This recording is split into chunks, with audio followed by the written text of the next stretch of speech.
Welcome to Ichiraku Ramen and thank you for joining me for another journey into the world of shinobi. Before we begin, I want to give a huge thank you to everyone who listens, supports the channel, and enjoys these stories. Today's story is called Rewriting History. Summary: the future is broken. In a last-ditch effort to set the timeline right, Naruto Uzumaki makes a deal with the death god himself. But he isn't just going back a few years, he is being cast back to an era before he was even born, the brutal, unforgiving battlefields of the Second Shinobi War. Stripped of his identity as the son of the Fourth Hokage, Naruto arrives in the past with a single, impossible mission from the Shinigami: prevent the annihilation of the Uzumaki Clan and stop the fall of Uzushiogakure. Armed with future knowledge, godly power, and the subtle arts of the Soul Reapers, Naruto must infiltrate the ancient shinobi world under a new identity. He will have to fight alongside and against the legends of the past to rewrite history. But changing time requires a terrible sacrifice. Stripped of his youth, Naruto arrives in the past as Uzumaki Yamamoto, an ancient, battle-hardened elder with the scars of 1,000 wars and a fiery wrath that will make the shinobi nations tremble. This is a fan-made story inspired by the world of Naruto. All characters in the original universe belong to their respective creators. This narration is created for entertainment purposes as part of a transformative storytelling experience. The story itself was written by VFSNAKE, and full credit goes to the original author. If you would like to read the original version, the link to this story is included in the video description below. If you like my content and want to keep up with future updates, hit that subscribe button and don't forget leave a like if you enjoyed the video. It not only helps me but helps with YouTube algorithm. Now sit back, relax and enjoy. Chapter 1: Another Time. An old man sat on a small log in the middle of a forest deep within the region of Fire Country. He had a long beard that was so long it touched the ground. His head was bald with a small amount of white hair going down the back of his head and an X-shaped scar on the front of his forehead. This man was wearing an orange trench coat with a black spiral on the back to signify what clan he belonged to and was wearing a black shirt with black pants. He had shinobi sandals on, shin guards, arm guards, and resting beside him was a large wooden staff he used as a cane. Though in truth, it was much more than that. As for who this person was in life, his name? Uzumaki Naruto. "You are coming with us," commanded a masked ANBU shinobi with a headband signifying he was from Konoha, along with his team consisting of 20 other identical figures appearing from the shadows. And on the sleeves of their arms was the crest of the Uchiha clan to further signify who they all followed. The figure that was now identified as Uzumaki Naruto ignored while he seemed to stare at nothing while smoking from his pipe. The very one that at one point belonged to the Sandaime Hokage himself. "And just what does your honorable Hokage for an Uchiha want with me?" asked Naruto in an old yet still strong voice. "You sent the 9 Biju away from this world. We are here to bring you back to Konoha, where you are hereby ordered to reverse what you have done and seal them again in those chosen by Hokage-sama himself. You are to create 9 new Jinchuriki for Konoha to use in the growing confrontation with the other 4 shinobi villages rebelling against us," commanded the ANBU captain, who saw Naruto blow some smoke out from his mouth. "My answer, like the last time a team came to see me, is still the same." "No," replied Naruto firmly while the team of ANBU suddenly drew their weapons. "We have been authorized to use force to bring you back. Hokage-sama doesn't need you to cooperate. Just your knowledge on what you did and how to reverse it, which he will get from your mind, one way or another," threatened the ANBU captain while Naruto just sighed. "I told Sasuke to leave me alone. Time and time again, I have told that fool to leave me in peace. To let me live my life away from Konoha after everything I have lost. After I had my dreams taken from me. But like all Uchiha, he doesn't listen to others, nor does he try to think beyond his own desires or ambitions in a quest for more power." Kurama was indeed correct. The Uchiha clan is a cursed clan. Just as Konoha has become a cursed village, remarked Naruto before putting the pipe away. "You traitorous bastard!" exclaimed an angry ANBU to the captain's right, who signaled for him to calm down while keeping an eye on the old man in front of them. Naruto wasn't always this old-looking. It had been a price he was forced to pay. One the Shinigami told him would be the cost when the Uzumaki summoned him and wanted to free the Biju from being turned into tools of war again. It had happened shortly after the Fourth Shinobi War had ended and peace happened throughout the lands and all was well, at least at first. Until Sasuke was made the 7th Hokage. As it turned out, Naruto couldn't become Hokage of Konoha due to his mother being from the Uzumaki clan in Uzu, and thus considered a foreigner at the time when she came to the village. The law stated no one of foreigner blood from another country or shinobi village could become Hokage. That only someone of such decadency after 3 generations down could have that right. By that point, they were considered to be pure-blooded Konoha citizens. Once that happened and the chance of betraying the village had been successfully bred out. It was a law imposed by the Sandaime Hokage himself during his younger years as the ruler of the village. He had made this rule, officially, as a precaution, should enemies of Konoha try to infiltrate Konoha as refugees, seduce some of its people, and then raise the children they have to usurp the power of the village from within. To prevent possible traitors and sleeper agents from destroying the village once the next generation were full grown. The Uzumaki clan had been no exception to this particular law. In fact, it seemed the law was designed specifically for them. Which was why Kushina couldn't be Hokage despite her actually being stronger than Minato was in many aspects. The man tried to repeal the law, but the Sandaime and Jiraiya had been against it along with several other members on the council despite Kushina's ranting at times at it being unfair since she had been loyal to Konoha for years after joining their ranks following the Uzumaki clan's fall during the Second Shinobi War. Of course, both Koharu and Hamura had been most adamant about this rule being used when the nominations came up for who would succeed Tsunade as Hokage following Sasuke being pardoned for his past crimes. The 2 old bats went on and on about how Naruto couldn't be trusted to handle the many responsibilities surrounding the duties of being Hokage. How Sasuke was truly someone who would take it seriously and lead Konoha down a path worthy of the title. Naturally, Naruto felt betrayed by this, and even more so when Sasuke accepted it with a smirk on his face. As if the Uchiha had always known this would happen and was just now showing his hand on the matter. But Naruto endured. He may not have had the title of Hokage, but that didn't mean the man couldn't have a family, and children to call his own who could take the hat one day. Tsunade apologized to him, and he accepted it since the woman had fought for his right to be Hokage during the nominations every step of the way. Not that it mattered shortly after, as his lovely wife Hinata, and their 2 children were his pride and joy in Konoha. Their love helping his scarred heart healing quite nicely and making him forget about the betrayal delivered against him. Only for his loving family to be taken away from him via the hands of death. Or more specifically, they were all killed on secret orders by Koharu, Hamura, Sasuke, and the Hyuga elders. Naruto was given an assignment by Sasuke for a diplomatic mission outside of Konoha to handle some growing tensions near Earth Country. A mission where Naruto wasn't supposed to come back from since it was secretly a trap to end his life in order to remove him as a threat to the grand plan Sasuke wished to invoke using the 9 Biju and his Sharingan. When Naruto was away on his mission, Sasuke ordered his ANBU to kill Hinata at the request of the Hyuga elders, and also her children to ensure none of Naruto's progeny could be a future threat to the Uchiha's rule. Hinata, however, was not a meek woman to be crossed when it came to protecting her children, and showed it by killing almost all of the ANBU attacking the house.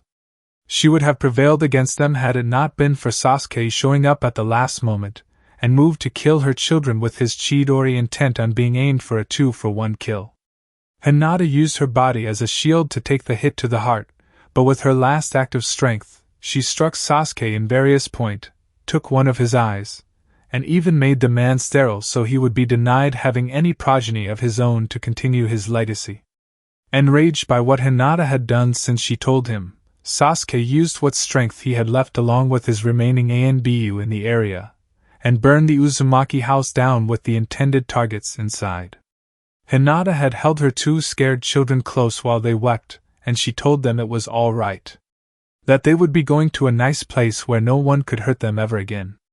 They asked if Daddy would join them, and Hinata could only smile at the two before kissing their foreheads.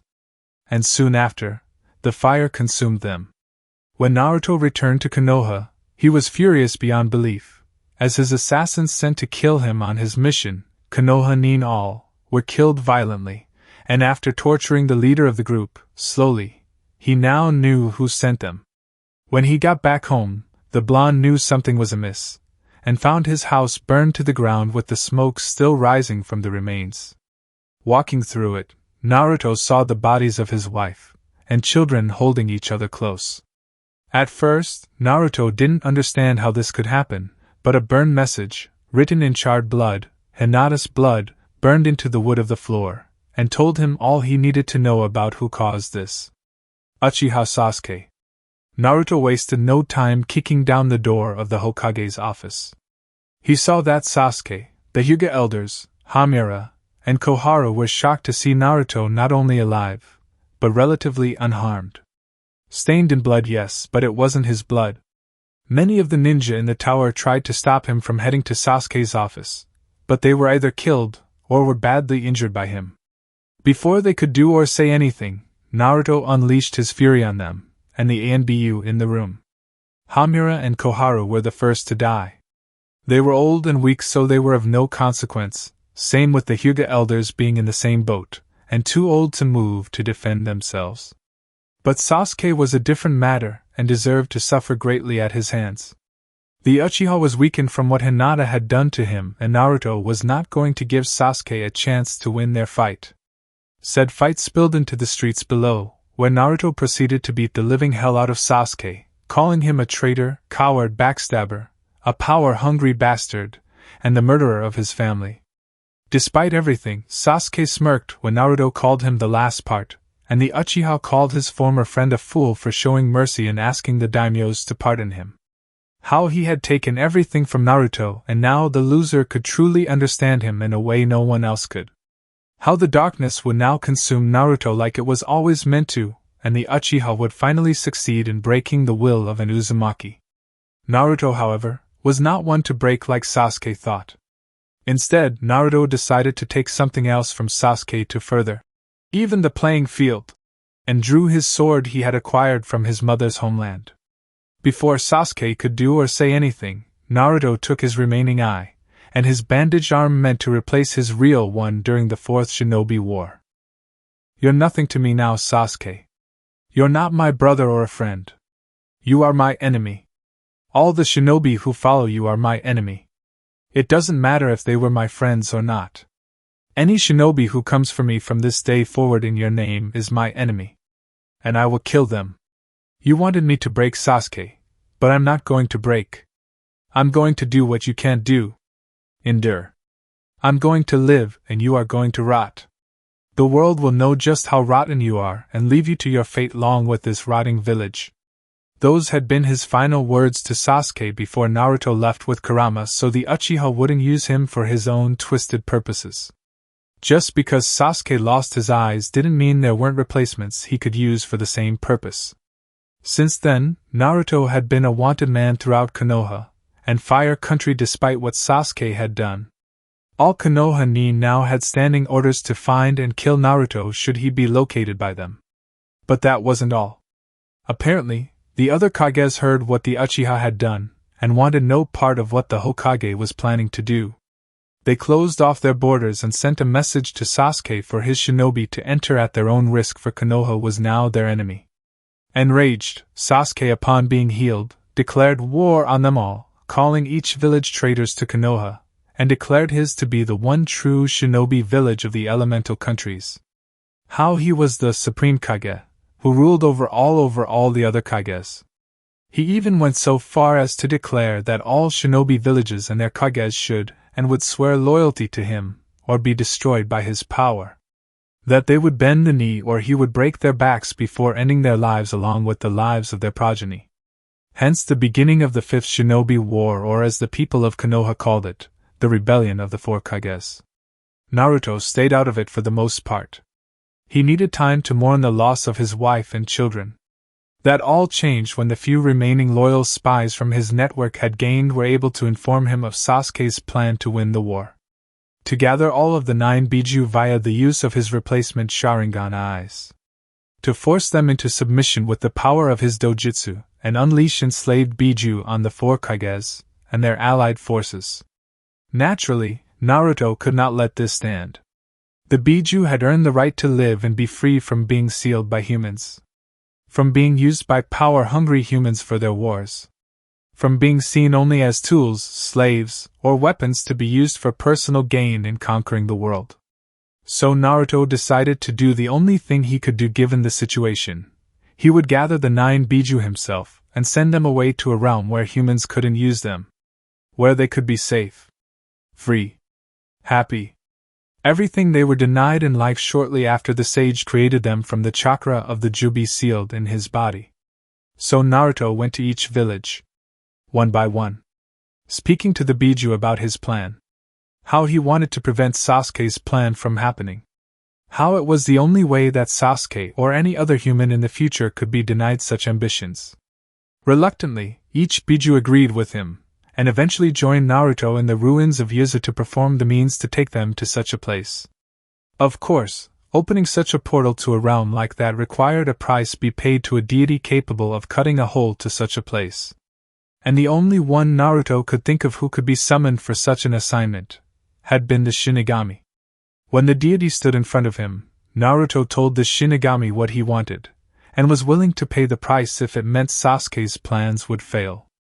The Shinigami, for all of his deathly appearance, looked quite impressed with the Uzumaki standing before him. As such, the Shinigami did not take his soul like Naruto thought he would, but rather asked for something else in return. Something the Biju protested since what was being asked was possibly worse. The Shinigami had demanded that the price for Naruto's overall plans to succeed was the man's youth. That the Uzumaki be turned into an old Uzumaki. Granted, he would still be strong, even by the standards of an elder Uzumaki, but still aged to the point where he would be a very old-looking man. However, to even the playing field, the Shinigami gave Naruto's sword a piece of its essence to bond to the man, and become what the deity had called a Zanpakuto. A sword of incredible power. One only Naruto could truly wield. A sword that would be able to bring the world to its knees should its fully strength be unleashed.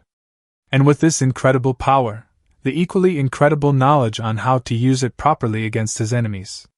Without hesitation on his part, Naruto agreed to the terms the Shinigami set, and let the other villages know what he did to deny Sasuke his plans for the Biju. After that, Sasuke became livid beyond measure. He had ordered for Naruto's capture and to be brought back to Konoha to not only undo what he had done, but to face Hokage's justice, as he called it.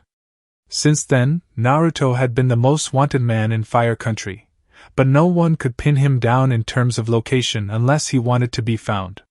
When they did, it was usually Konoha shinobi sent by Sasuke to capture him, and they usually died slow, painful deaths.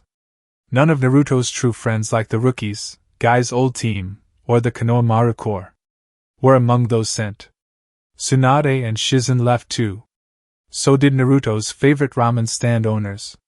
Even the various senseis of the rookies and their own set of children to ensure something of the next generation holding the true will of fire survived. They knew when to leave and did leave when they saw just how corrupt Konoha had become under Sasuke's rule. Only Sakura stayed to support Sasuke's rule of tyranny, determined to fix Sasuke's sterility, and to one day have his child. Or at least she was determined, before Naruto killed her on a C-ranked mission she was on and sent what was left of the woman's body back to Sasuke in tiny pieces. "It is well that you are all idiots. It makes the motion of killing you all feel less heavy on my heart," remarked Naruto before he vanished in a blur and appeared behind them 1 second later. Soon after, the Anbu fell to the ground dead due to being sliced to pieces. But this wasn't enough for Naruto. No. This had to end now. This had to end with Konoha being burned to the ground and its ashes scattered into the winds. While Naruto knew he was stronger than Sasuke would ever be for years to come, right now, his body was still old, and Uzumaki or not, age catches up with you. Naruto wasn't going to be like Sarutobi Hiruzen and let this Uchiha version of Orochimaru be allowed to do what he wanted in the hopes of repenting in the future. The Uchiha had his chance for redemption and pissed it all away. All of Konoha had the chance to change and only the minority of them did. A small minority too. Smirking slightly, Naruto had an idea on just how to hit this problem in the bud, and end this nonsense permanently with Sasuke. It was dangerous, suicidal, and ultimately mean his end. But he wouldn't be Uzumaki Naruto if that didn't fit his personality perfectly. Konoha 1 week later. Konoha sounded the alarm. Shinobi from the village swarmed the main gate, armed at the ready, weapons drawn, and chakra surging through them to use jutsus. They all stared at the figure who was the source of this action with a bit of fear, apprehension, and anger all mixed into one. Not surprising since they lost many of their comrades to this elderly man and the rumored power he wielded. Even if he didn't look it. Behind these shinobi of Konoha came Sasuke, wearing his Hokage hat and robes with the Uchiha symbol on the back of the robes as if to signify only an Uchiha could be Hokage. Not surprising since fire was the main affinity of the Uchiha clan and felt no one else could hold the right to be Hokage due to that stipulation. So loser, you've finally decided to show yourself after all this time in hiding.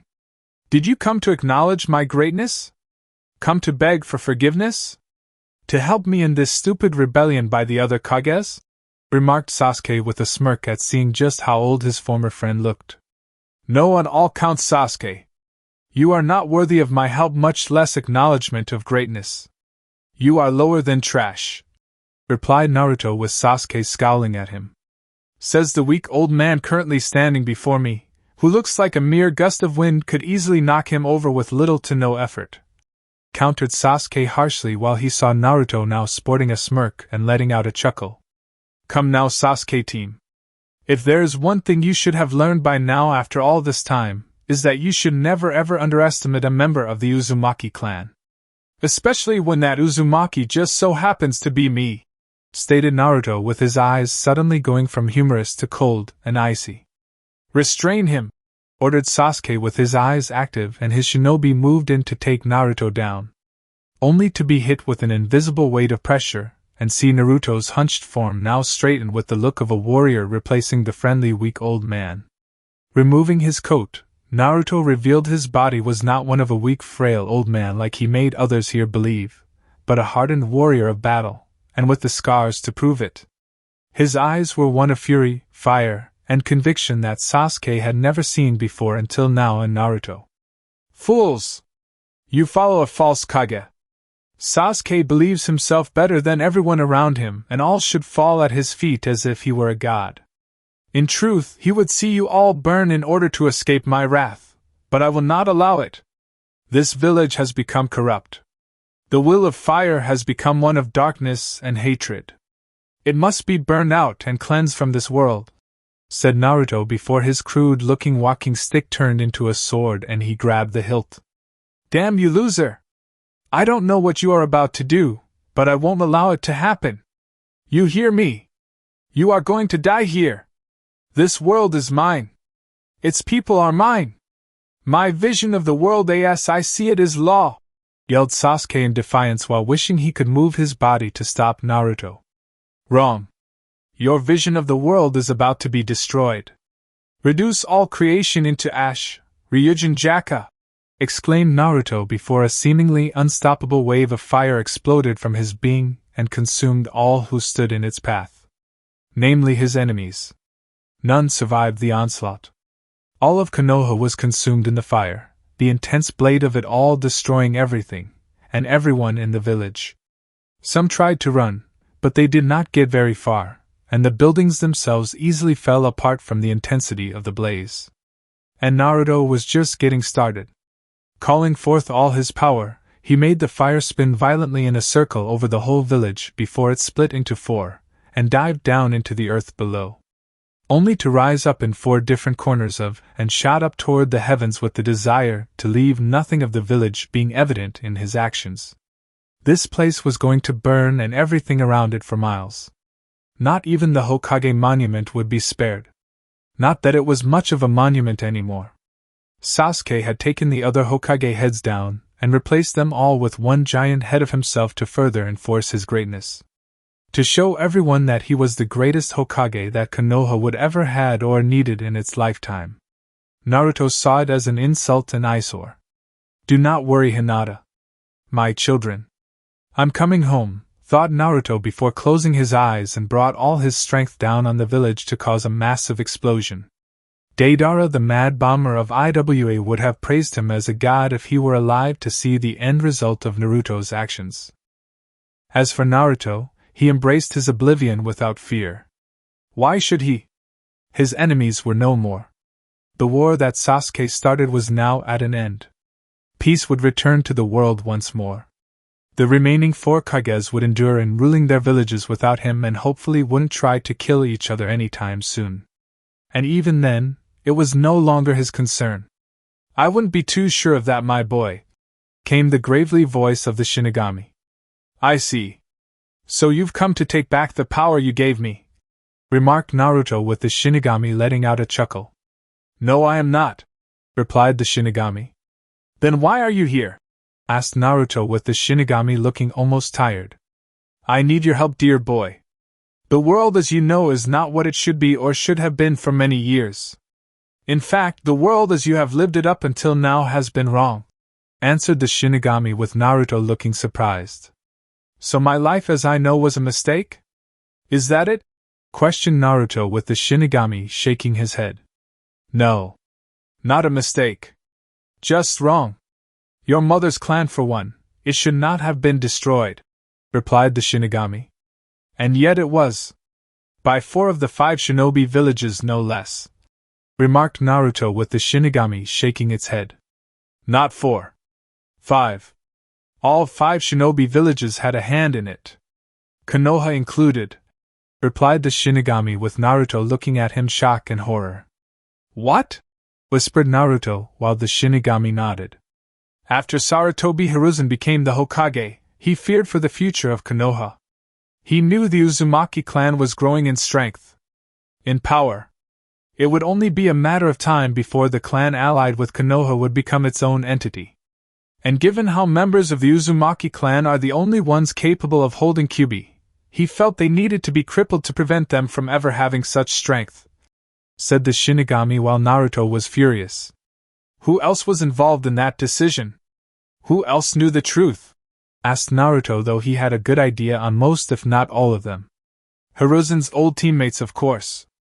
His former rival Shimura Danzo. Orochimaru helped plot where to strike. And Jiraiya in order to go acquire your mother for the transfer of the Kyuubi from Mito to her, answered the Shinigami while Naruto was once again floored. Jiraiya was involved? Orochimaru I could see. Danzo and those other 2 bastards. But Jiraiya? Questioned Naruto while feeling the bond he had with the Sannin break. He helped disable the security and trap seals that would have destroyed the advanced enemy attack force. He also used his spy network to leak the secret passages the enemy ninja could slip into the village to perform the pincer attack Orochimaru helped devise to make it successful. He knew the one Uzumaki acquired from the clan would be able to do Fuinjutsu easily. In fact, Mito left a great deal of knowledge for her to learn from after your mother came here. Hiruzen knew this and made sure Kushina would put the skills gained to good use for Konoha's benefit. Didn't you find it odd that both Hiruzen and his student knew about your clan, your mother, and what they could do? Yet they did not once make sure you were taught those same skills? Explained the Shinigami with Naruto's face contorting with rage. What do I need to do? You clearly have some idea on how to fix things so the life I have lived doesn't repeat itself a second time, replied Naruto with the Shinigami nodding. I will send you back in time, Naruto. Back before you were born. During the days of the Second Shinobi War. You will alter events so your clan does not fall and Konoha as you know it does not act the way it did, answered the Shinigami. And what happens when I do something that alters time and erases me from existence? Do you care if I decide to crush Konoha if I so choose? Questioned Naruto while the Shinigami shakes his head. No. The first part won't happen.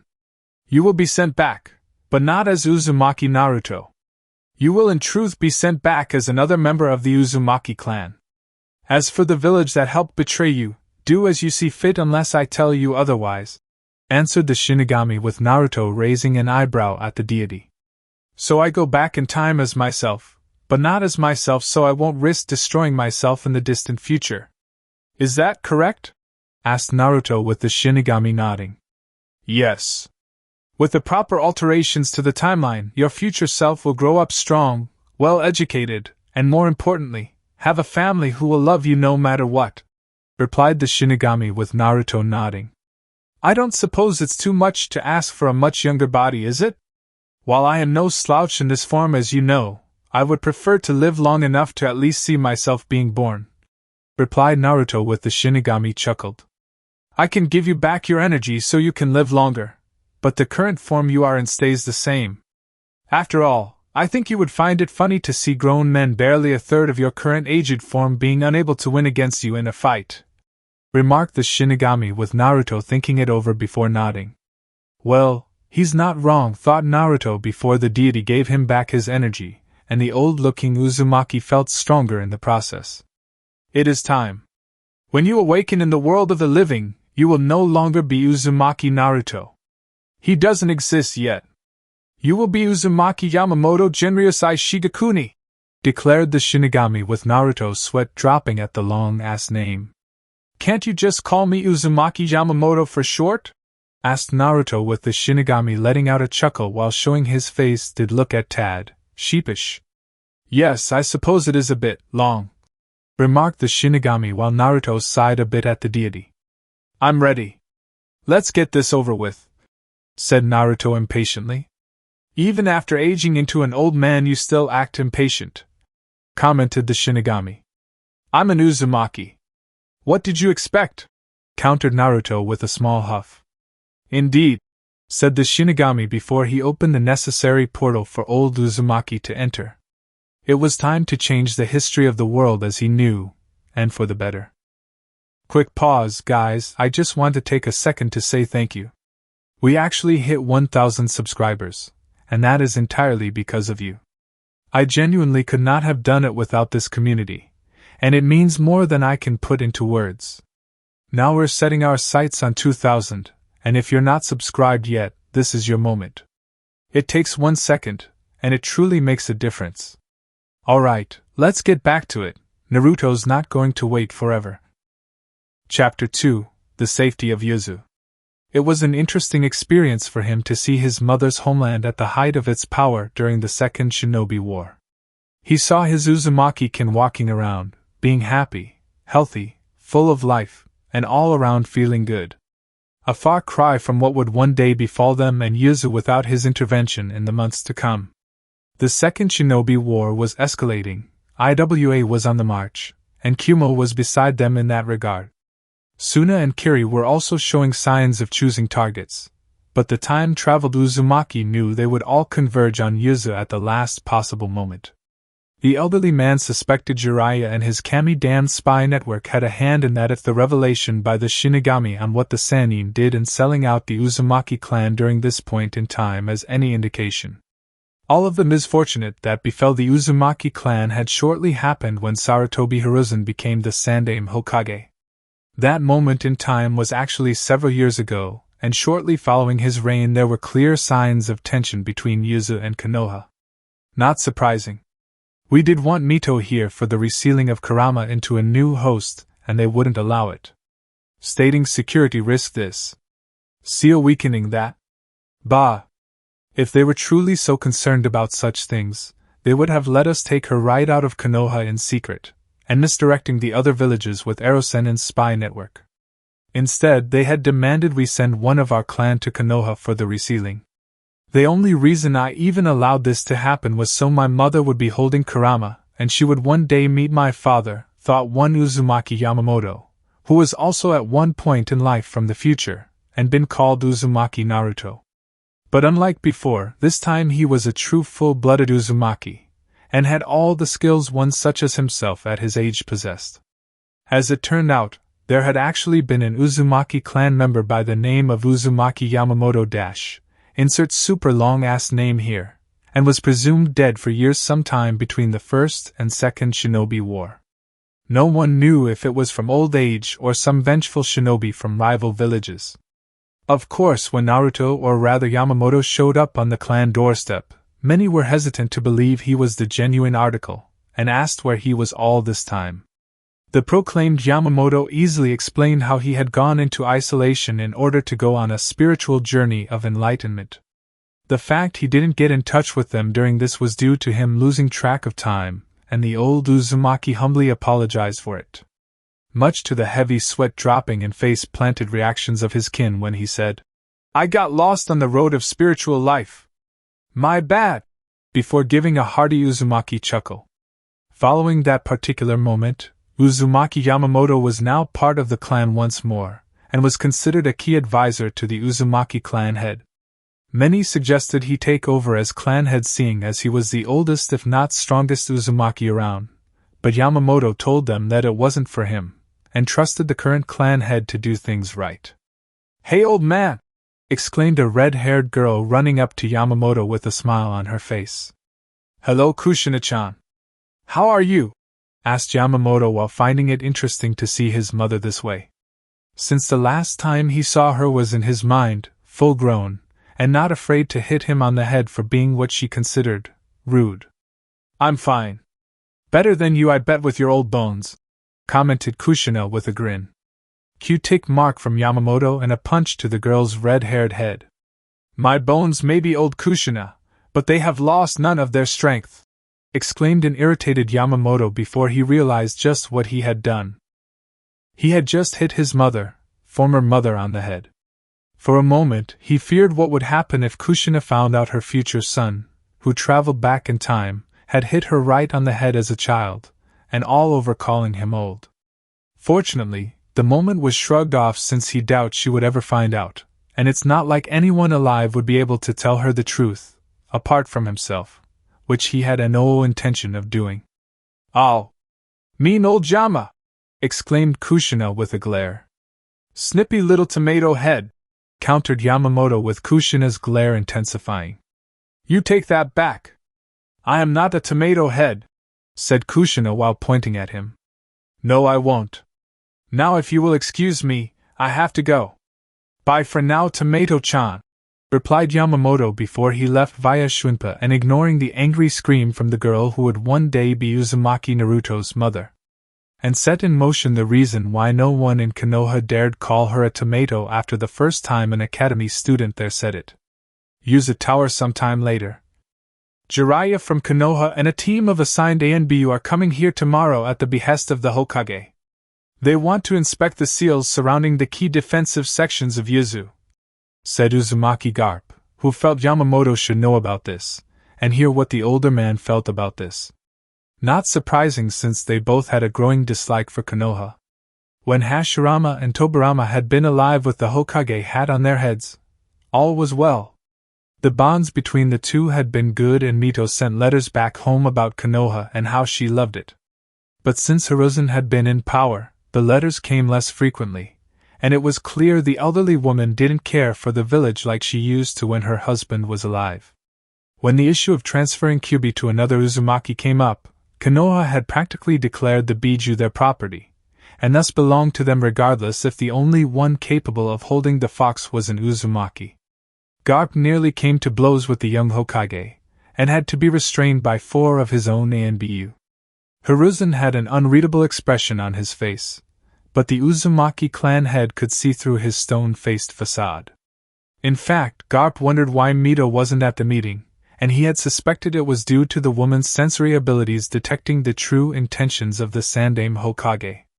Garp knew Mito loved her late husband and brother-in-law, but the Uzumaki clan cared for blood-related family first, no matter what.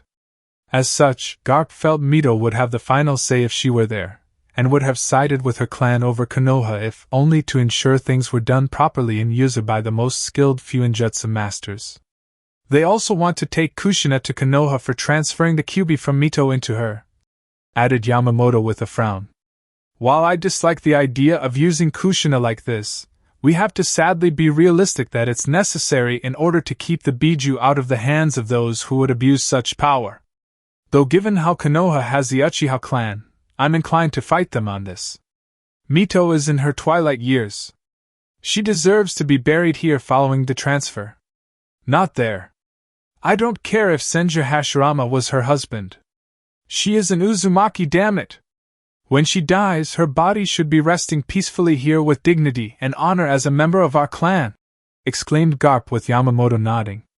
But Hiruzen is holding most of the cards. We have the seal masters and the body for the transfer. They currently have the Biju and are playing on our clan's honor to give in to all of their demands.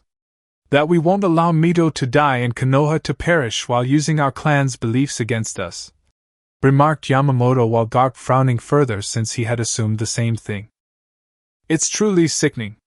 To think Hashirama's own students would stoop so low to keep the Biju in Konoha. Hamura and Koharu I can see doing this.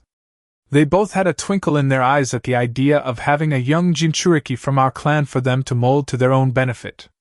Even that emotion-banning twit Danzo is clearly frothing mentally at the mouth to have Kushina and Konoha as the next Jinchuriki. But Hiruzen? Hashirama often spoke of Hiruzen having the will of fire. Being honorable. Being loyal to friends as one would their family. Ha! Shows what he knows. Kami no Shinobi my left sandal. He was the Kami no naive baka if there ever was one, added Garp while letting out a huff and leaning back against his chair. I'll keep an eye on them. Anything Jiraiya and the ANBU do to the seals, I can fix easily, and even improve them if possible, replied Yamamoto with Garp nodding. Your suspicions regarding Konoha are starting to become more accurate, my friend. We both know if anything does happen to our clan during this war, Kushina will be stuck in Konoha, and will have to face being disliked due to being considered a foreigner in their eyes. A new concept that has been growing steadily since Hiruzen took office as Hokage and one he has yet to suppress if what Mito's last letter is anything to go by, said Garp while Yamamoto frowned since he knew the fall of the Uzumaki clan started with the Sandaime Hokage's betrayal with the help of 2 of his students. I was under the impression poor Mito was getting too old and weak to send any more letters to us? Questioned Yamamoto with Garp shaking his head. No. That's what she wanted others in Konoha to believe. Mainly her doctors, who were appointed to her by Hiruzen. Remember, when she warned me of this slowly happening to her in one of the previous letters she sent? And you suspected it was more than that? I replied back to her and left a coded message in my letter to fake being weak to fool the doctors and medic means so she could write back to us one day about what was happening in Konoha. She wrote back in code like I did and mentioned the words strangling root, monkey anger, and poisonous toad. That tells me all is not well with Konoha. That such things are now currently aimed at us, explained Garp while he saw Yamamoto grip his walking stick even harder. Danzo, Hiruzen, and Jiraiya are all conspiring against the Uzumaki clan in order to take complete control over the future Kyuubi Jinchuriki. And not just Kushina, but any who follow her after being in Konoha, surmised Yamamoto with Garp nodding. Jiraiya has only recently been declared a master of Fuinjutsu. Though that's putting it lightly since he's not really up to our level, but his skills are just enough that he could effectively seal a lesser Biju into a body to make a Jinchuriki. With enough time and effort on his part, I'm sure Jiraiya could even use his knowledge of Fuinjutsu to seal the Kyuubi into another Uzumaki, replied Garp with Yamamoto grunting. The act alone of trying to seal the Kyuubi into someone would kill him, even if the said person chosen was an Uzumaki. The man does not strike me as someone who would give his life for such a cause. He strikes me as someone who would train the one who will and mooch off of said student's memory. All to make women swoon and to get them into his bed, said Yamamoto while knowing Jiraiya did that during his 3-year training trip, to get the women to remotely consider having sex with him. Mito also warned me about the snake's slowly growing cruel mentality, as she called it, and to be just as cautious around the friends of the idiot monkey before I do something stupid, added Garp while Yamamoto was reminded of Orochimaru and Hiruzen's 2 teammates. He was looking forward to killing them all again. And indeed we shall. But first, we need to deal with the poisonous toad and his little escort entering our homeland. Once that is resolved and Kushina is the new Jinchuriki of Kyuubi, she should be allowed to come back home to be here with us to give her seal a proper inspection from time to time. Something we should strongly insist upon to Jiraiya when he is here to let him know Kushina will always be one of us first and foremost. No matter what Hiruzen or Konoha says on the matter regarding her being a Jinchuriki. The very name we label those who are makes my stomach turn, stated Yamamoto with Garp nodding. Agreed on all counts, my friend, replied Garp with Yamamoto nodding and leaving the room.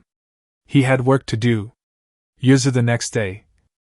Jiraiya knew his presence, much less the ANBU with him weren't going to be welcome in Uzu, but this was just ridiculous. The man came through the secret passage by an armed escort of 10 Uzu ANBU and got the distinct impression that these guys would kill him along with his team if not for the orders given by the Uzumaki clan head. Tensions had been building for some time, so Jiraiya could almost understand the need for such security, but the man also felt it was insulting that Uzu would even act this way, and toward him of all people. A student of the Sandaime Hokage himself? Of course. If the Uzumaki clan ever realized what one of the main and real reasons they were here today, one could say the people of Uzu were not in the wrong. The thing was, Hiruzen had given the order to secure Kushina, and at the same time make sure she was among the few Uzumaki left among the clan in the future after the war was over. Jiraiya didn't question his sensei and Hokage on the issue. If anything, he agreed with the man since Uzu was getting well known, and very powerful in their own right. It wouldn't be long before they were actually acknowledged as their own shinobi village. Minor village, mind you, for right now, given it was all clan members in it, but in the future? Who really knows? They might become a 6th major shinobi village. No one wanted that. 6 was one number too many in Hiruzen's mind when it came to major villages. 5 village was the cutoff point, and the Uzumaki clan had no business adding themselves or even trying to add themselves into the mix. It was time for Konoha to cut its losses. They had Kyubi, but needed a new vessel. The Uzumaki clan had the new vessel and the sealing ability to ensure the Biju was placed in the new vessel safely. The problem at hand was the Uzumaki clan would ensure the seal was designed to hold the Biju, but not unleash its power. Hiruzen frowned upon that last part, and so did Jiraiya. The other villages weren't doing that, so why should they? It was one of the reasons Jiraiya was here. To not only secure Kushina, but see some of their work on Fuinjutsu so he could devise a way to alter the seal placed on Kushina in the future to unleash the Kyubi's power on Iwa or Kumo. He knew the Uzumaki clan would frown at this, since if they learned of his intentions toward what they considered to be the abuse of Fuinjutsu. Fortunately, for Konoha and Jiraiya anyway, they wouldn't have to deal with such moral annoyances anymore from the Uzumaki clan shortly after they left here with their prize. Garp-sama! Your welcoming party is not what it once was, exclaimed Jiraiya happily to Garp in his usual laid and carefree type manner. Normally, you would be right. But we are at war, Jiraiya. One cannot be too careful in these dark times, said Garp, since he would have been more welcoming of Jiraiya if not for the things he felt were off about the man being here. True. Very true. I know we are being a pain in the ass being here, so I will make my visit short and to the point so we can get out of your red slightly graying hair, replied Jiraiya casually, like he wasn't insulted. Yes. You are here for one of my kin to bring to Konoha for the transfer of Kyubi. I still say you should have brought Mito here for this instead of Kushina coming with you to Konoha, said Garp angrily while Jiraiya shrugged. Too risky. My spy network told me a lot of shinobi activity from the other villages are being made throughout the different countries right now. Mito was Hashirama's wife and is still a prime target. Age notwithstanding, replied Jiraiya while Garp's eyes narrowed. She is an Uzumaki and we protect our own. Besides, Mito may be aged, but I suspect she could still whip your butt in a fight. Not to mention you got here safely enough with your own ANBU without trouble. Why would it be any different if Mito was here with you now? Challenged Garp while Jiraiya looked sheepish. Well, I hadn't thought of that. Still, it is better to be safe than sorry, as they say. Besides, Mito is much safer in Konoha right now with an entire village protecting her under the Sandaime Hokage's watch, replied Jiraiya with Garp narrowing his eyes further. I would sooner trust a fresh out of the academy made genin for an Uzumaki over that of an entire ANBU platoon from Konoha, thought Garp to himself before the man grunted and motioned for Jiraiya and his ANBU to follow him. All the while missing the narrowed eyes of an old man for an Uzumaki with a long beard sitting down with a walking staff watching them every step of the way. Uzu 3 days later. Are you sure this information is reliable? Asked a shinobi from IWA while glancing at the Kumo ANBU captain leading this allied assault against Uzu. My sources say it is. Look. Here is the entrance just like the spy said. Unguarded and the seals have been disabled, replied the Kumo ANBU while glancing at the Kiri and Suna shinobi with their group. This is too easy. Who gave your Kage this information?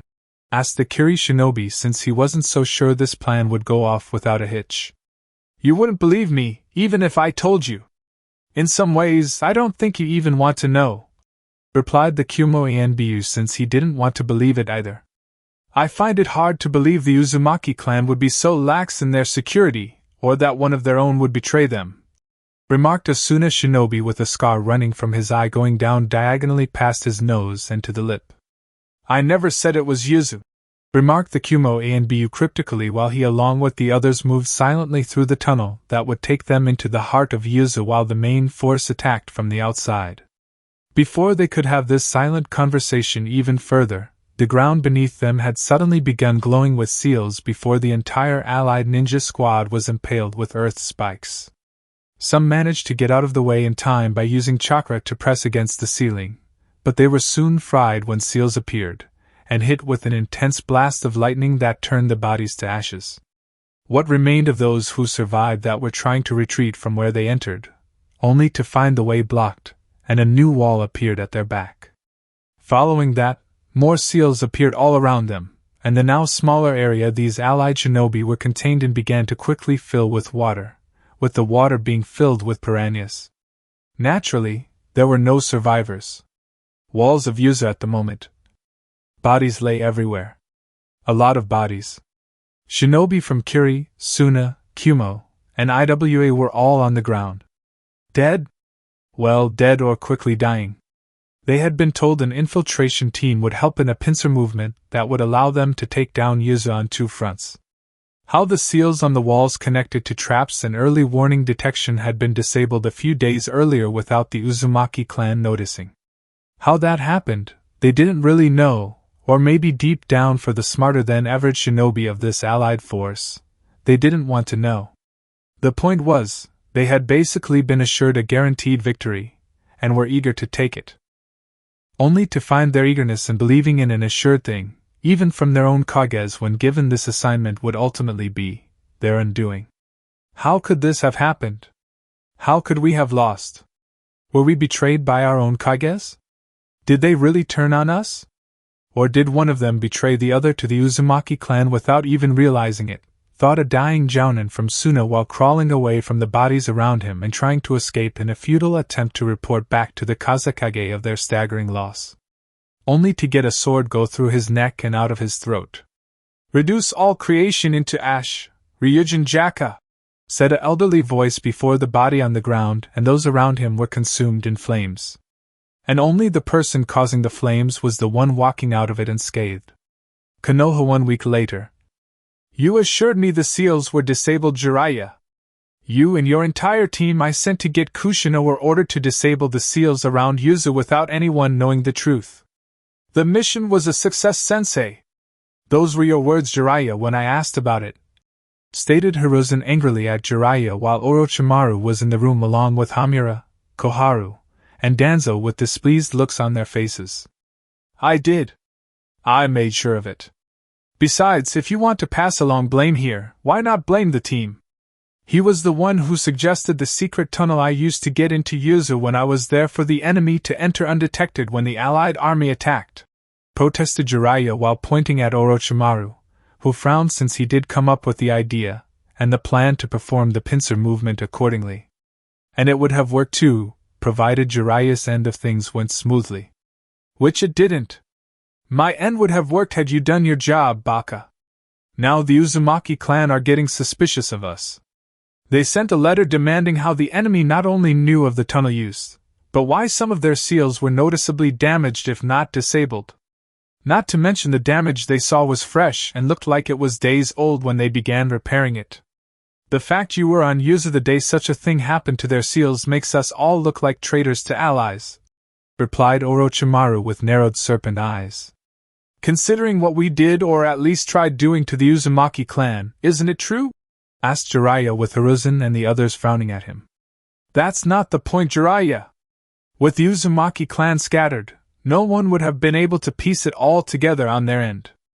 We could have easily picked up the survivors to bring them to us and be reorganized as a clan of this village we easily could control. At least regarding the usage of one of them to hold the Kyuubi. We could also learn how to use Fuinjutsu on a level like them, and they are not needed so much, said Hiruzen while glaring at his student. Yeah, well, it didn't work out, but it wasn't my fault. I was careful.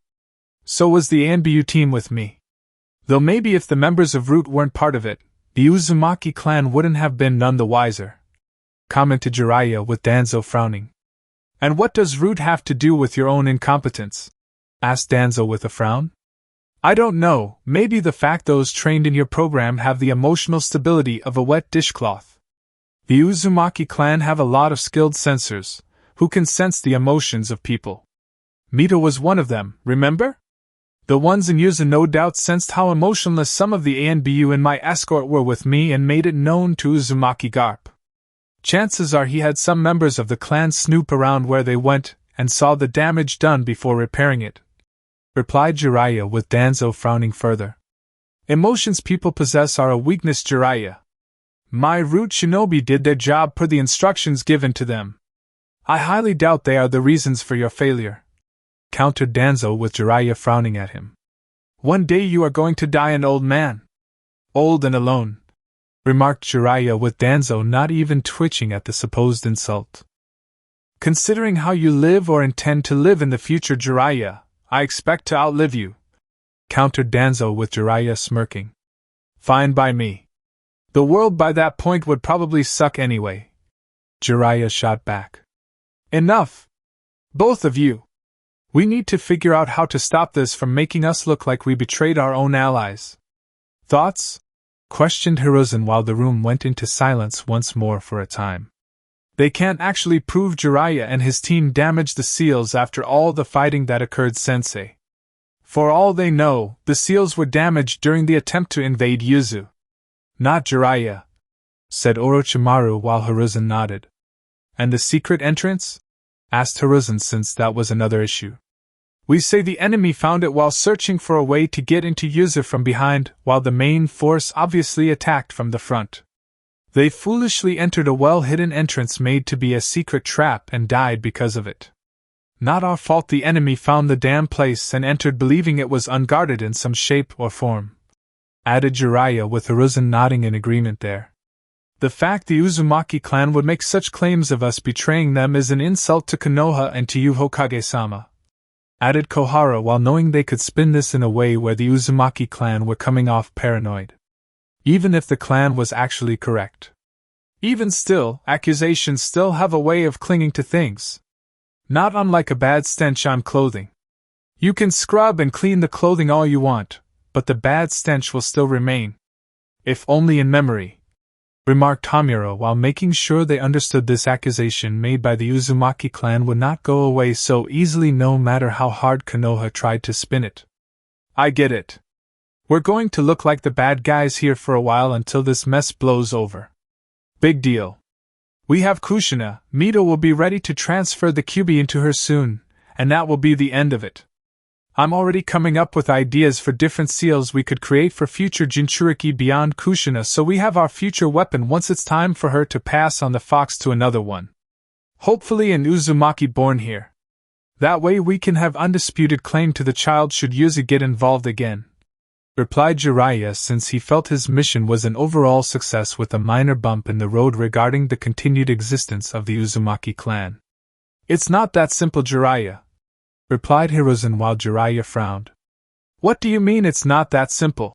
Asked Jiraiya while Hiruzen sighed. The Uzumaki clan wasn't happy when they did their investigation on the issue. They are considering breaking off all ties to Konoha. That means taking back all of the members of the Uzumaki clan, Jinchuriki included. Meaning we lose both Kushina and Kyubi in one single stroke, explained Hiruzen while Jiraiya and the others looked angry. They can't. We need a Jinchuriki in Konoha. So it's basically an ultimatum and not a request. Let the Uzumaki come to Konoha or they take everything the Uzumaki clan gave us to make Konoha and leave us to fend for ourselves, remarked Jiraiya with Hiruzen nodding since that was exactly what it was. Ridiculous! What right do those islanders have to issue this demand to us? Konoha! The strongest of the 5 shinobi villages! Exclaimed Koharu angrily. To be fair, Koharu-san, we would have made the exact same demand if the roles were reversed, said Jiraiya with Danzo scowling. Irrelevant. Konoha is the only village that matters. Not Iwa, Suna, Kumo, Kiri, and most certainly not some island filled with few ninjutsu users that call themselves a clan. I don't care if they are the cousin clan of the Senju. They are a constant threat and as such should be eliminated before they have a chance to do anything to us in return, said Danzo since he believed anything not born, made, or created in Konoha for him to control should either be destroyed or suppressed. Well, we can't now.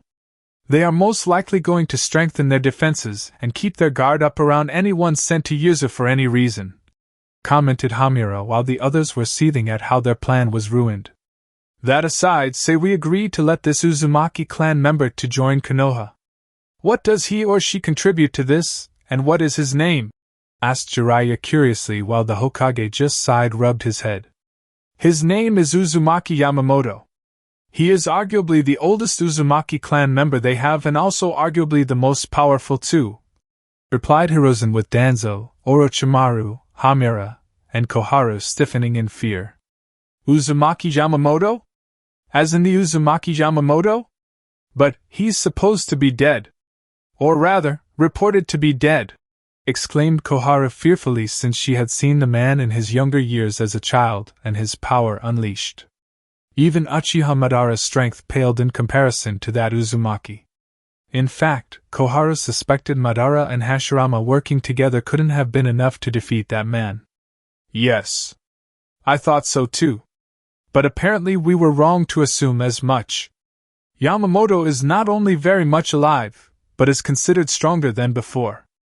He came back to Uzu sometime just before Jiraiya arrived for Kushina and has expressed an interest in seeing Konoha again, replied Hiruzen while the others in the room looked nervous.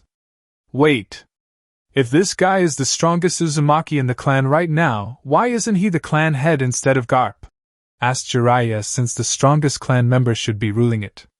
Because for one, they also assumed he was dead until a short time ago. And second, the man didn't want to lead the clan after coming back. Rather, he has been consulting Garp at times since his return. I suspect Yamamoto-sama has the same distrust for us as Garp now does, replied Hiruzen while the others in the room winced. So he's that powerful? Asked Jiraiya with Orochimaru hissing at his teammate. Honestly, Jiraiya, where were you when they were teaching our class history at the Ninja Academy? Any shinobi worth their headband knows of Uzumaki Yamamoto.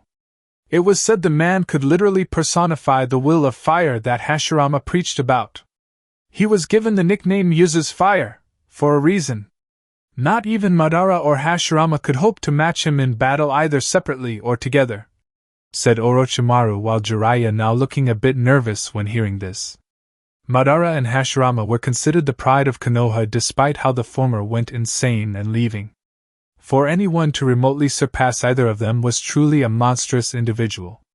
Which is all the more reason we can't say no. Besides, Kushina already has some kind of connection to him. If we refuse to let Yamamoto come to Konoha, it might incite the man to take drastic measures to get the point across that saying no isn't an option. At this stage of the war, saying no to such a person is most unwise. No matter how much I want to say no, replied Hiruzen with the others in the room not liking this one bit. When is he expected here? Asked Danzo so he could put some root ANBU on the man for surveillance purposes. Tomorrow morning, answered Hiruzen while seeing Danzo's frown increase. Tomorrow morning? So soon? questioned Orochimaru, since he found this to be usual given how the letter was only received today. Like I said, Yamamoto has little love for Konoha. No doubt he wants to get here quickly enough in order to make sure Kushina isn't corrupted by our village, explained Hiruzen while Hamura and Kohara frowned. He should be given restricted movement throughout Konoha, remarked Kohara while Hamura nodded. And if I issued that command to him, who here is going to help me enforce it? Will you, Koharu? What about you, Hamura? Danzo?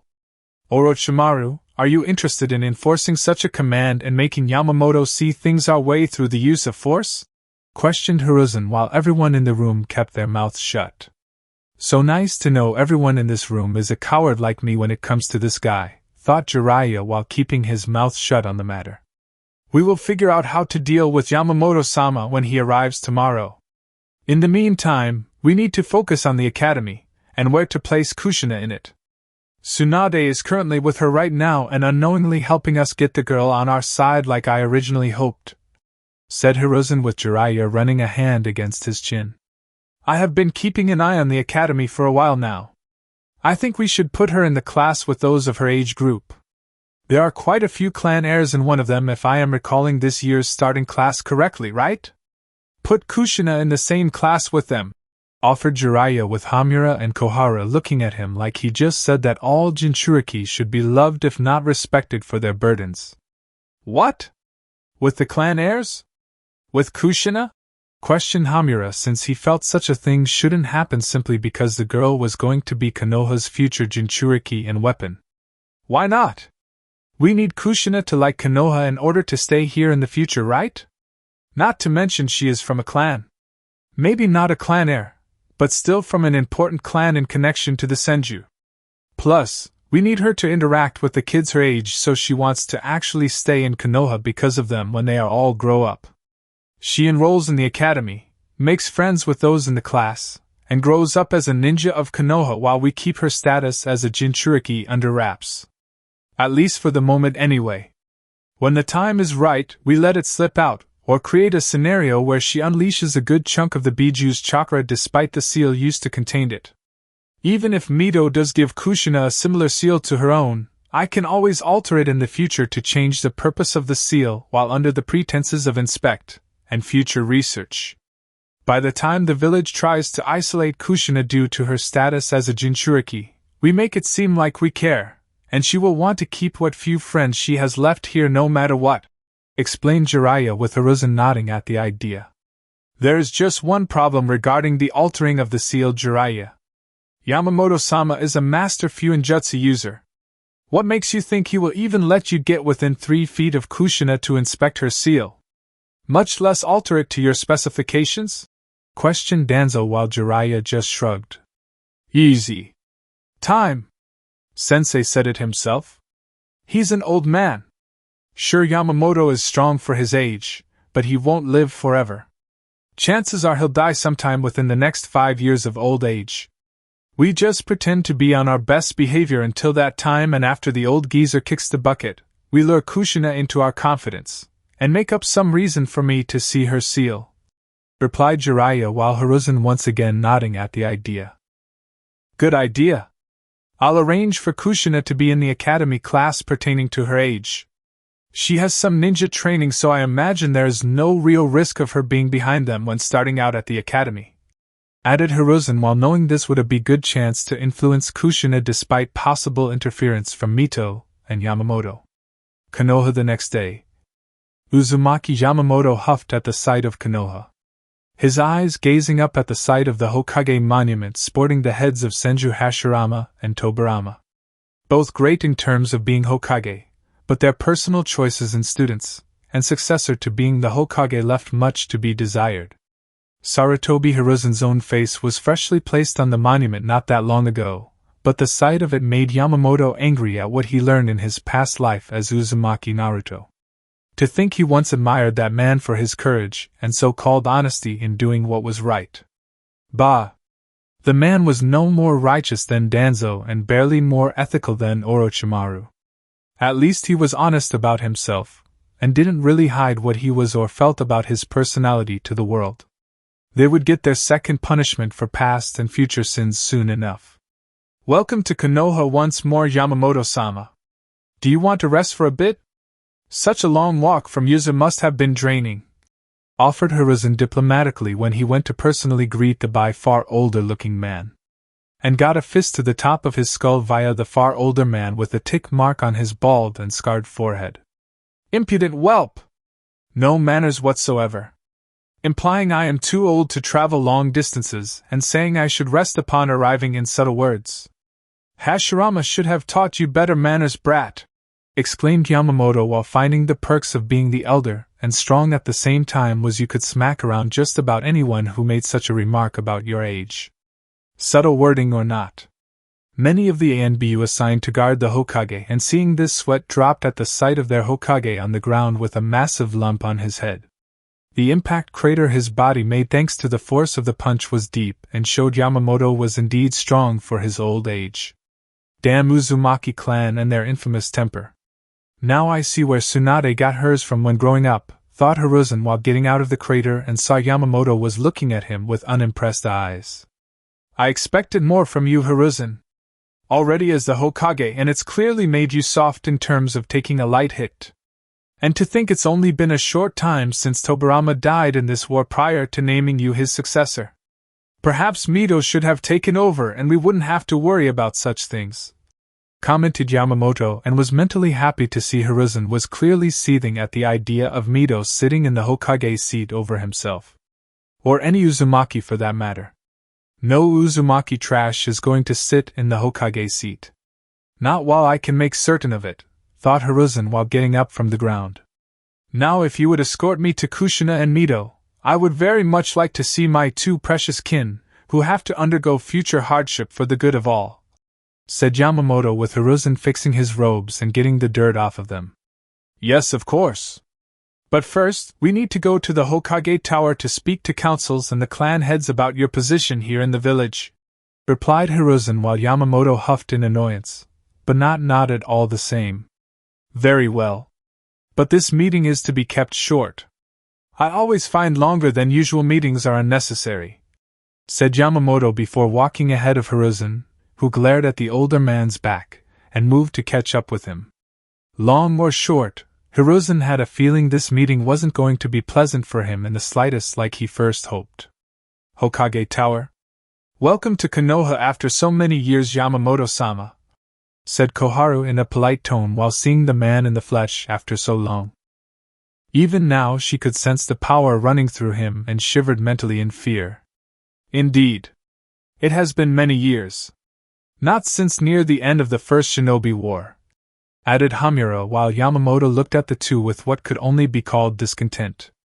And I can only assume my return from my presumed death shocks you greatly? Asked Yamamoto while narrowing his eyes at the nervous Shinobi Council members. Considering we all thought you were dead, it's not unreasonable, replied Danzo while he held all the politeness of dried flaky paint in his voice. Says the man who sees human emotions as a weakness. Your social skills leave much to be desired, Danzo, remarked Yamamoto with a huff and saw Danzo scowl further.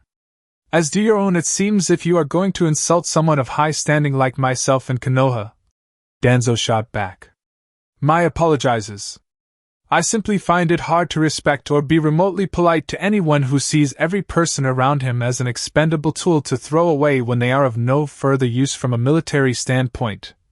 Yamamoto countered sharply and noticed Danzo was fighting back a sneer. Damn old fool. If it wasn't for the fact he could kill us all without any effort, I would kill him myself right now, thought Danzo while keeping his emotions under check. In any case, we are glad you are here, and have arranged for lodgings at an apartment complex in the South District of Konoha, said a civilian council member. An apartment? In the South District? Questioned Yamamoto since he was familiar with it when he was still Uzumaki Naruto. The apartment was a shithole and in the heart of what was considered by many to be the red light district when he lived there in the future. Is that going to be a problem? Asked Hiruzen with Yamamoto narrowed his eyes. I would prefer to stay with both Mito and Kushina at the Senju clan home as guest of Tsunade. The Senju and Uzumaki clans are distant family after all, replied Yamamoto with Hiruzen looking nervous. Oh. Well, Kushina isn't. She isn't staying with Mito, said Hiruzen nervously while Yamamoto looked less than pleased. What? Asked Yamamoto sharply. I wanted to take Kushina and Yamamoto-sama, but Sensei said it wouldn't be a good idea. He has her staying in an apartment complex in the southern district, added Tsunade, as she gave an apologetic look to her cousin, and a glare to her sensei. What? Yelled Yamamoto angrily with his spiritual pressure covering the room, the entire tower, and well over half Konoha in a single instant. This power! I can't breathe, thought Hiruzen while grabbing onto the table in front of him and looking up at Yamamoto's angry eyes. You foolish and disrespectful whelp for a monkey. You dare put the future of my clan, which helped build this village, but is also the cousin clan of the Senju in a lowly apartment complex? In the South District? We both know that area is at best a slum and at worst is the unofficial red light district of this village. You have no right to put Kushina in that area when there is a cousin like Tsunade ready to take her in the second she enters here. Even more so when Mito lives there as well and can help Kushina cope with the change in being in a different village, exclaimed Yamamoto with his anger clear as day.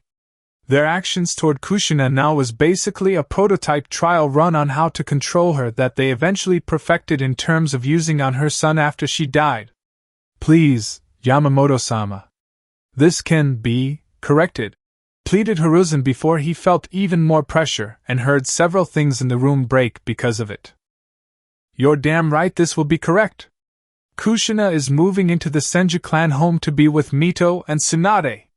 She will learn all there is to know about the Uzumaki clan while here when training to be a ninja of Konoha. Not only that, but should the Uzumaki clan need her back in Uzu, I will not allow anyone to impede her from going for any reason, and will kill anyone who tries, stated Yamamoto while giving Hiruzen a challenge me at your own risk. Look. You can't. It's treason, protested Hamura before his heart nearly stopped at the sight of Yamamoto's eyes focusing on him. Silence your tongue. This is not up for discussion, negotiation, or compromise between us. This is going to happen or I will kill everyone in this room sans Tsunade and let your children rule your clans and positions here in your place. Hopefully they will do a better job than the rest of you idiots, exclaimed Yamamoto with many now fearing the wrath of this old yet still terrifying man before the pressure they felt left them. The only one in the room who was the least affected by it was Tsunade, but that was because Yamamoto wasn't focusing it on her. That won't be necessary, Yamamoto-sama. Kushina is more than welcome in the Senju clan home, wheezed Hiruzen while Yamamoto nodded slightly. Good. Now if there is nothing else, I am going to see my kin, replied Yamamoto before he left the room and Tsunade getting up to follow him out. Such power. I've never felt anything like it.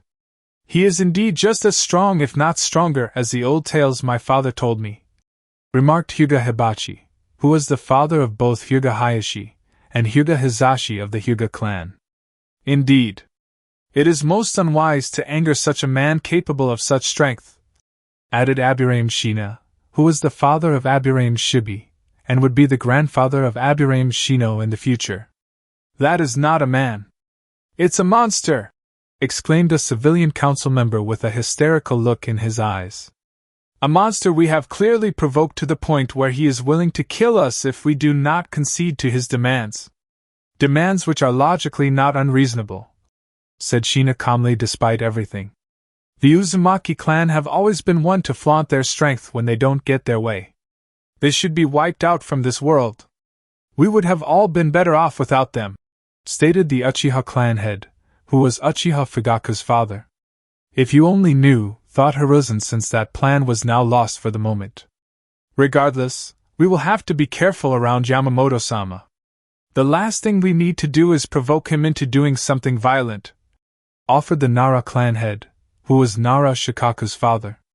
The last thing he or anyone else wanted to do was see Konoha being put in a troublesome situation, or the angry path of Yamamoto, or the Uzumaki clan in general. With Yamamoto, it's no wonder Kushina was blinded with love for Konoha.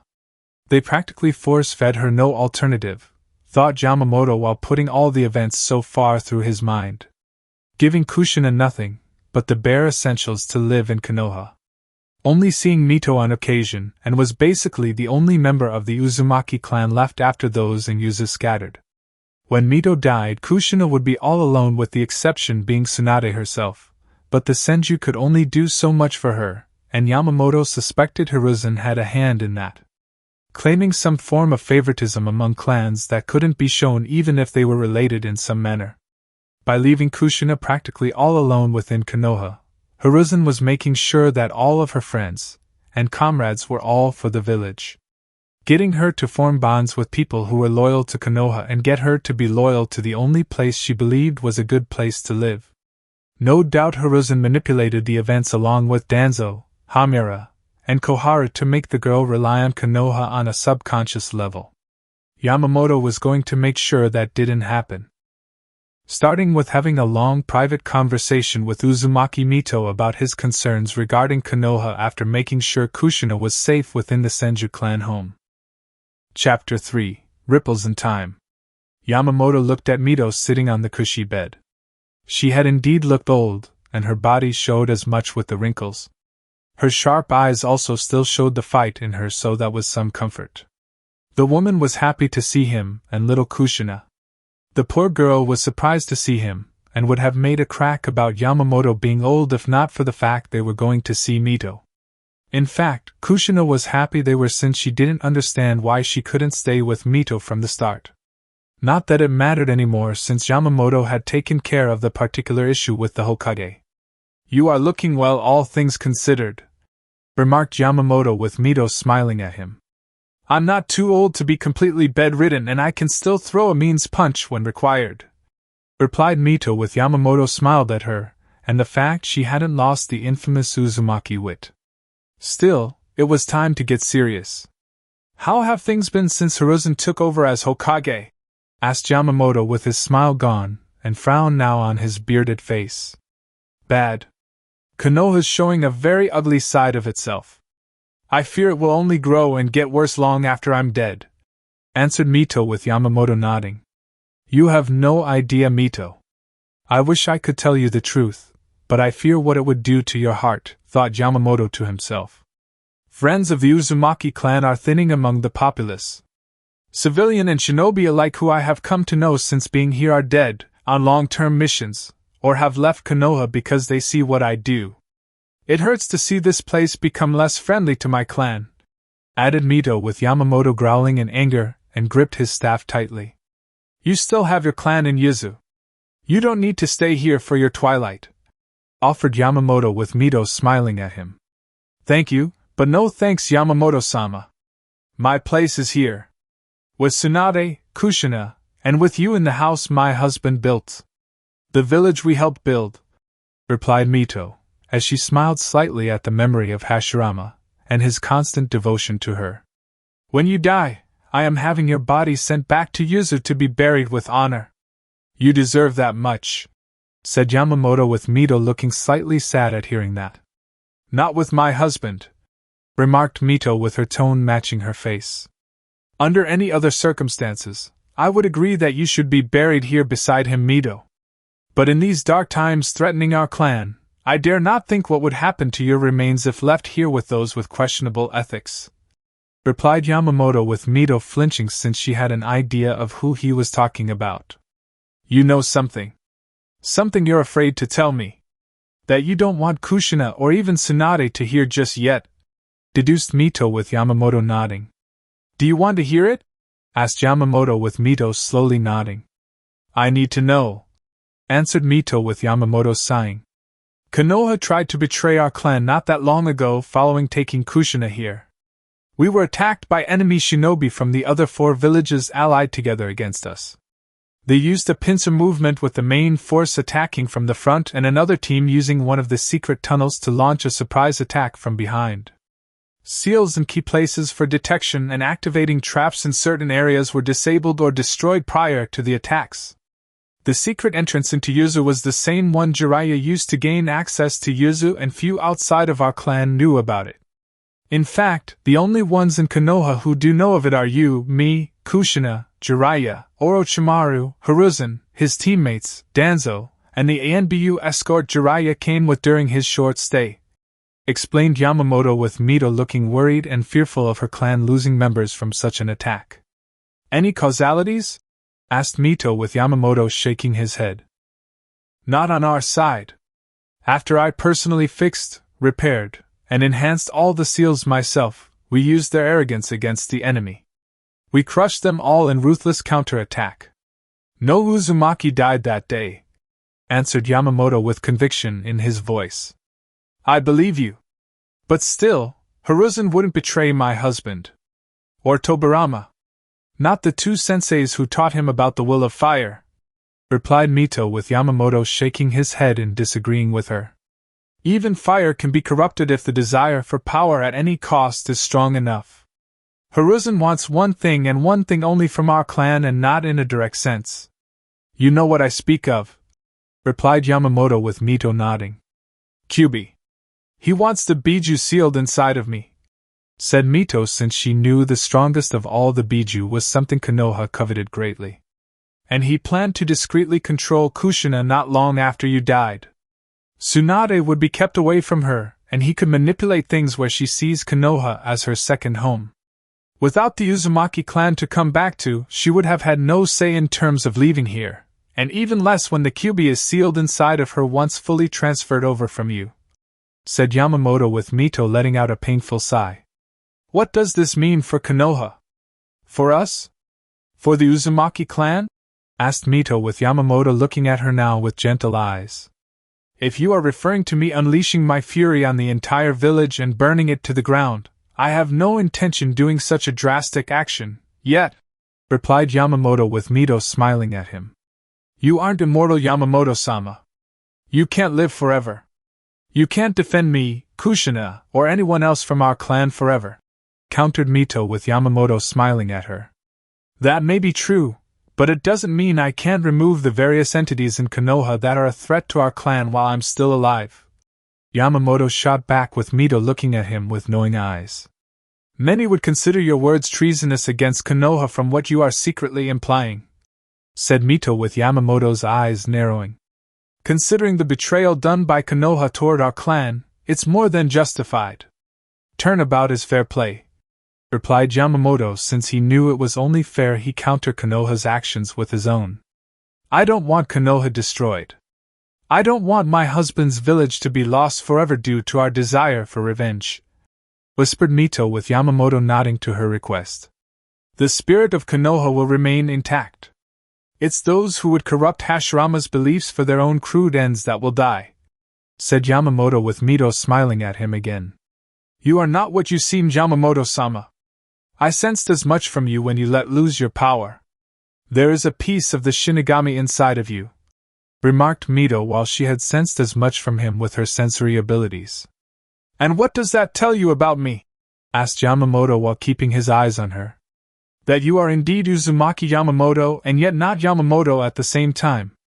I have studied our connection to the deity well enough to know he did something to bring you back to this world, surmised Mito, with Yamamoto slowly nodding in admission. Do you want to know the truth? The entire truth? Asked Yamamoto, with Mito thinking it over in her mind. Tell me everything slowly and carefully. If I cut you off, it is because what you were about to tell me is something even I shouldn't know, or shouldn't be spoken for others to possibly hear, answered Mito, with Yamamoto nodding. And slowly, he told her about a boy named Uzumaki Naruto. Told her of his horrible life in Konoha and how on the night he was born, his father was forced to turn him into the Kyubi Jinchuriki that caused such a horrible life. How the boy struggled for everything he had, knowing nothing of his heritage, taught only the basics, and had crappy academy instructors who sabotaged him at every turn. Mito of course listened intently, cutting him off from certain points in the story since they didn't happen yet, and were outside of Konoha anyway. No point in knowing such things now before they happened when there was nothing they could do. Yamamoto went on to tell her how the boy was the only Uzumaki in Konoha and yet the history books of that time had no information about them. How the history of the clan was ultimately removed due to the clan being considered wiped out, and therefore a pointless thing to learn by the higher up within Konoha. Yamamoto cut through most of his other life and cut to the chase about how Uzumaki Naruto eventually became strong, defeated his enemies, and had to deal with one final betrayal by Konoha in denying his right to be the Hokage due to a law the Sandaime Hokage had in place sometime during his first term as the village leader, and said law providing an opening to give it to the traitorous Uchiha, who had used his authority to take away anything else Naruto loved in life. How the boy used his power to save the Biju from being made into weapons of war and crushed the corrupted Konoha the Uchiha had turned it into when he took the hat. Mito didn't like that part, but considering what this Uchiha had done, and making the other 4 villages ally together against them, even she knew Konoha of that time was beyond saving. And the Shinigami approached me to fix things so the same events wouldn't repeat twice this time around. Namely our clan being destroyed along with several other moments in time that need to be fixed. Uzu was just the main one and went on from there. Finished Yamamoto with Mito closing her eyes and trying to take this all into her mind. I see. So not only were we betrayed by Konoha, but they went so far as to remove our very existence from the history books. As if we never existed, whispered Mito while Yamamoto nodded. One of the reasons I was sent back. I had to prevent such a moment from happening. It was considered the main catalyst to the events that followed. I intend to use my time in this world to fix other moments in time. Sadly, I have to wait until these events are about to happen before I can even intervene, added Yamamoto with Mito nodding. I understand. Do what needs to be done, Yamamoto-sama. The future of our clan and ultimately the world itself is in your hands, said Mito calmly while Yamamoto smirked at her. It wouldn't be the first time. I just need to live long enough to ensure my successor of sorts is born to continue on my work after I'm gone, replied Yamamoto before leaving the room. Konoha streets days later. Kushina puffed out her cheeks as she was being escorted to the academy by Yamamoto due to Tsunade being out on a mission with Jiraiya and Orochimaru. The Uzumaki girl didn't mind Yamamoto escorting her, but the fact was she preferred her cousin Tsunade to him. Tsunade was a strong, beautiful woman who could crush anyone who crossed her with a single punch. As for old man Yamamoto, he was, well, old. Why do you have to walk with me to the academy, old man Yama? Asked Kushina with Yamamoto sighing at her childish nature. Looking back, he clearly inherited it from his other lifetime. Because you are one of 3 Uzumaki clan members here in Konoha. It is my duty to ensure you are watched over until strong enough to walk to the academy on your own, explained Yamamoto while he glanced around when walking and noticed some of the people were glaring at them discreetly. No doubt for being considered island foreigners, from a clan outside of Konoha and not ironically enough for being Jinchuriki. At least not yet anyway. Fortunately, Kushina did not seem to notice since she was busy puffing out her cheeks and staring up at him over his words. I'm not weak. I'm plenty strong, protested Kushina childishly, which made Yamamoto chuckle a little despite everything. I'm sure you are, Kushina, but you are also still just a child. You still have to continue to learn until the time is right where you will become an adult, explained Yamamoto with Kushina growling and let out a huff at his explanation. Fine.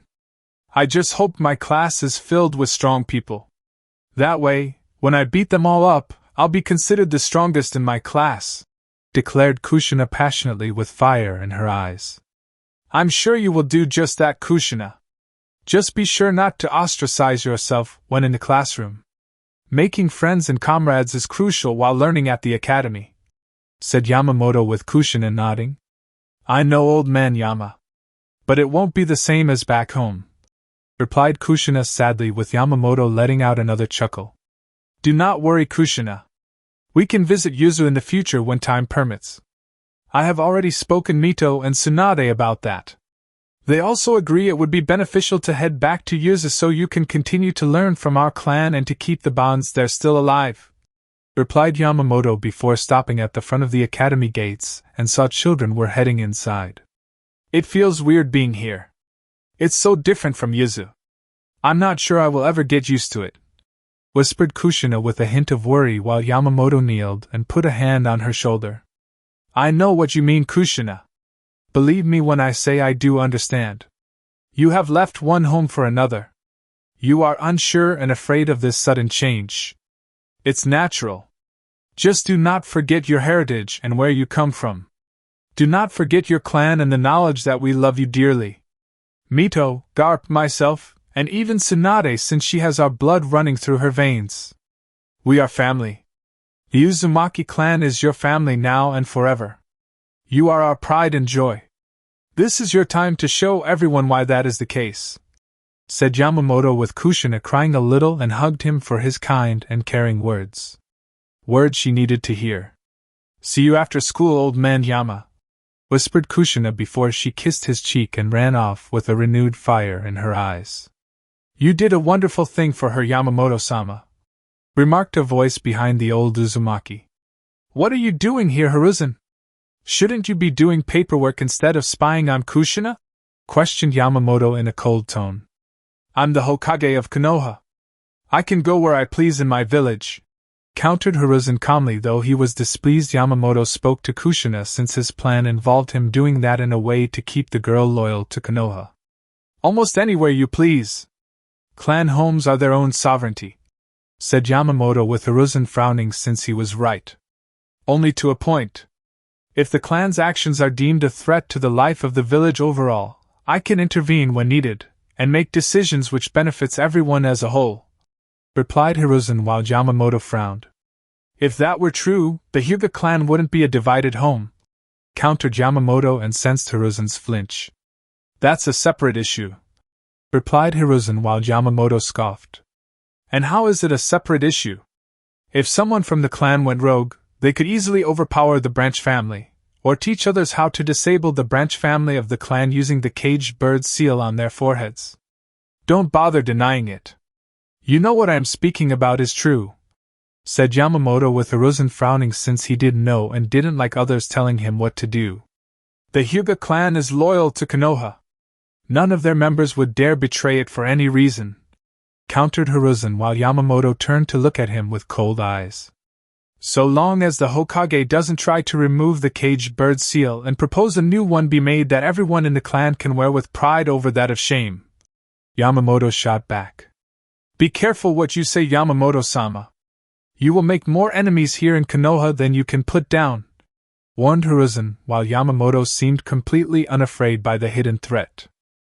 "My enemies are those who would seek the destruction or enslavement of the Uzumaki clan," replied Yamamoto before he began walking away from Hiruzen, while giving the Sandaime Hokage a knowing. "You are one of my enemies. Look. He knows. Somehow he knows," thought Hiruzen with a hint of worry while watching the older man walk away from him. "Are the preparations on your end made, Hiruzen?" asked Danzo, who appeared beside his rival, currently deep in thought. "Yes. I spoke to Jiraiya an hour ago. His spy network is ready to release the information to our enemies regarding the mission.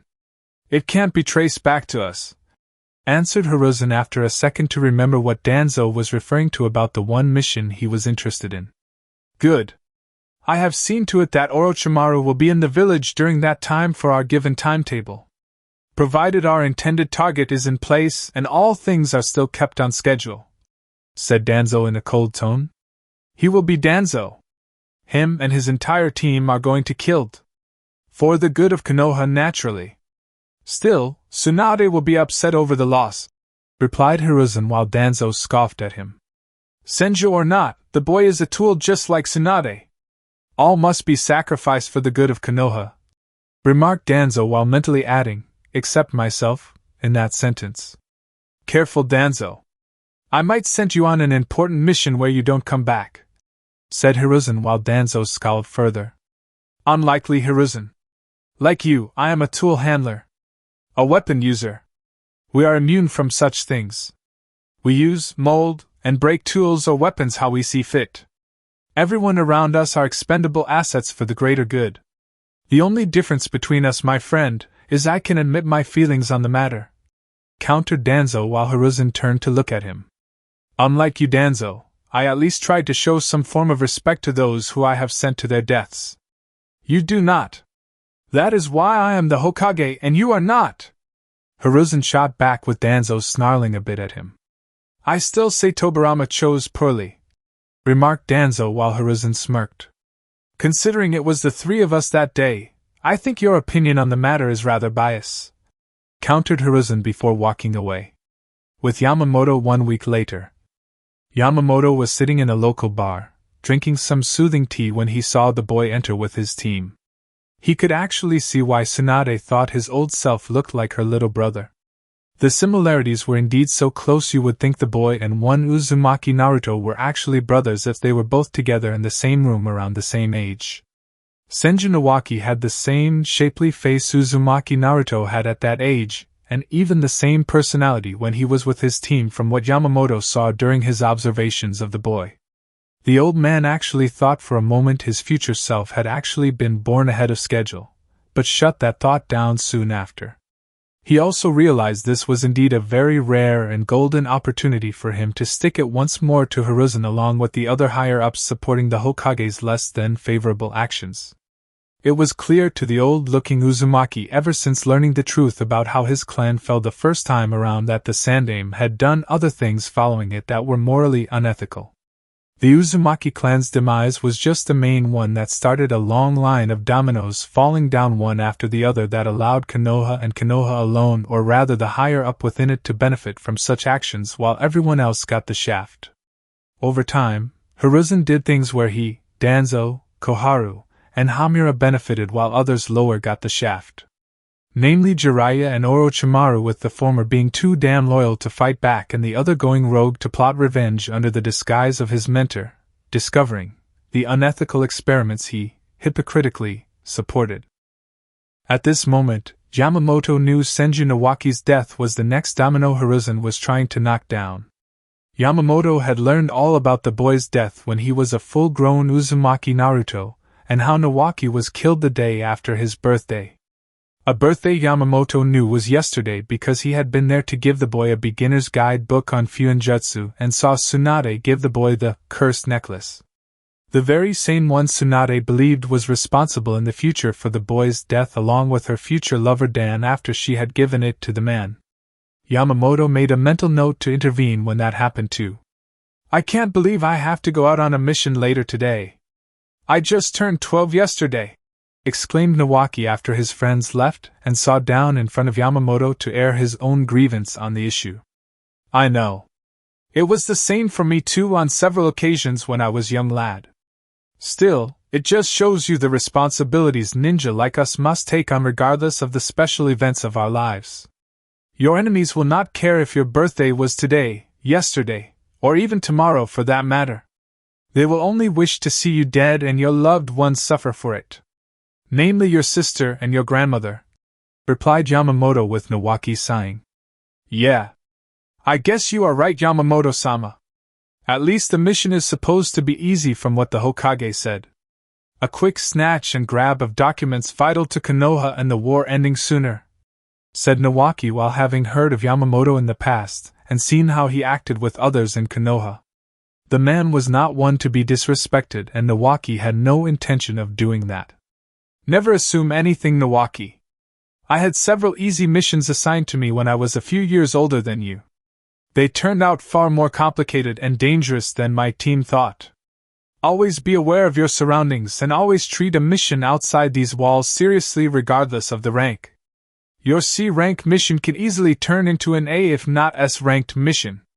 Especially during times of war, explained Yamamoto before flicking the boy in the forehead with his index and middle finger. Oh. Okay. I get it. No need to be mean, old man Yama, whined Nawaki with Yamamoto smirking at him. If I wanted to be mean, little Nawaki, I would tell your sister you were in the hot springs earlier peeping on women out of not-so-innocent curiosity, remarked Yamamoto with Nawaki going pale at the idea of his sister knowing that. Okay. Point taken. No need to get big sis involved. She's been training to use some kind of super strength technique Grandma Mito knows. I don't want to be her punching bag or living test dummy, pleaded Nawaki, knowing his sister would beat the future pervert in him right out. Good lad. Now hurry and go meet your team.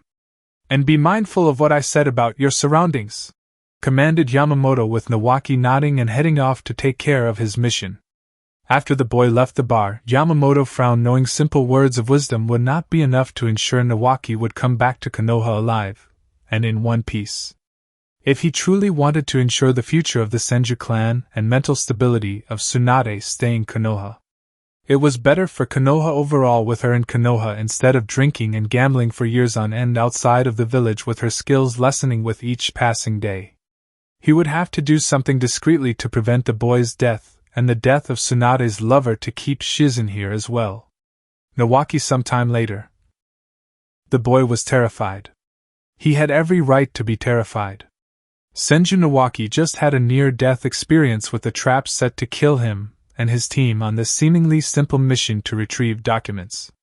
First, the documents themselves aren't even real, but fake. Second, his team is ambushed by 7 IWA Nin intent on thinning out the Senju bloodline. And finally third, Nawaki was barely able to escape the explosive trap meant for them should things get that far. Had he not listened to Yamamoto's advice, Nawaki knew he would be dead right now, and unable to be recognized except with the necklace Tsunade gave him. But his luck and the luck of his team won out. Even more so when all 7 IWA Nin had been struck down soon after the surprise appearance of Uzumaki Yamamoto. The old man had his sword already drawn, and without hesitation or mercy, he killed his enemies like they were nothing, and sheathed his weapon before giving Nawaki a once-over. Before smashing the boy into the ground with his fist. "Didn't you listen to what I said earlier? Honestly, if I had been 1 minute late getting here, you would be dead. Or maybe severely injured with a near-to-fatal injury. Of course, maybe it would have made you realize your surroundings are crucial when on a mission," exclaimed Yamamoto angrily, while inwardly happy the boy and his team made it out in one piece. A little banged up, but still alive with fully functioning limbs and other body parts. "Oh. I did. We did. That trap back there would have killed us if I wasn't paying attention to my surroundings. Like you mentioned earlier," remarked Nawaki while holding his head after the hit by Yamamoto. "Had you paid full attention to your surroundings, you would have sensed the 7 IWA Nin that were in waiting for the trap they set to be sprung. If so, you would have realized sooner this was clearly a trap, and would have retreated before calling in reinforcements to let more experienced shinobi intervene," countered Yamamoto with another one of his fists hitting Nawaki's head. "Oh. Stop doing that. I'm sorry. I really am," pleaded Nawaki while Yamamoto sighed at the boy's antics. "As you should be, Nawaki.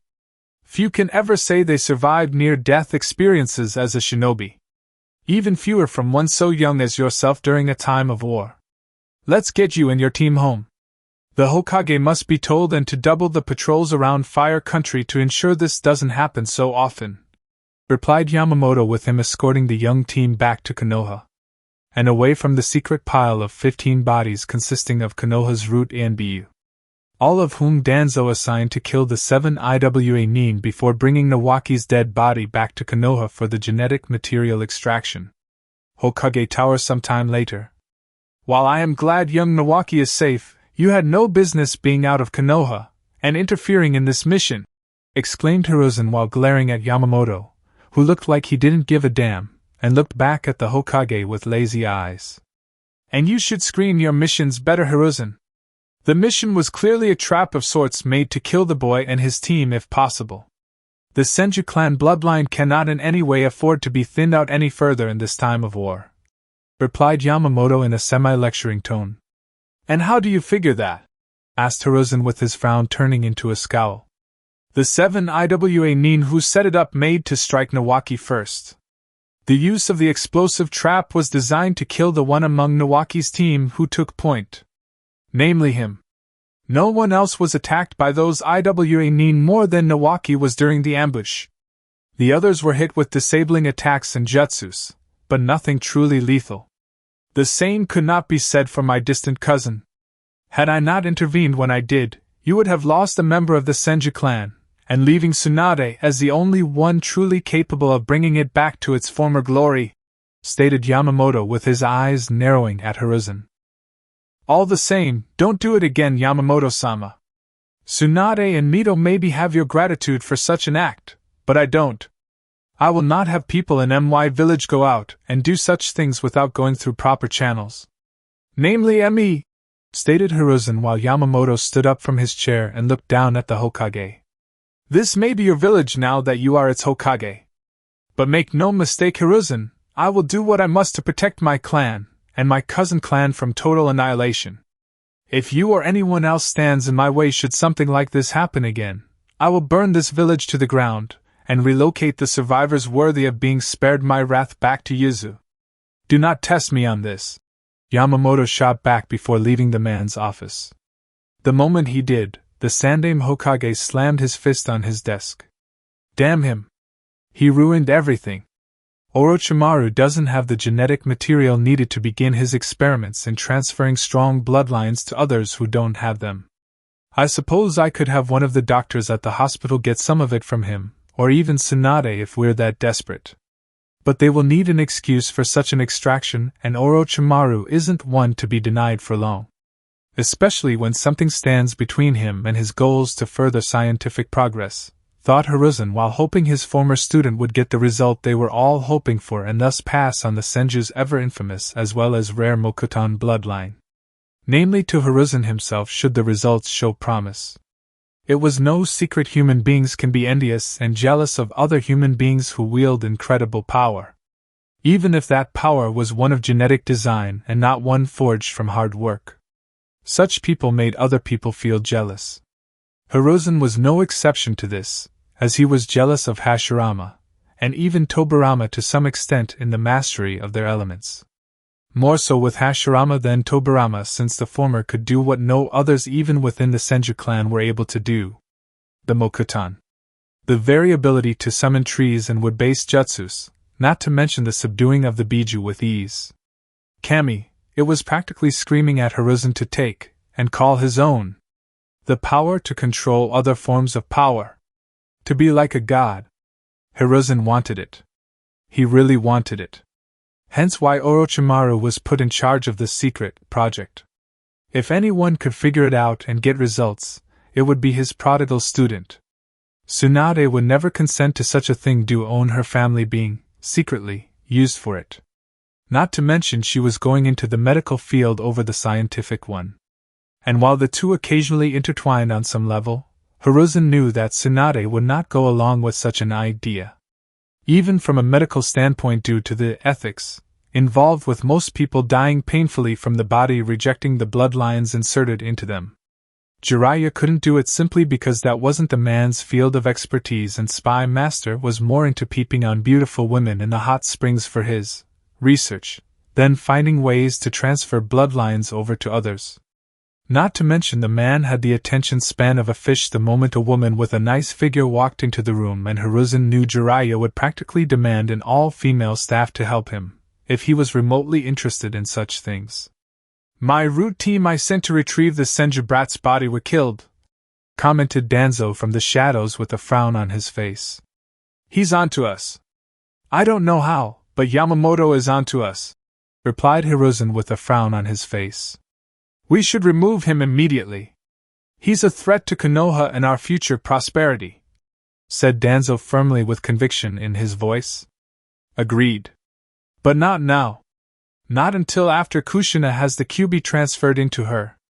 Any sooner and we risk all three leaving for Uzu and the Uzumaki clan closing itself off with the most powerful of all the Biju in their village, replied Hiruzen while Danzo scowled knowing full well the Hokage was right. I have been having some root and BU watching him since he arrived here in Konoha to oversee things regarding the transfer from Mito to Kushina. So far he hasn't met with anyone privy to our plans for being the dominate power among the 5 shinobi villages, said Danzo while Hiruzen frowned. And yet he knew about our plan for having Nawaki killed. That the mission the boy was sent on was in fact a trap. One we allowed to unfold and secretly helped along, commented Hiruzen while Danzo was puzzled by this too.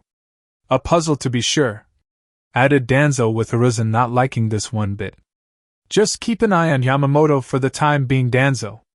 The real issue with getting the genetic materials from our prime candidate is only a minor setback at most in this case. We can always spring another trap on Nawaki in the future or use another discreet means of getting what we want from him. It won't be easy, but the things we want in life are, for the most part, usually hard to obtain," commanded Hiruzen while Danzo nodded and left via the shadows of the room. Uzumaki Mito's room. "You saved my grandson. Thank you, Yamamoto-sama. I don't think I could take such a loss at this point in my life," remarked Mito while Yamamoto nodded since he knew she loved her grandchildren and wanted to see them reach their full potential. "It was an honor, Mito-sama. The boy has spirit and should be allowed to grow as such with it intact in the years to come," replied Yamamoto before his demeanor became more serious. "And yet that is not everything you wished to tell me regarding this matter," added Mito in a serious tone since she sensed his emotions become more negative. "I encountered poisonous roots lying in wait, Mito-sama. They were waiting for the boy to be killed," whispered Yamamoto with Mito frowning. "They wouldn't dare try that. Even Danzo and Hiruzen wouldn't stoop so low as to kill the grandson of their two senseis," countered Mito while Yamamoto shook his head. "When it comes to the quest for power, personal ties have little strength against greed and ambition for obtaining desired goals," Yamamoto shot back. "I see.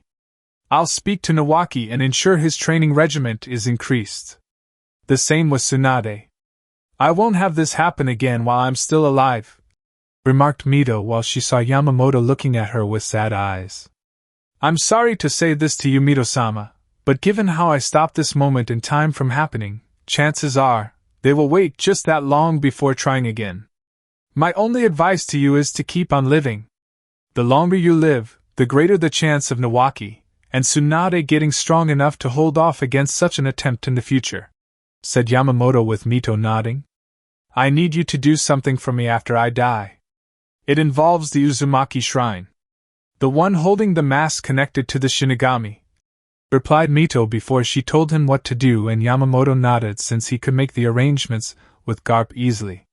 The last thing they wanted to do was leave such powerful items in the hands of people who betray their closest friends for power. Konoha meeting room several years later. "We need these medic nins out in the field, Hokage-sama. Instead of a standard 3-nin team, the teams themselves should be reorganized to have 4 nins per team. If not that, then at least one of the 3 should be a medic nin. Think about all the lives we would save and lower the fatality rate," exclaimed Tsunade while she saw Hiruzen in front of her with Hokage and Hamura on either side of him. Not far from her was one Uzumaki Yamamoto, who glanced at her from his position as the Uzumaki Clan representative now that Mito had died of old age. She of course had successfully transferred the Kyuubi to Kushina in secret and under the watchful eyes of the oldest Uzumaki in history.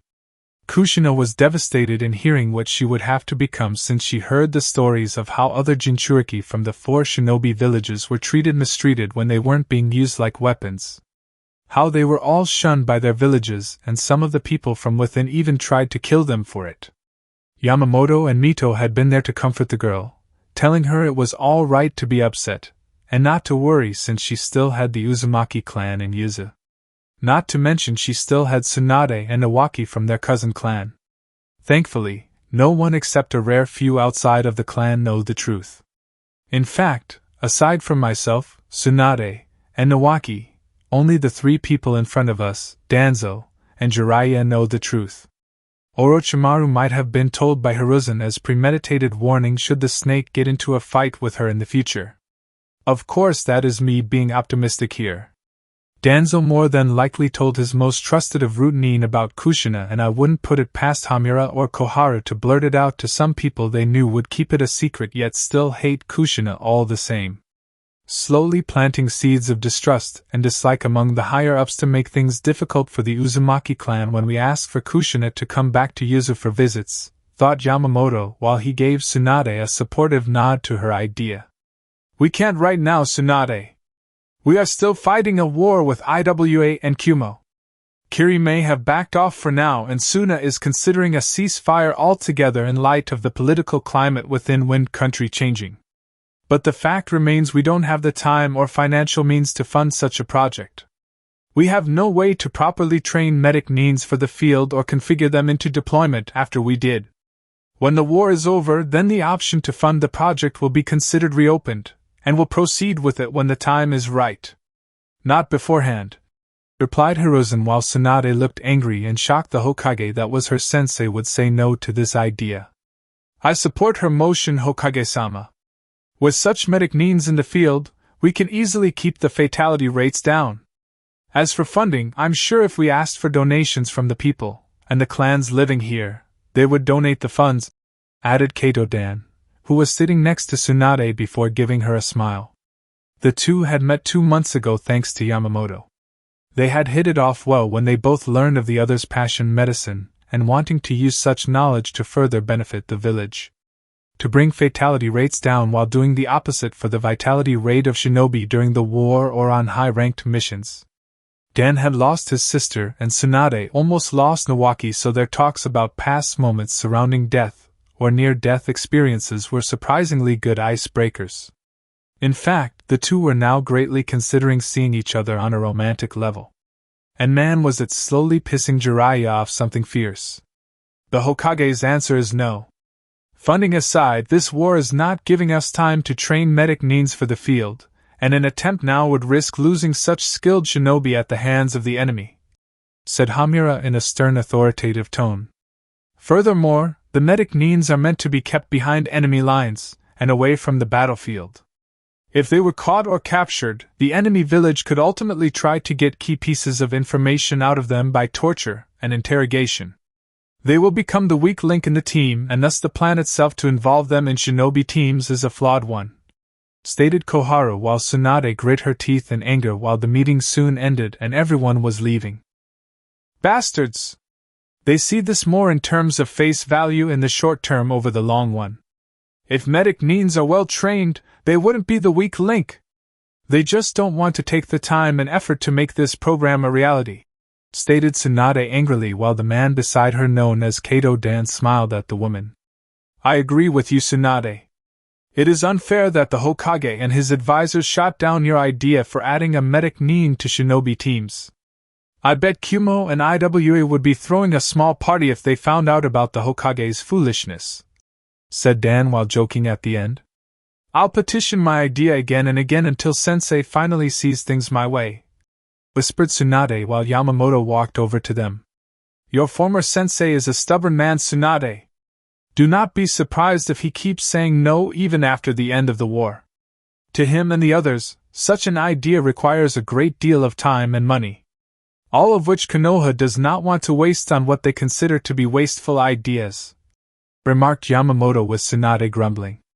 I bet Sensei would have taken my idea into account if Orochimaru was in that room and the one who proposed it to him, remarked Tsunade angrily, knowing Orochimaru pushed for a lot of top secret, and also expensive, projects through, with Hiruzen listening to all of them with interest.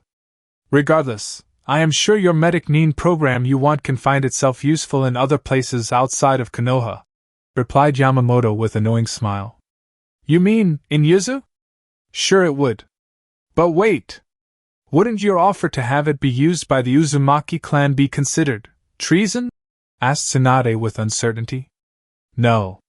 For one, the Hokage turned down the proposal. As such, the offer is open to anyone who wants to see it come to fruition. If Konoha won't use your program to save lives and decrease fatality rates, the Uzumaki clan will in their place. Besides, the Uzumaki clan is your cousin clan. If the Hokage makes his grievances known, you can always tell him it was a gift between two related clans. Remember, the man had his chance to get in on the ground floor of this medic need program and said no, replied Yamamoto with Tsunade thinking it over before looking at Dan. What do you think, Dan? Asked Tsunade with Dan think it over in his mind. It's really up to you, Tsunade. One way or another, I think your idea should be realized. Whether by Konoha or Uzu. It is ultimately your choice. But I will support the decision all the same, replied Dan with the man seeing Tsunade smiling at her. Can you pitch the program to Garp-sama back in Uzu for me, Yamamoto-sama? I can make sure a copy of my idea and how it would work can be sent with the message, offered Tsunade with Yamamoto nodding. Of course. The man is smart enough to see potential new things when they are staring him in the face, and this mechanicine idea of yours is not something he will ignore," said Yamamoto, knowing Garp will no doubt embrace this program and get to work on making it a part of their ninja clan policy. "I thought as much. Grandmother Mito always spoke highly of him. I was a bit surprised Hiruzen was fighting Garp-sama on the right to bury Mito in Uzu when the time came to discuss where she would be laid to rest," replied Tsunade while the three walked side by side with each other down the streets of Konoha. "It is a clan tradition that those of our clan who die, regardless of how it happened, be buried back in Uzu with fellow clan members. Mito may have married Hashirama, but her blood is still, and always will be that of an Uzumaki. Hiruzen had no right to deny my clan Mito's body," remarked Yamamoto while having been there during that meeting with Hiruzen and Garp, while making sure the Hokage didn't know the exact route the angry Uzumaki clan head would be going down when heading for Konoha. And it was a good thing too, since it seemed to be quite a bit of hostile activity in the area during that week when Garp was supposed to arrive in Konoha. Coincidence? Not to the Uzumaki clan it wasn't. Garp had called for a meeting with Hiruzen in a letter about him coming to see the Hokage and getting Mito's body to be buried in Uzu. The Uzumaki clan head gave Hiruzen a timetable of when he was going to arrive in Konoha and claim Mito's body regardless of what the Hokage wanted to the contrary. And lo and behold, 2 ANBU teams from IWA were reported on several major routes that connected to Konoha and Uzu, and Kumo was reported to have had 3 ANBU teams covering the others. With one of the ANBU teams from Kumo encountering Garp, his ANBU, and Yamamoto himself went on his mission to assist in the escorting. It was clear to them when they arrived in Konoha that Hiruzen was surprised to see they made it to Konoha. Clearly he, along with his shinobi advisors, did not expect any of the Uzumaki clan members to make to the village in one piece, if at all alive. In fact, you did not need the Uzumaki clan's sensor ability regarding emotions to know the Hokage along with his advisors were upset at the attempt on their lives being a total failure. It was really straining the relationship between the two villages something fierce. "I know. Part of me wishes she could have been buried here, but I respect clan traditions, and this is one I know my grandfather would want honored. He adored grandmother so much before he died, from what I recall. A hopeless romantic idiot from what great-uncle Tobirama called him," said Tsunade with a smile on her face. "He earned his right to marry her. Especially after the beating I gave Hashirama the day he asked for Mito's hand in marriage, and was willing to do just about anything to marry her. The brat had balls to say that to me," remarked Yamamoto, since the Shinigami had given him the memories of the previous Uzumaki Yamamoto before him. All done to ensure his own cover, as the man wouldn't be blown if asked something only the real Yamamoto would know. "Yeah, I know. Grandfather did mention the fight to me one time. From what I heard from great-uncle Tobirama, who witnessed it, you beat him almost within an inch of his life, and threatened to kill him if he didn't submit. When he refused, it was only then did you give grandfather your blessing." "Why?" questioned Tsunade, since she never did find out why Yamamoto gave his blessing when her grandfather had clearly lost the fight. "Because Hashirama refused to stay down no matter how bloody I beat him. I saw it in his eyes at the end. He had heart, courage, and conviction surrounding his love for Mito. Your grandfather was willing to die for Mito, even if it meant never marrying her if I had landed that final blow. I saw a man willing to stare into the face of death for a member of our clan. That in itself made him worthy. A lesser man or anyone else who claimed to have loved her would have just submitted and given up the fight. Hashirama proved his worth that day. Anyone who lays down and submits to the enemy when the ones they love are on the line in some shape or form are not worthy in my eyes. If you want to be with the person you love, you got to fight for them with all of your power. Win or lose," replied Yamamoto while thinking back to his days as Uzumaki Naruto and of a certain Hyuga girl who fought for him when pain attacked. Thinking of the man, who was no doubt a child living again among his fellow kin in Uzu, made the old Uzumaki think about the other 2 orphans of AIM, Konan and Yahiko. Chances are those 2 were no doubt in need of help right about now, or at the very least would be in need of some help soon. He would pay a visit to where AIM was located, or at least the area around AIM, in order to find the two and bring them to Uzu. In his own previous life, when in hiding, Uzumaki Naruto had traveled to AIM to pay his respects to the 3 orphans who had gotten hurt so much during their childhood. While the layout around the outside of AIM may be different now, Yamamoto was confident he could find Konan and Yahiko before they were lost to this war. His thoughts on the issue were interrupted when an ANBU appeared in front of the 3 of them and bowed respectfully. Yamamoto-sama. Tsunade-sama. Your presence is requested by the Hokage at once, said the ANBU before he vanished. It must be serious to get the 2 of you involved, remarked Dan, since he knew the old Uzumaki in front of them was legend in his own right, and Tsunade herself for her own experience as a shinobi. Clearly. I wonder what he wants? Questioned Tsunade, with Yamamoto shrugging. We will find out soon enough, replied Yamamoto before he walked toward the Hokage Tower. Will I be seeing you again after this meeting? Asked Dan with a smile on his face, and Tsunade was now blushing. You know I will. Provided it's not a mission requiring immediate deployment, answered Tsunade, with Dan nodding with a sad smile. If it is, I understand. Just come back safely, whispered Dan before he kissed her and left for his house. Such a wonderful man. Was this what Mito felt like when she was with grandfather? Or was it the other way around, thought Tsunade, since her parents had kept their romantic life private from her, and she knew little of it. Tsunade felt she took after her grandparents more than her parents when it came to her personality when dealing with different emotional moments. At least her brother Nawaki didn't act like a pervert like Jiraiya tried to do from the one time she overheard the man attempting to convince the Senju male to help with peeping on all of the women in the hot spring. Tsunade would have bashed both their brains in if not for the fact Nawaki refused to help Jiraiya and walked away. She was actually proud of her little brother for resisting, at least up until the point where Nawaki basically said all he had to do was just imagine a hot woman of his choice being naked in the safety of his head. Apparently, nude women in your mind were safer to see than in real life outside, and not even angry women could take that away from him. He said it with such pride in his voice too. She almost didn't have the hearty resolve to beat the stuffing out of her little brother later that day on principle alone. Almost. In any case, she put those personal thoughts on the back burner of her mind, and entered the Hokage's office with Yamamoto to see the Sandaime Hokage. When they entered the Hokage's office, the 2 ninjas saw that Hiruzen, Orochimaru, Danzo, Jiraiya, Koharu, and Hamura there waiting for them. All of them were looking quite serious, and knew this was something that required their attention. As much as Yamamoto hated Hiruzen and those inside the room sans Tsunade right now, the Konoha he was fighting for needed him, and the people Uzumaki Naruto would one day call friends when born. What's the mission? Asked Tsunade while ignoring the glare Jiraiya aimed at her for a brief second, though Yamamoto made a mental note to smack the man around for it. You, Jiraiya, and Orochimaru are going to AIM.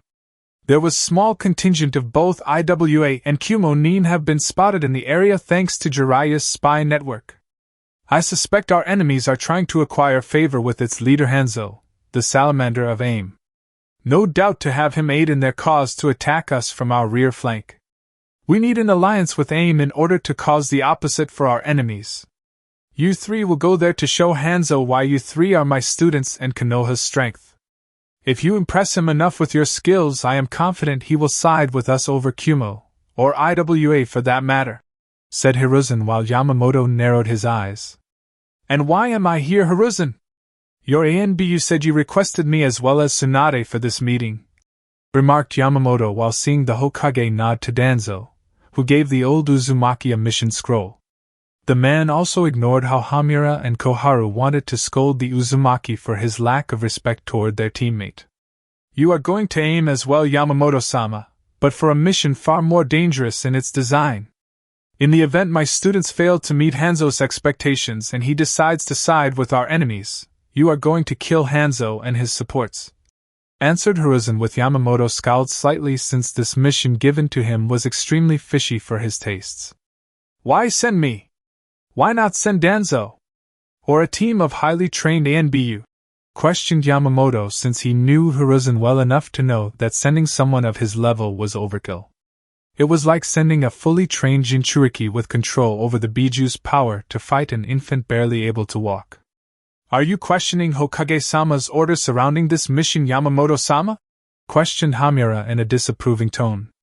Such a thing could be considered treason, remarked Koharu while glaring at Yamamoto with dislike in her eyes.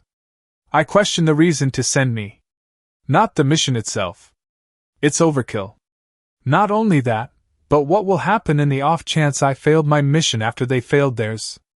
AIM will see the Konoha and Uzumaki clan as its enemy.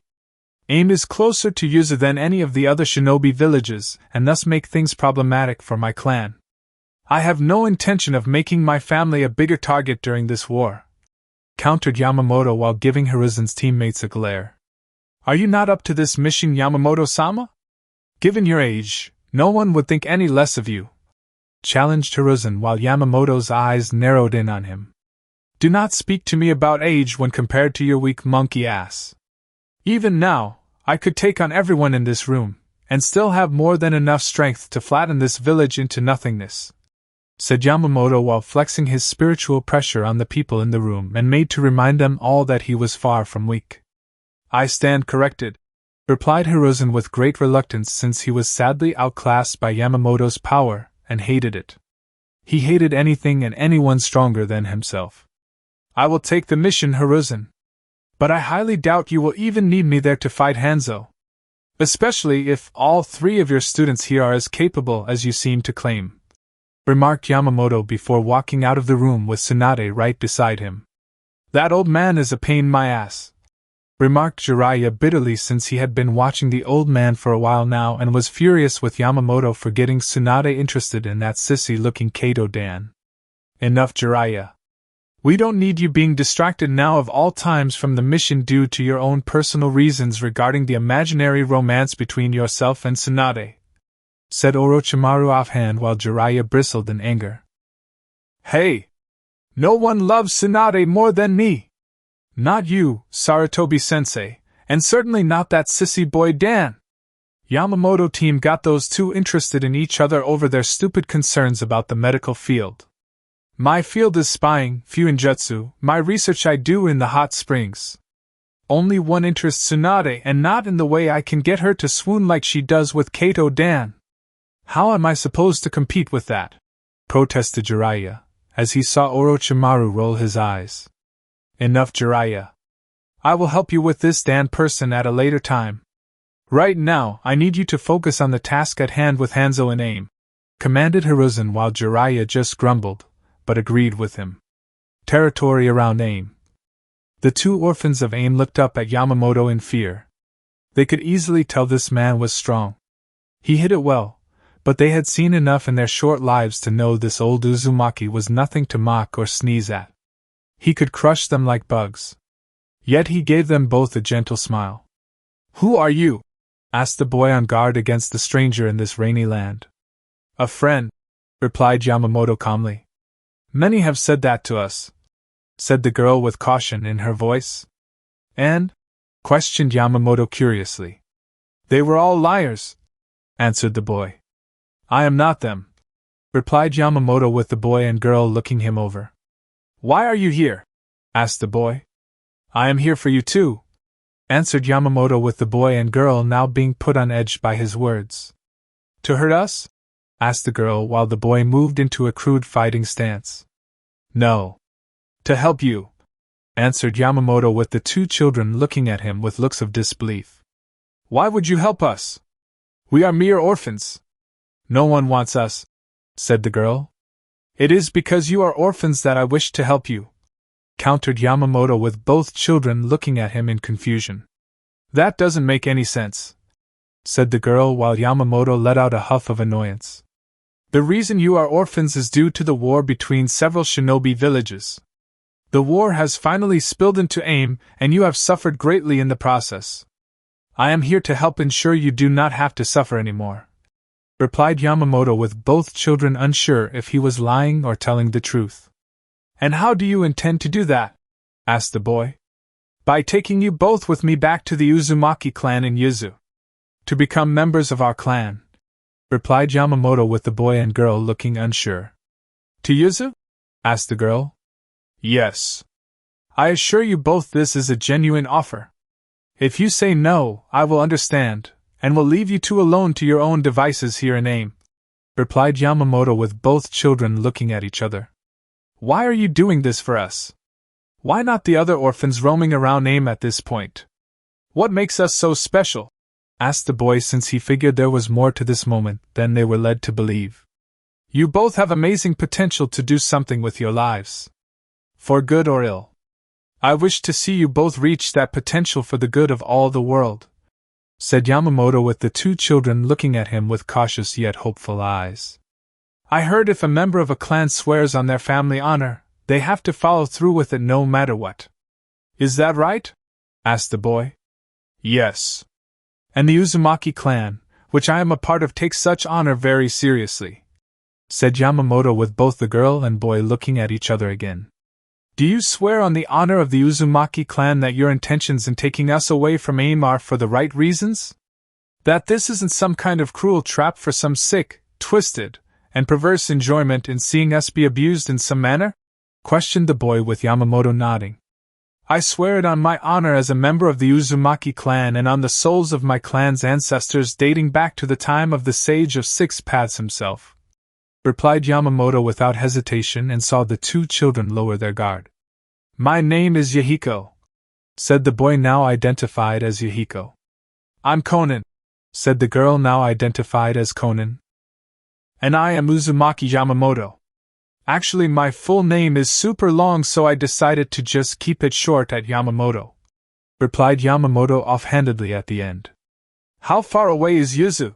Asked Yahiko with Yamamoto stroking his long beard. It is a country surrounded by water. An island country, actually. It's far away from AIM, but not too far. Well over 2 weeks if we move fast enough, answered Yamamoto with both children looking a little upset they had to travel 2 weeks with little to nothing to Uzu. Hopefully, this trip would be worth it, the long wait. Konoha Hokage's office weeks later. This is inexcusable, sensei. He left the three of us to fight Hanzo. And for what? All for 2 measly orphans he took pity on, exclaimed Jiraiya while Orochimaru and Tsunade were in the room listening to him complain. I too must admit, sensei, Yamamoto's action in abandoning us during the mission is most disheartening. This cannot go unpunished, added Orochimaru, though he only added to Jiraiya's defense simply out of his pride being deflated after the defeat he suffered at the hands of Hanzo. Oh, get over yourself. Both of you. Yamamoto-sama shouldn't have gone with us in the first place. Him being there was overkill, and all 3 of you know it, replied Tsunade while she saw the 2 men in the room trying to have their egos tended to by their sensei. You wouldn't say that if Hanzo killed one of us or was about to kill you. What if your precious Dan or Nawaki was there, and Hanzo killed them? Would you be defending him then? Asked Jiraiya before he was floored by Tsunade with her fist to his face. First off, do not speak to me like that about Dan or Nawaki again. Second, they weren't part of our team, and Yamamoto-sama knew that from the start when he was here for that mission briefing. Third, I know Yamamoto-sama would have never allowed it to get that far with us dying. He clearly had faith in us to get the job done with Hanzo regardless if we won or lost our fight. And finally, Yamamoto gave 2 orphans, who suffered in this war, partially because of us, a place to live and be loved in Uzu. It was a loving act, and you should show him respect, said Tsunade while she saw Jiraiya on the ground. Sadly, she has a point, Jiraiya, thought Hiruzen, knowing his student deserved that hit no matter how much he wanted to scold Tsunade for it. Getting back to topic at hand, sensei.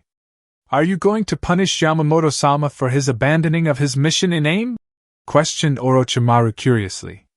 Hiruzen was silent for a second to consider his action on the matter. On the one hand, he could try to impose some form of punishment on Yamamoto for what he did in AIM. On the other hand, if Hiruzen did that, he would have to reveal why Yamamoto was there, and the mission the Uzumaki was sent on wasn't what you would call sanctioned. The Sandaime Hokage had made it seem like mission was when Yamamoto had first decided to question the reason for him being in there. But in truth, the mission was designed to smear the honor of the Uzumaki clan and make Uzu an enemy of AIM in the future. I need time to think about my decision.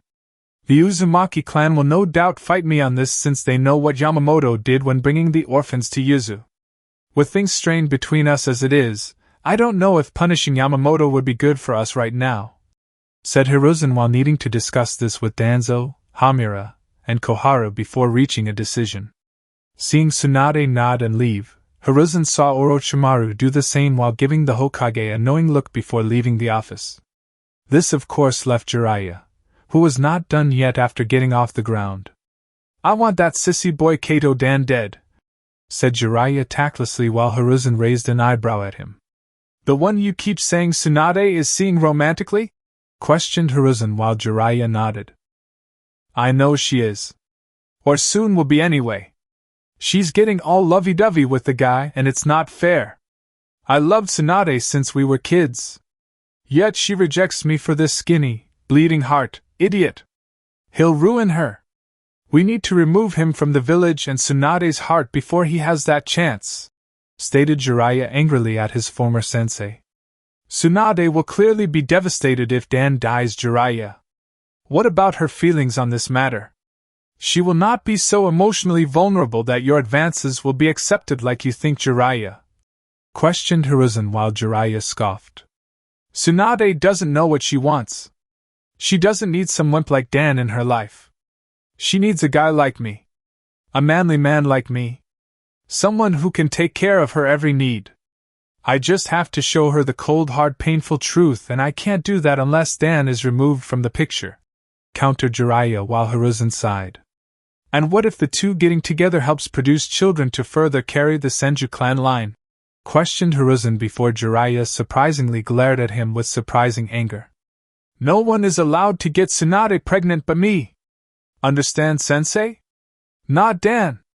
Not Orochimaru. Not some guy on the street looking too lucky. Me! Exclaimed Jiraiya while he had a crazed look in his eyes. I'll look into it, Jiraiya.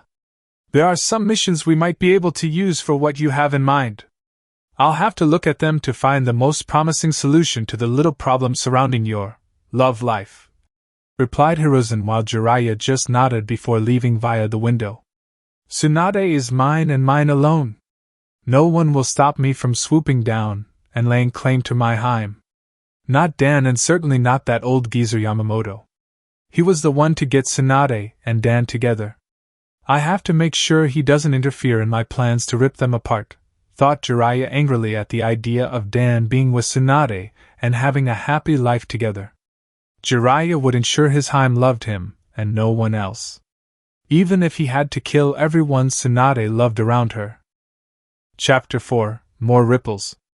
When many first saw Uzumaki Yamamoto, they saw only what their eyes perceived, and believed of him in terms of appearance. He looked like an old, sickly, tired man with no form of strength. The legends stated he was back as a young man. Many of the people, from merely looking at him based on first glance, would easily assume the man was weak, and a small gust of wind would knock the old man over. Of course, we are reminded of the old adage that appearances can be deceiving. Hence what the many unfortunate Konoha ninja around him at training ground number 22 sadly realized when they were being put through the ringer by Yamamoto in a spar. The man had taken off his coat and upper clothing to reveal the physical body of a god made flesh. If it weren't for the long beard and wrinkled face, you never would have believed this was the body of an old man, and an Uzumaki to boot. It was almost amusing to Yamamoto to see so many shinobi of Konoha on the ground, moaning in pain, and in need of medical attention. In the time he was here, many shinobi had become less intimidated by him, and claiming the Uzumaki was past his prime, and to just retire from service. They felt it an insult to their pride as young men and women as well as ninja of Konoha that this old man could keep up with them like it was nothing. So they did the only thing that came to mind as those who felt their wounded pride needed to be inflated again. They challenged Yamamoto to a spar. All of them vs Uzumaki Yamamoto. It drew many spectators. Civilians and shinobi alike. From simple merchants to Tsunade, Nawaki, Dan, and even the Sandaime Hokage himself. Danzo was also watching with his root in the shadows to assess how great the threat Yamamoto was to Konoha. Even the likes of Orochimaru and Jiraiya were watching from a distance when the fighting started. If you could call it a fight. It left many of the ninja spectators watching to realize this man before them was not what they all assumed him to be in terms of being a weak old man. Of course, Yamamoto could hardly be called weak now when the old Uzumaki had single-handedly defeated a total of 135 shinobi ranging from Chunin to Jounin, and even a few Anbu in nothing but pure taijutsu. Yamamoto hasn't lost a step. He's how old and still this strong, thought Hiruzen with a bead of sweat rolling down the side of his face. That's my old man Yama! Kicking ass and taking names! Exclaimed Kushina beside Tsunade and giving a victory sign at Jiraiya, who grumbled at her, and reluctantly gave the woman a large roll of money. Tsunade would have chimed in on the bet, but Nawaki reminded her that every time she bet on something, or someone, she always loses. It earned him a lump on the head via her fist, but in the end Nawaki knew it was totally worth it. Especially when seeing a red-faced Tsunade glaring at Dan when the man snickered at the truth and had to defend himself from the angry woman when she heard it. The strength behind Uzumaki genetics is most impressive. If only everyone were able to share in such a bloodline trait, remarked Orochimaru with a hint of interest in his voice that beneath the layer of minor interest was a much deeper amount of greater interest. For years, his sensei had told him the Senju bloodline was the superior bloodline when compared to the Uchiha clan since both were descended from the Sage of Six Paths. Each having the claim from one clan being descended from the eldest son of the sage, and the other was descended from the youngest. So the mere richness of each bloodline with their unique abilities was considered to be a grand treasure to be coveted, defended, and protected at all costs. And for the longest time, Orochimaru believed his sensei to be right. At least until today when seeing one Uzumaki Yamamoto, the oldest Uzumaki on known record, smashing through men far younger, and in their prime no less. Yamamoto was well over 100 years old, had been around since the time of the warring clans area before Hashirama, and Madara ended the feud between their clans to form Konoha. It was almost hard for someone with Orochimaru's ingenious mind to comprehend the idea of this old man besting those younger, and, thus in theory by the natural order of things, supposed to be stronger individuals. He knew the Uzumaki clan were cousin clans of the Senju, and thus almost them cousins to the Uchiha clan to some small extension. It also gave them a connection to the Sage of Six Paths himself, so they were in the same type of criteria that Hiruzen put the other two. Though why his sensei didn't put the Uzumaki clan in the same category of protection as the Senju or Uchiha clans slightly puzzled Orochimaru. Surely the Uzumaki clan was just as worthy as the Senju or Uchiha. He would have to speak in private to his sensei about that later. Is there anyone else here still wishing to let this spar continue? Asked Yamamoto while he glanced around at the fallen bodies of those he defeated without so much as a sweat. No. We're good, whispered one Anbu on the ground with half his mask destroyed.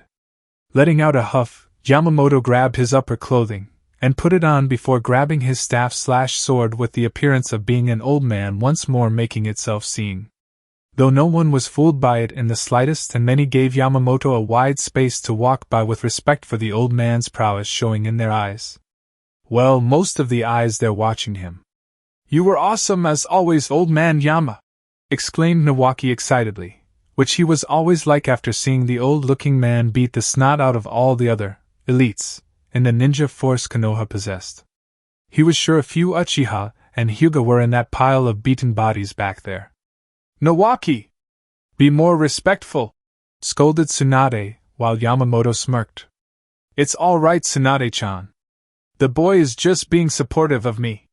Besides, we all know that Konoha's ninja forces currently needed this major wake-up call by my hands.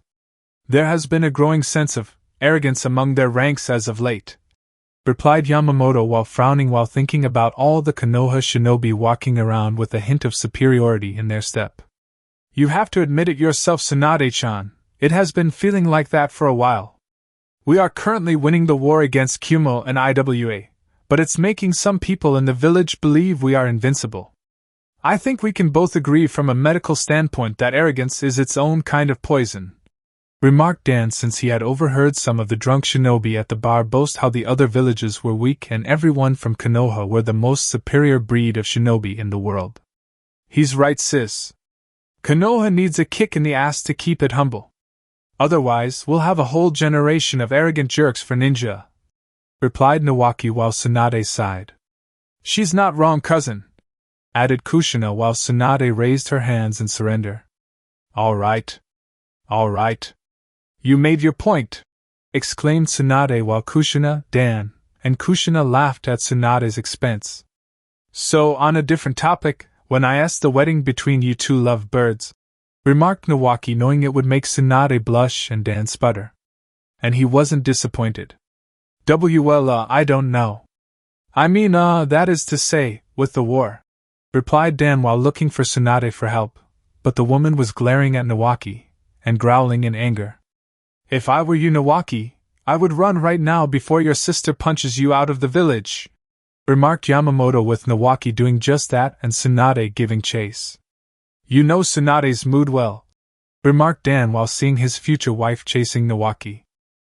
She is part Uzumaki and thus clearly has our temper, replied Yamamoto with a grin on his bearded face, with the sound of Tsunade yelling at Nawaki and Nawaki taunting her. That she is Yamamoto-sama, remarked Dan while a sweat drop formed on the back of his head and heard the sound of a crater made from Tsunade's fist being made, with the noise of Nawaki complaining how she nearly hit him. So what is it like to be a genin, my girl? Asked Yamamoto with a hint of pride in his voice as he was now focusing on Kushina. Good. Most of the academy students were wimps. But some have potential to be strong.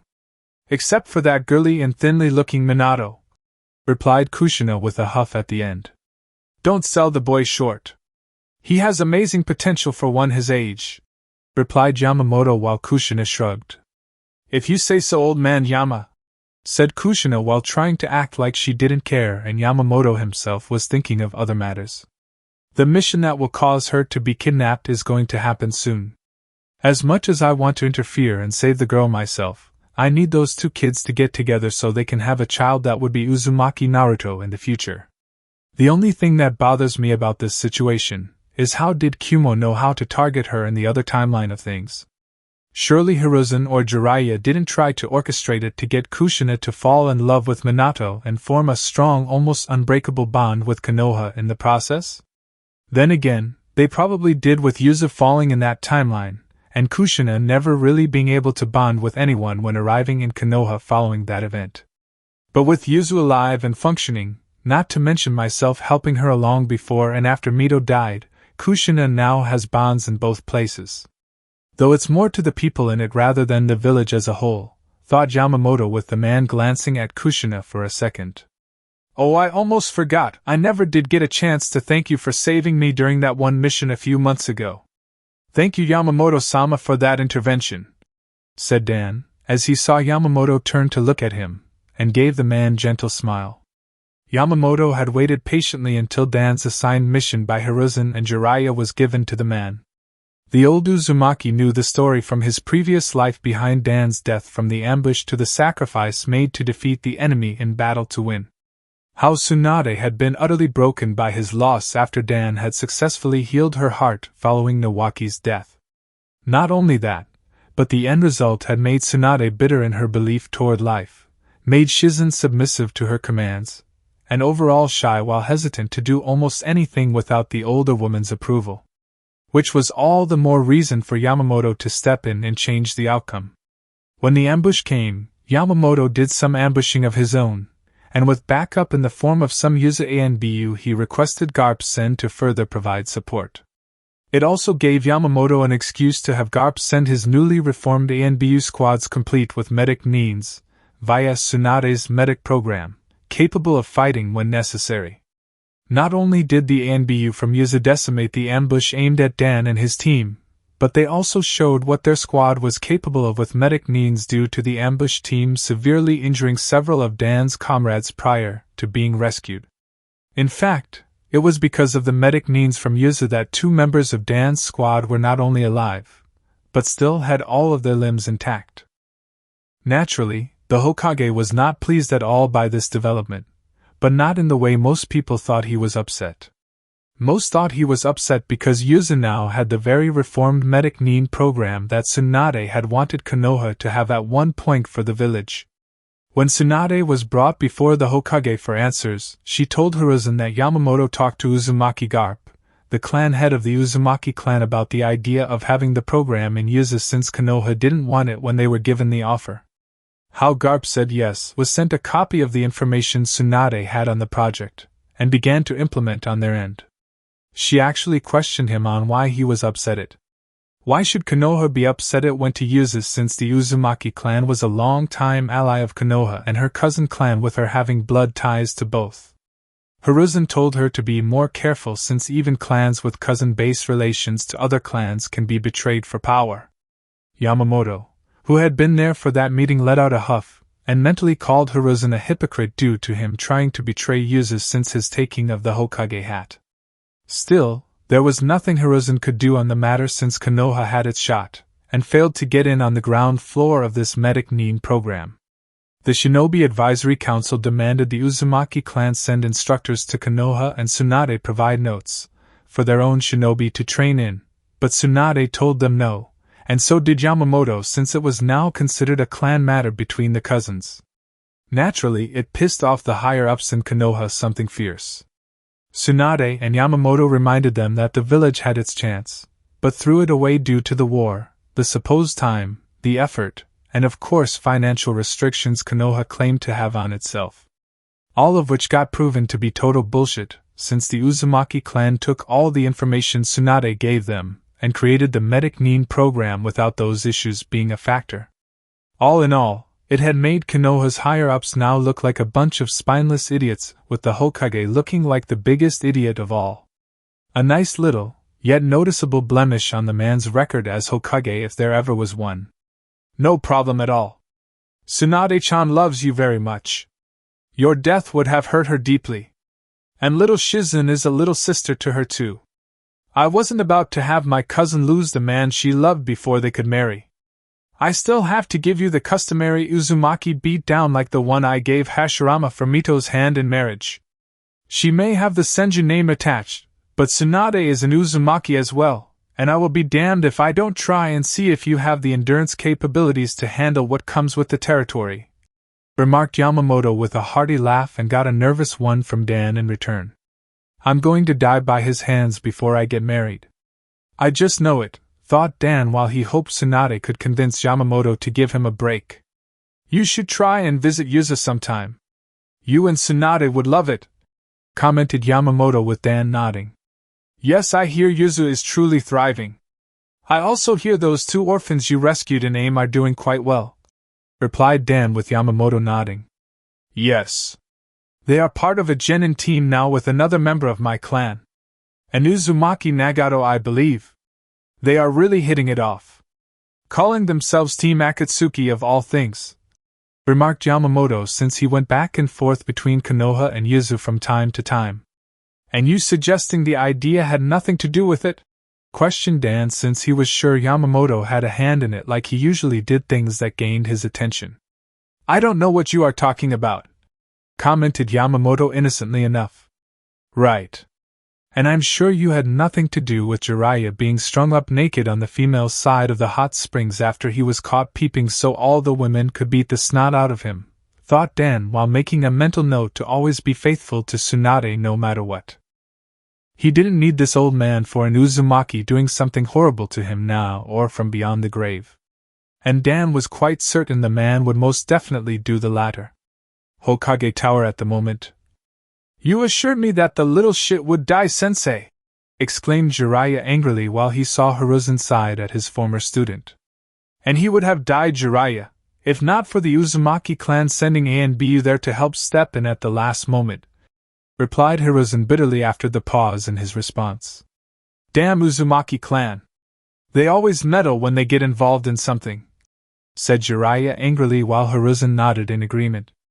"I know the Hyuga clan being chief among them. Yamamoto has been hounding them for months about their caged bird seal and making one that all the Hyuga clan can wear. Apparently he is in fact the maker of the original caged bird seal," remarked Hiruzen while seeing Jiraiya looking floored by this news. You're shitting me? Him? Questioned Jiraiya while Hiruzen shook his head. No, I'm not. Though what the Hyuga use now is different than the one he gave them. It was apparently called the Dojutsu Protection Seal and did everything the Caged Bird Seal does now, except it didn't cause the people wearing it any pain when a certain hand sign is used. Explained Hiruzen with Jiraiya looking smug. Well, I guess I'm such a great Fuinjutsu master isn't so great at his craft after all if the Hyuga could alter it into what they want. Mocked Jiraiya while Hiruzen frowned further. Shut up, Jiraiya! You aren't one to talk when it comes to your Fuinjutsu skills even if you are called a master. He can make your work look like crap. I have seen the samples done by him when compared to your own. It outshines you by far, said Hiruzen with Jiraiya letting out grumble. Yeah, well, I'm a better peeper at the hot springs, so I have that, whispered Jiraiya, which caused Hiruzen to sweat drop at his defense pertaining to his work in Fuinjutsu. That aside, Yamamoto brought it to everyone's attention that the Hyuga clan signed a binding contract stating their clan wouldn't alter, change, or basically overall butcher the original design, said Hiruzen with Jiraiya wincing since he knew what that meant. And let me guess, Yamamoto has all the records to back up his claim on the issue, said Jiraiya with Hiruzen nodding. With additional copies of the contract also located in Uzu. He brought it up at the last meeting when Hyuga Hibachi had enough of Yamamoto's protest and demanded proof of such things being done. Yamamoto had everything on hand to present to the councils and the other clan heads. From the contract signed by all parties involved, including Hibachi's own grandfather and even father were on it. All the way to showing the actual seal he made, what it did, and where it was best to place it on a member of the Hyuga clan. Apparently it would be well hidden on the back of the neck behind their long hair instead of the forehead, remarked Hiruzen while Jiraiya nodded. What did Hibachi say to that? Asked Jiraiya with Hiruzen sighing. He claimed the contract was a fake and the signatures were forged. Not to mention he called the Dojutsu Protection Seal inadequate and thus shouldn't be used since it did not provide proper hierarchy structure to any clan who chooses to use it, replied Hiruzen with Jiraiya sighing. So he tried to bullshit his way out of it, surmised Jiraiya with Hiruzen nodding. Pretty much yes. Yamamoto told Hibachi if he didn't change things within his clan now, there would be bad blood between the inner parts of the clan in the future that would go so deep, even the fear of the usage of the Caged Bird Seal wouldn't stop the branch family from one day taking revenge. Hibachi of course misread the words as a threat made by Yamamoto to his clan and banned any Uzumaki from ever entering the Hyuga clan compound in fear one of them would try, said Hiruzen while Jiraiya shook his head. What does the Fire Daimyo have to say about this? Such matters normally reach his ear and gain his attention when one or both parties yell loud enough, questioned Jiraiya with Hiruzen sighing. Right now, the current Fire Daimyo is hoping we resolve this internally before being forced to intervene. I told him we would handle this issue, but according to the laws in place, I might have to side with Yamamoto on this.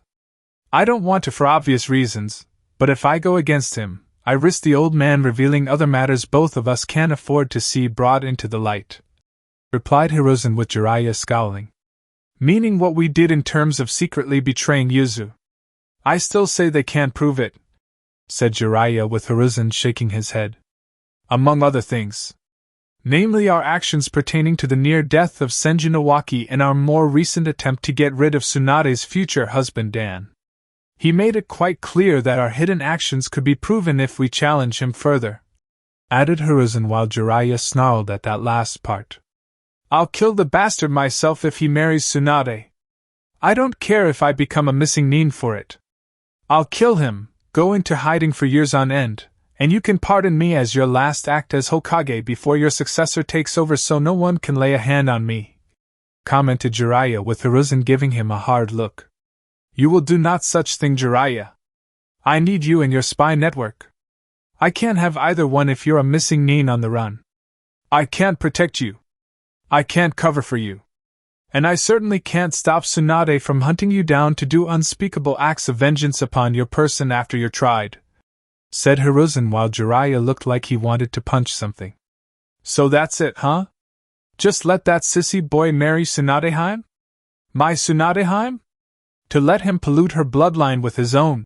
Questioned Jiraiya with Hiruzen scoffing. Spare me all of your theatrics, Jiraiya. Your own bloodline heritage isn't anything worthy of being praised about, and you know it. Remember, you have been an orphan all your life while Dan is not. Between the two of you on bloodlines alone, Dan has you beat. Unless you can provide undisputed proof that you are the son of some great high-ranking clan, or even the long-lost child of our own Fire Daimyo himself, you are outmatched, replied the Second Hokage with Jiraiya now gritting his teeth. You know I don't have such proof, stated Jiraiya angrily. Then shut up about it. What's done is done. Besides, this will be blessing for Konoha in the long run. For years, Tsunade has ignored, shunned, or punched out every male suitor until Dan came along. We need more Senju clan members, Jiraiya. Nawaki will find his own girl soon enough, and Tsunade with Dan will help us have more than just two among our ranks. Meaning we can easily acquire the genetic material from those future children under the medical reasons for Orochimaru's research plans. Konoha will still get stronger as time goes by. Everyone wins! Exclaimed Hiruzen firmly while Jiraiya glared. Not everyone, replied Jiraiya while he moved to leave. I am warning you this one time, Jiraiya. Do not go after Kato Dan. I only indulged you in your request at the time to have him killed because I thought it was the better choice. I also had hoped you could convince Tsunade to be with you in the years to come, and the two of you could produce a child capable of being greater than either parent. But now the window to that option has long since been closed, and cannot be opened again. Just let it go, commanded the Second Hokage with Jiraiya scowling deeper. Never, whispered Jiraiya before leaping out of the window. Damn it, Jiraiya. Your obsession will become a problem for me and Konoha in the future to come. I just know it, commented Hiruzen, since his student always did act foolishly, and made everyone associated look bad. Senju clan home sometime later. So Minato saved you from those Kumo-nin, huh? Well, good for him. I always knew that boy had a decent-sized brain in his head, commented Tsunade while Kushina blushed a bit, both in embarrassment at being captured, rescued, and finally regarding Minato saving her. It's nothing special. I just let some of my hair out to leave a trail. He even mentioned how nice my hair was and I shouldn't try to take out too much, replied Kushina while she tried to hide her blush. What's this? You're blushing. Does my dear fiery tombo for a cousin have a crush on one Namake's Minato-kun? Questioned Tsunade with Kushina now blushing further and glaring at the Senju. Says the older woman, who only now is getting married prior to entering her hag years in life. Countered Kushina with Tsunade's forehead sporting a tick mark. What did you say? I am not old in the slightest, exclaimed Tsunade while Kushina shot a raspberry at her. So you say, but I can already see the color gray forming in your blonde hair. And is that a wrinkle? Teased Kushina with Tsunade getting angrier. That's it. You are dead, yelled Tsunade before the two ran around the room with one chasing the other. Well, now I know where I get it from, thought Yamamoto with the old man smirking at the sight of the two causing chaos around him. How he was going to miss it when dead.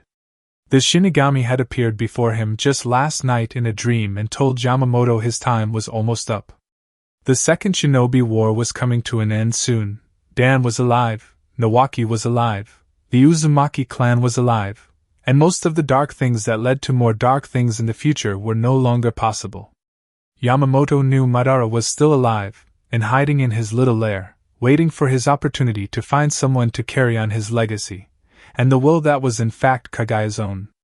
She had used her own influence to poison Madara's mind beyond repair because of his already upset attitude toward his life made him an easy target between her choice and targets. She could have targeted the Senju line, but Hashirama put a stop to that with his outlook toward life, and the Uzumaki clan were following him in that regard too. Hence the one side with hatred on the Uchiha's side already in their heart being the prime targets. Some things will sadly have to occur from what the Shinigami told me. Like how Uchiha Obito becoming Madara's pupil and trying to let Kurama out of his seal to attack Konoha. But unlike last time, There will be good number of Uzumaki Clan members present, and I would ensure a repeat of before doesn't happen. Konoha wouldn't be attacked by the fox, no one would die, and no one would know Uzumaki Naruto was the Kyuubi Jinchuriki, thought Yamamoto, as he would leave instructions for Garp, and the Uzumaki clan in general to be read following his death for the day when the Kyuubi would be sealed inside of his future self. Provided, of course, his mother or father sealed it into him on the night of his birth. There was always a possibility that outcome would change. Still, so long as Obito failed in his mission, it should be enough. At least for a time. For now, all Yamamoto had to do was hold on to his life long enough to ensure certain issues didn't happen following his death. Uzu 2 weeks later. Uzumaki Garp was reading a long, yet important letter sent by Yamamoto, and it was not a good one. The letter stated the old man was finally feeling his age and that his days of living were numbered. In his letter was a set of instructions regarding certain issue to be carried out upon his death, and all of them surrounded Konoha. The letter went on to state that Uzu was to keep Konoha at an arm's distance in terms of friendship until Hiruzen was no longer Hokage, and the man's advisors along with a certain war hawk for arrival to the seat were dead. To alter its security system so no one in Konoha except those Yamamoto listed could be trusted, and to destroy the secret tunnel entrance before rebuilding a new one. Not only that, but Yamamoto insisted that when Kushina became pregnant with a child of her own, why Yamamoto thought that Garp had no idea, she should have the said child in Uzu, and under heavily guarded protection. In the possible event they can have her come to Uzu, they were to secretly enter Konoha, and not reveal themselves until the last moment. To use all their skills to protect Kushina during the birthing process that would risk the fox escaping. Garp of course read the hidden meaning behind the letter stating those in Konoha would be frothing at the mouth for the power they were going to one day be waiting for that moment of weakness should they see an opportunity to take the Biju from Kushina into another Uzumaki. Possibly her own child if what the letter implied was indeed accurate, and they would ensure the child suffered. The Uzumaki clan knew all about the abuse Jinchuriki went through in other villages and thought Hashirama was an idiot to divide them up without considering how the people of each village would use them. Both Yamamoto and Garp wanted to smash their fists into the man if he were alive here today. Mito's husband or not. This letter is seriously troubling. Yamamoto was the one who ensured our survival all those years ago when the Second Shinobi War was at its peak of violence. Not to mention he saved our cousin clan member Nawaki and Tsunade's lover Kato Dan in the belief that their deaths would hurt Tsunade. At first I questioned how he knew, but shrugged it off as an old man's wisdom, instincts, and intuition being razor sharp from years of experience. But this? No. This warning is not just a warning. This letter is basically of a blast it all. What's the word? Premonition. Yes. A premonition. A foretelling of the future, and of things to come if we don't act. Mito clearly trusted him to get the Shinigami mask from the shrine here in secret. She trusted him to watch over Kushina after she died in Konoha. Hell, I trusted him long enough to see he was indeed a full-blown Uzumaki in every sense of the word. He saved our clan from total annihilation several times over. If I don't listen to him now when this might be his last final act in warning us, I might as well be a total idiot, thought Garp before calling for his most elite ANBU within the clan. Yes, Garp-sama? Asked the ANBU captain of Uzu. We're going to strengthen and alter our defenses. Do it quietly. I want new security seals, detection seals, traps within traps, and everything else we can do to fortify Uzu. I want Uzu so well defended, we could withstand a Biju bomb, and still be able to flip the said Biju off, exclaimed Garp while his ANBU team in front of him sweat dropped.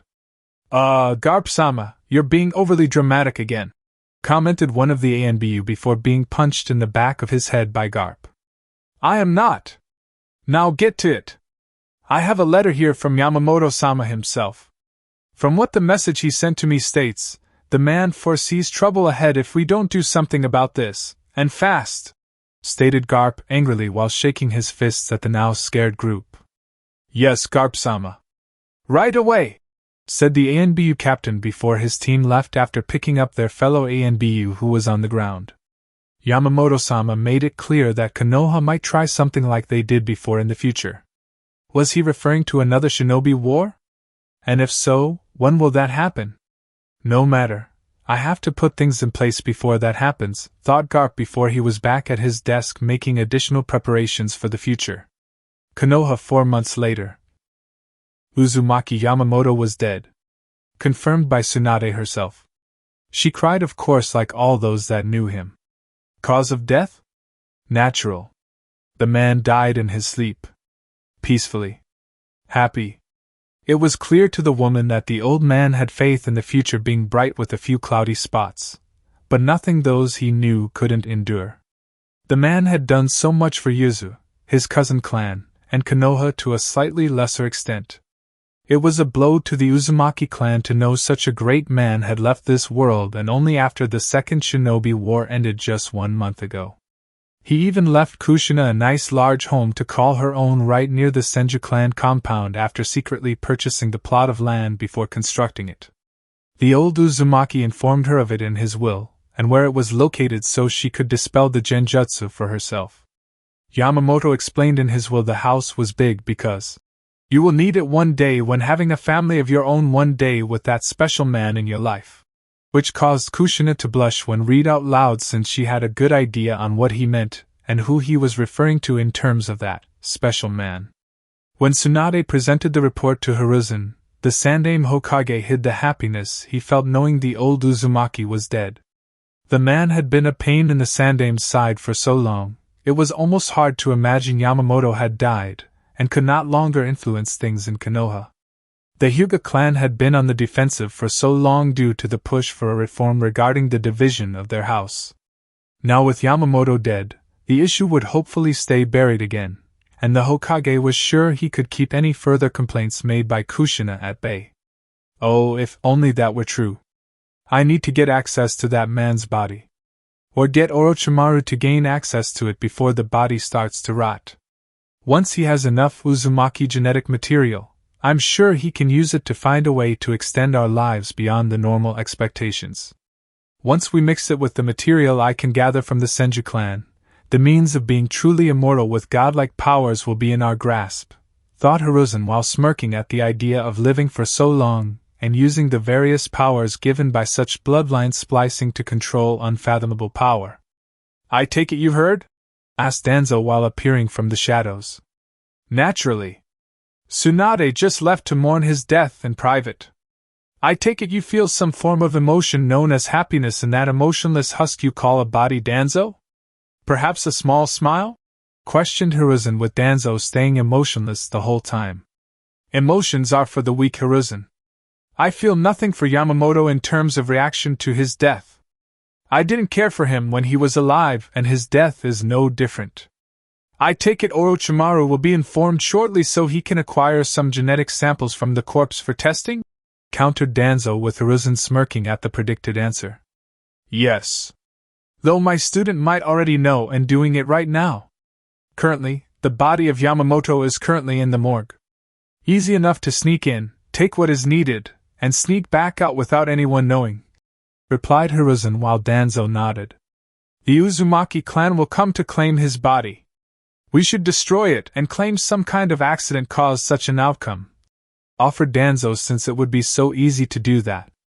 A final act of revenge against Yamamoto, I take it? And to hurt the Uzumaki clan no less? Questioned Hiruzen, since the idea did have some appeal to him. They set our master plan back by several decades. They ruined our chances of becoming without dispute the strongest village of the Major Five. They don't deserve anything we have in Konoha. They don't deserve anything. I say deny them what they claim is owed and never apologize for it, stated Danzo harshly while stomping his cane angrily at the man. Hiruzen saw how Danzo was gripping his new cane tightly in his one remaining hand and remembered how Yamamoto had crippled him 3 months ago. Danzo had tried to approach Yamamoto in private in the belief he could turn the man to his side in overthrowing Hiruzen for the title of Hokage, hinting that the old man should assist him in removing the Sandaime because of the man's past sins against the Uzumaki clan and the Senju clan.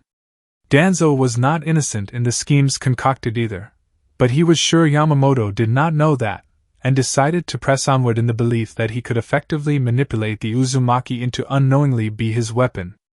Only to have Yamamoto draw his sword and slice into Danzo with deadly precision.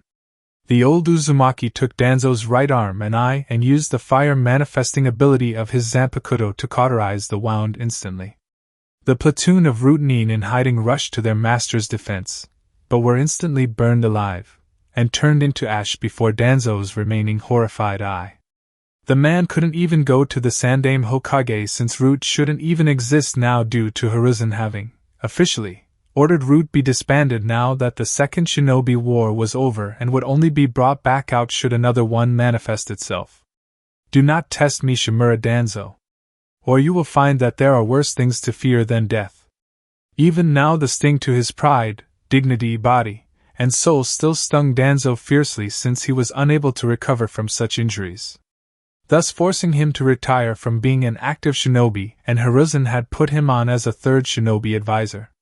Both to help keep Danzo close by to take a fall if Hiruzen felt it was necessary and to ensure the crippled man felt he was still important to some extent. Like Danzo, the Second Hokage saw people as tools. But unlike Danzo, the Second Hokage still saw how to use broken tools over throwing them away. Tsunade had of course tried to heal his injuries, but the Sannin had told Danzo it was not possible, even with her skills. At best could give him a new eye to replace his lost one so he could see better. Danzo turned it down though since he didn't want a normal weak eye to replace his sharp one. Yes. I'm sure the permanent mark Yamamoto left on your body and soul has nothing to do with it, commented Hiruzen while smirking at Danzo's crippled state and knew the man was lying straight through his teeth. Konoha the morgue. Ah, the body of Uzumaki Yamamoto himself. Such an intriguing figure. Even in death, his form still looks as imposing as ever. He doesn't even look dead. Just asleep. Don't you agree, Jiraiya? Remarked Orochimaru with a grin on his face since he sensed Jiraiya here in the morgue seconds after arriving himself. Yeah, my heart is all aflutter. Hurry up and get what you need, Orochimaru. I want my time to spit on the corpse and give his stupid wrinkled face a punch to take to the other side, commented Jiraiya angrily since he was pissed that not only was Tsunade married to that sissy boy Dan, but not long after their honeymoon, she was pregnant. She even had the nerve to say that if the child was in fact boy, it would be named after Yamamoto. It was insulting. Jiraiya felt she should be having his child. Not Dan's. His.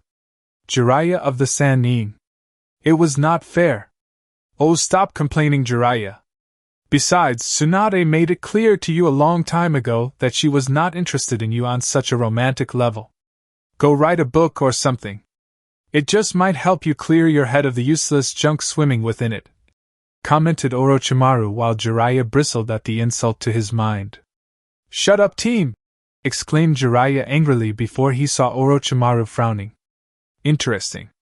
There is some kind of seal here, remarked Orochimaru while he began his own examination of the old Uzumaki. What seal? Let me see! Exclaimed Jiraiya before shoving Orochimaru out of the way and began to examine it himself. Only for the seal to suddenly activate, and to their shock and sudden horror, the eyes of Uzumaki Yamamoto opened once more. The old man was alive, and currently had both Sannin by the throat in an iron grip. I see. I have been dead for less than a day and already you are here to pilfer from my corpse like vultures smelling dead flesh, commented Yamamoto angrily before sitting up and looking the two dead in the eyes. How? Questioned Orochimaru while Jiraiya was thinking the same thing. You would be surprised what can be sealed away. While this sudden return is in fact only temporary, it's more than enough time needed to take care of you two for your past sins, answered Yamamoto with Orochimaru and Jiraiya realizing what he had done. Somehow, the old Uzumaki actually sealed away a part of his life force until a certain moment in time where it would unlock, and give Yamamoto a temporary second life. We don't know what you are talking about, CK, exclaimed Jiraiya before finding the grip on his throat tighten. Do not take me for a fool, Jiraiya. I know you two conspired with Hiruzen to destroy my clan. I know it was you two who conspired with Hiruzen to kill Nawaki for his genetic material to use in the unethical experiments Orochimaru here was performing. And I also know it was you, Jiraiya, who conspired with Hiruzen and tried to have Dan killed simply because he was going to marry Tsunade. I spared your miserable lives the much-needed death you two deserved because it wasn't your time to die. Now that is no longer an issue. The world has no further need of whelps like the two of you, exclaimed Yamamoto with his grip on them increasing. We weren't the only ones. Danzo was part of it too. So were Koharu and Hamira, said Jiraiya in an attempt to direct the Uzumaki's wrath to them over himself. I know that, you idiot. I know of many great things you have done. What Orochimaru has done. What Hiruzen has done. What Danzo has done. And of course what his advisors have done. They will all pay at a later time. Right now you are the only deaths I need to concern myself with, replied Yamamoto before calling forth his Zanpakuto's power with his mind setting the room ablaze. What are you doing? Stop! Stop! We'll be burned alive! Pleaded Jiraiya while looking into Yamamoto's eyes and saw they were unwavering. You say that as if I should care. I made my intentions perfectly clear to my clan what was going to befall me while in Konoha upon my death. They don't need my body. Just my sword. And I assure you, it will survive this fire moving to consume us because it is the fire. My will of fire! Exclaimed Yamamoto while the flames became more intense. No! I have so many potential test subjects I need to gather and experiment on. Theories that need testing, thought Orochimaru while trying to get out of the man's grip, but was finding it impossible. And he had just heard of the rumors of where to find the legendary Kusanagi too. Your tainted souls shall be purged from this world. Nothing will change that. In doing so, the future will be a much better place for all. Not just Konoha like you intended with the Sandaime and some firm belief you could ascend to some form of godhood. Finished Yamamoto before the fire moved in on all three of them. Damn you! Yelled Orochimaru and Jiraiya angrily as the fire consumed all three of them before causing a massive explosion. When the Hokage, Tsunade, Kushina, and a team of A and BU entered the scorched area hours later upon deeming it safe, all that remained was one Uzumaki Yamamoto's Zanpakuto. Fully sheathed, in the middle of the room, and looking completely fine.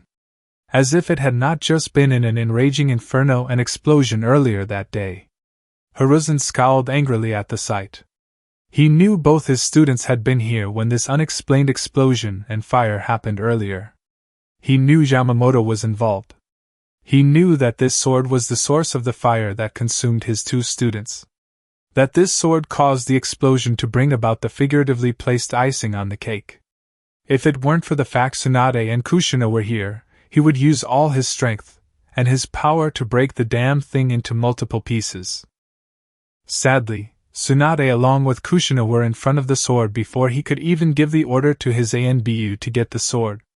At the very least, Hiruzen intended to seal the damn thing away, use some kind of excuse that it was too powerful for anyone else to wield, and bury it deep in the Hokage vault. Before he could tell Tsunade or Kushina to give him the sword, they were already heading out the door. Where are you heading with that? Asked Hiruzen with Kushina holding it tightly. We're sending it back to Uzu. Where it belongs, answered Tsunade stiffly while she did not look at her former sensei. That is not going back to Uzu. It's going in the Hokage vault and be sealed away until further notice, ordered the Sandaime with Kushina glaring at him. It's part of the Uzumaki clan. Hence it belongs in Uzu, countered Kushina with the Sandaime Hokage scowling. It's a sword. Nothing more. Anyone can wield it, and as such I won't allow its power to fall into irresponsible hands, stated Hiruzen while Kushina glared at him. You never liked old man Yama. You always hated him. You, Danzo team, Oroki team, and Ero Sennin, remarked Kushina while Hiruzen frowned while knowing he had to tread very carefully. I didn't hate him, Kushina. I just didn't approve of him constantly interfering in matters that were not something he should be interfering with in the first place. Regardless of his intentions, countered Hiruzen while the two women glared at him. He only interfered when the time called for it. Because of his interference, both Nawaki and Dan are alive today. Uzu is alive and a strong, reliable ally with them, using my medic program to bolster their strength. The man helped make the transition for Kushina being here easier. He was going to unite the Hyuga clan into a single united house through legitimate means, exclaimed Kushina, while Hiruzen, since he knew most of the clan heads Sanri Uchiha and Hyuga clan had supported Yamamoto on many occasions.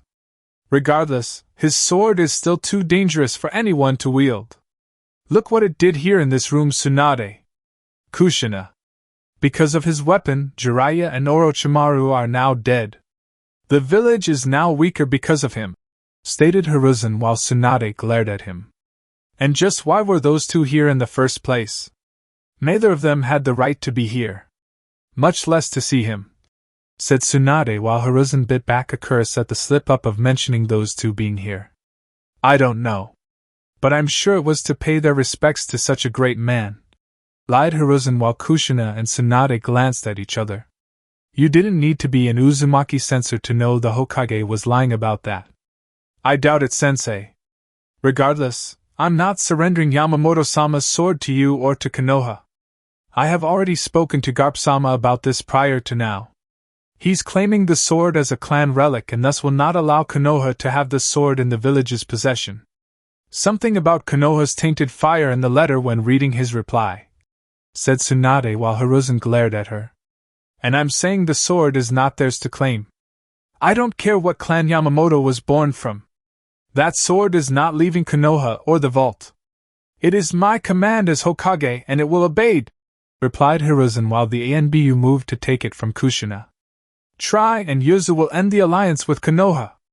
Not only that, but the Senju clan will leave this village, and any other clan that chooses to follow, threatened Tsunade with Hiruzen looking shocked before frowning and ordered his ANBU to freeze with a simple gesture of the hand. You would abandon the village your family helped build? Questioned Hiruzen while Tsunade glared at him. If this village is going to spit on the legacy of my family? Then yes, I will leave it to fall down because of people like you who are causing it to rot from the inside. Just admit it, sensei. Ever since you have become Hokage, there has been an ever-growing dislike for the Uzumaki clan here in Konoha. Kushina saw it growing up and was able to endure it thanks to Yamamoto-sama and Grandma Mito. I saw it too. So did Nawaki and even Dan as the years went by when looking at the people. There was even the 3 different failed break-in attempts at the Senju clan home with evidence suggesting the culprits were after Uzumaki clan secrets.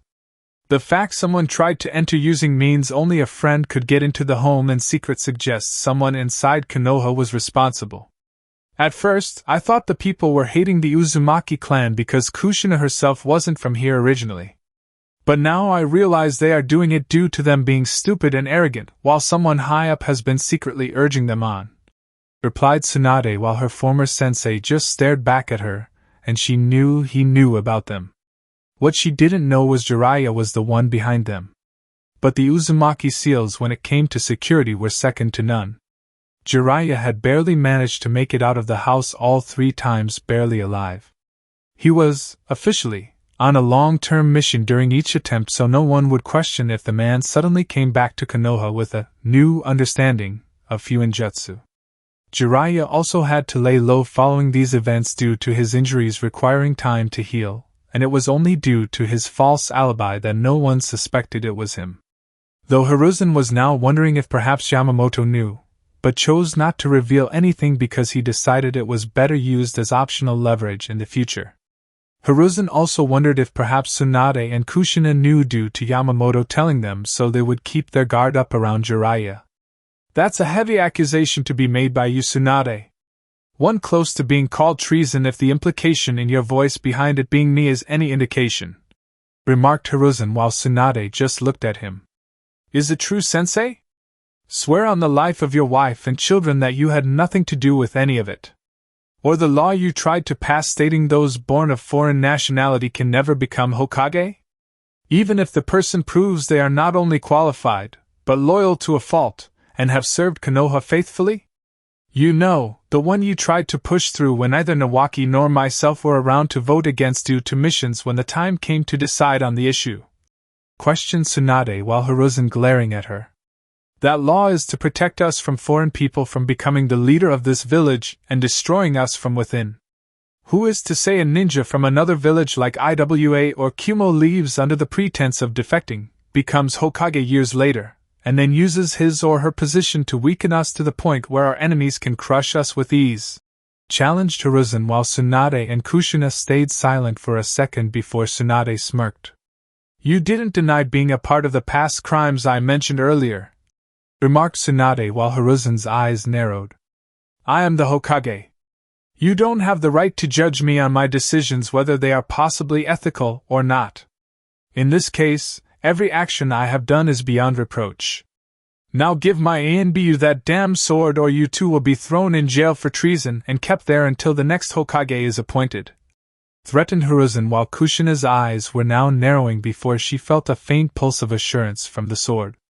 Getting what the sword was telling her, Kushina stepped forward to the total surprise of Tsunade, and gave it to the ANBU captain. Only, as soon as she let go of it, Kushina, Tsunade, Hiruzen, and the other ANBU with them watched in horror as the new holder was consumed in fire by the sword and turned into ash. Not worthy to hold. Those were the 4 words that echoed throughout the room before the now hovering weapon flew to Kushina's hands. You knew that would happen, accused Hiruzen while Kushina smirked. Prove it! Kushina shot back while Hiruzen continued to glare. Face it, sensei. You lost this round.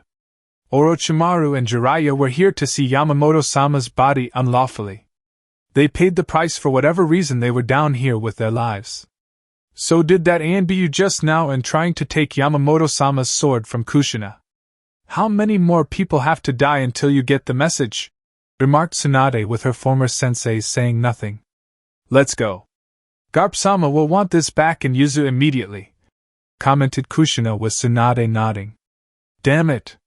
If another Uzumaki clan member wields that blade, it will mean someone on par with Yamamoto himself will be around to cause problems. Add in Orochimaru's own death and Jiraiya's has damaged Konoha considerably. With the former's R&D projects, and the latter's spy network being stalled in the process. It means we will have to rely on the unreliable minds in R&D to fill Orochimaru's genius-filled sandals and the Uzumaki clan for picking up the slack surrounding Jiraiya's spy network. The former isn't that much of a problem, but the latter requires we lean on Uzu more for support, and they have made it clear they are not above cutting ties with those they deem an enemy if the signs are there, thought Hiruzen while upset the Uzumaki clan was so influential within Konoha right now. Hiruzen still couldn't believe the Uzumaki shrine was removed of all the masks with the contents sent to Uzu and the temple itself was destroyed by Yamamoto himself. He had intended for Orochimaru to secretly visit the temple after Mito died to see if the man could learn the secrets behind it.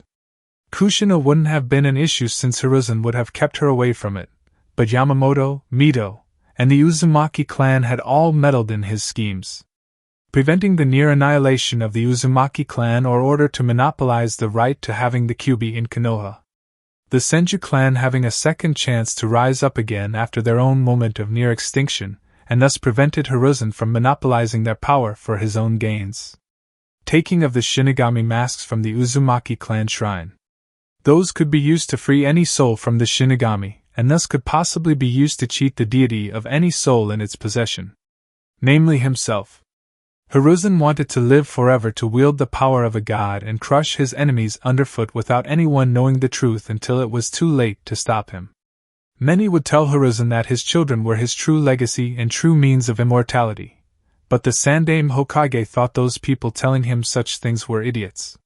His children or future grandchildren weren't an extension of immortality for him. Only immortality was considered immortality. His only hope now in salvaging this situation was finding the perfect successor to his title as Hokage, and ensure this person finished it. Or at least found a way to bring him back in a way that would allow Hiruzen to live forever afterwards. Something Hiruzen himself knew he would quite possibly not, given how long it would actually take to remotely fix his plan and train a worthy successor to carry said plan out. Because even Hiruzen knew that even with the Edo Tensei, for all its greatness, it was not true immortality, and the titled Kami no Shinobi had no intention of being a puppet to the one using it on him. Chapter 5, Similar Yet Different. Sure enough, time had gone by with the passing of Uzumaki Yamamoto along with the sudden surprising deaths of Orochimaru and Jiraiya of the Sannin. As time progressed, Konoha grew stronger despite the loss of 3 strong shinobi who helped defend the village with their strength. The only one who really wasn't enjoying the village's current prosperity as much was, surprisingly, the Sandaime Hokage, and it was quite clear to those around him, and knew why that was the case. 2 of his students were now dead. The Uzumaki clan was alive and thriving with each passing year. Kushina was visiting them every so often to keep up with what her clan was doing. Not only that, but his plan to secretly start the Third Shinobi War in order to bring about the secret destruction of the Uzumaki clan a second time in the process had failed miserably to produce the results he desired. The Uzumaki clan's strength had practically doubled if not tripled since the previous war with no signs of stopping. They had long since increased their security, and their shinobi were now making sure all guests from Konoha were well monitored when entering the village. Danzo couldn't even get his root agents Hiruzen allowed him to have on the side to infiltrate the village when an attempt was made to find a weakness that could be exploited. It wouldn't be long now before the Uzumaki clan was recognized as a 6th shinobi village. Even with the Third Shinobi War making its mark known, the Uzumaki clan was showing none of the signs of being taken down anytime soon. Even the Sandaime Hokage's own future successor Namake's Minato, who Kushina was so damn smitten with during her genin days, and intended to marry, wasn't strong enough to keep her rooted to Konoha. In fact, Minato seemed to be like Hashirama in terms of siding with the Uzumaki clan's way of doing things over Konoha in regards to certain issues. Those specific issues Hiruzen himself chose to either ignore, or had sided with the overall opposition against the Uzumaki clan with Kushina being their representative in Konoha. Namely regarding the Hyuga clan's caged bird seal. The noble clan was fighting the issue tooth and nail despite the Uzumaki clan having made a legitimate argument over the matter. It was to the point where the fire daimyo was going to come to Konoha this week to hear the issue for both sides before rendering his own ruling, which would be considered final in terms of how the issue was decided between the clans. You must convince the fire daimyo to side with us on this issue, Hiruzen. I won't have the weak members of my clan merge with the strong. The eldest born rules the main and the younger siblings serve in the branch. That is the way of the world. Those are the rules of nature, exclaimed Hibachi, who was showing his age by this point, and intended to have his eldest Hayashi rule within a few years. Maybe half a decade from now at most. I know that, Hibachi. I know! I intend to side with you on this. But it won't be easy. This issue has been around since Yamamoto was alive, and you fell into his trap of demanding proof his clan made a version of the seal everyone in your clan could wear. You are quite fortunate that I have been able to properly stall the decision for so long since this started, and the war we are currently having gives us some leverage to hold off on the issue until the war is resolved, said Hiruzen with Hibachi snorting. So you say, Hokage-sama. But the war won't last forever. And you won't be the Hokage forever. Rumor has it you will be passing the hat to your successor, who just happens to be in love with Uzumaki Kushina. The very same Kushina, who wants the seal altered so my entire family can wear it, countered Hibachi while seeing Hiruzen's eyes narrowing at his words. Perhaps, but you forget yourself, Hibachi. You forget that once I step down, I will be in a position to become a member of the Shinobi Advisory Council. My years of wisdom in being the longest-running Hokage to date thus far will have a great deal of influence on my successor when we discuss things. Add in Danzo, Koharu, and Hamura, we will be sure to influence Minato to follow the course we set for him. Besides, my original plan was to name Orochimaru as my successor, but as you well know, the dead can't become Hokage, said Hiruzen with Hibachi huffing. Just bring them underfoot, Hiruzen. I will not have my clan and its traditions destroyed by sentimental fools, who believe in a loving family over a strong clan hierarchy, said Hibachi before leaving with a look of annoyance on his face. The man was not one for family. Or for love. Why would he? Love was a weakness. It did not unite families or clans. It tore them apart. That was what his father told him, and his father before him, and his father before him since the beginning of their clan. It was all about genetics. The superior genes in the blood that ruled over the clan and made it what it was today. It was nature. It was the law of all creation and all things. The eldest child always ruled while the youngest siblings served him or her until their dying breath. In the eyes of the Hyuga clan, the eldest child was always the strongest, as they always inherited the strongest traits from the parents, and the siblings were given the weakest. The leftover traits. These weak traits that, if it were possible, would easily be discarded or thrown away like trash. Thrown away as if they were clothing or material possessions unfit for a clan of noble ancestry, like the Hyuga clan. It will not be easy. Tsunade supports Kushina and so does Nawaki. At least Tsunade is too busy to be at the meeting. Raising her son requires that she spend more time at home when she's not working at the hospital. I still can't believe she named the brat after that damn Uzumaki. No doubt she did it to spite me and Jiraiya. Still, chances are either Dan or Nawaki will be at the meeting instead of her, thought Hiruzen while thinking back to how things had changed since Jiraiya and Orochimaru's death. Naturally, the people of Konoha mourned. Most of them anyway. After Jiraiya had died, Nawaki had taken over to being the sensei of Team 7, and saw potential in Minato. After the team was disbanded when all three graduated to Chunin, Nawaki had begun training Minato personally. The young Senju, like Jiraiya before him, had seen the potential in the young Namikes, and wanted to see it grow. Hence why Nawaki showed the blonde man some of the things in the Senju library his great-uncle Tobirama surrounding time/space ninjutsu, and seals used to mark places you wanted to teleport. Minato had shown he had a gift for Fuinjutsu, and using it like Tobirama did during his younger years. In fact, Minato told Nawaki that he was on the verge of making his own version of it called the Hiraishin no Jutsu. That, when perfected, would allow him to get to different locations almost instantly, and stop his enemies before they could do any harm.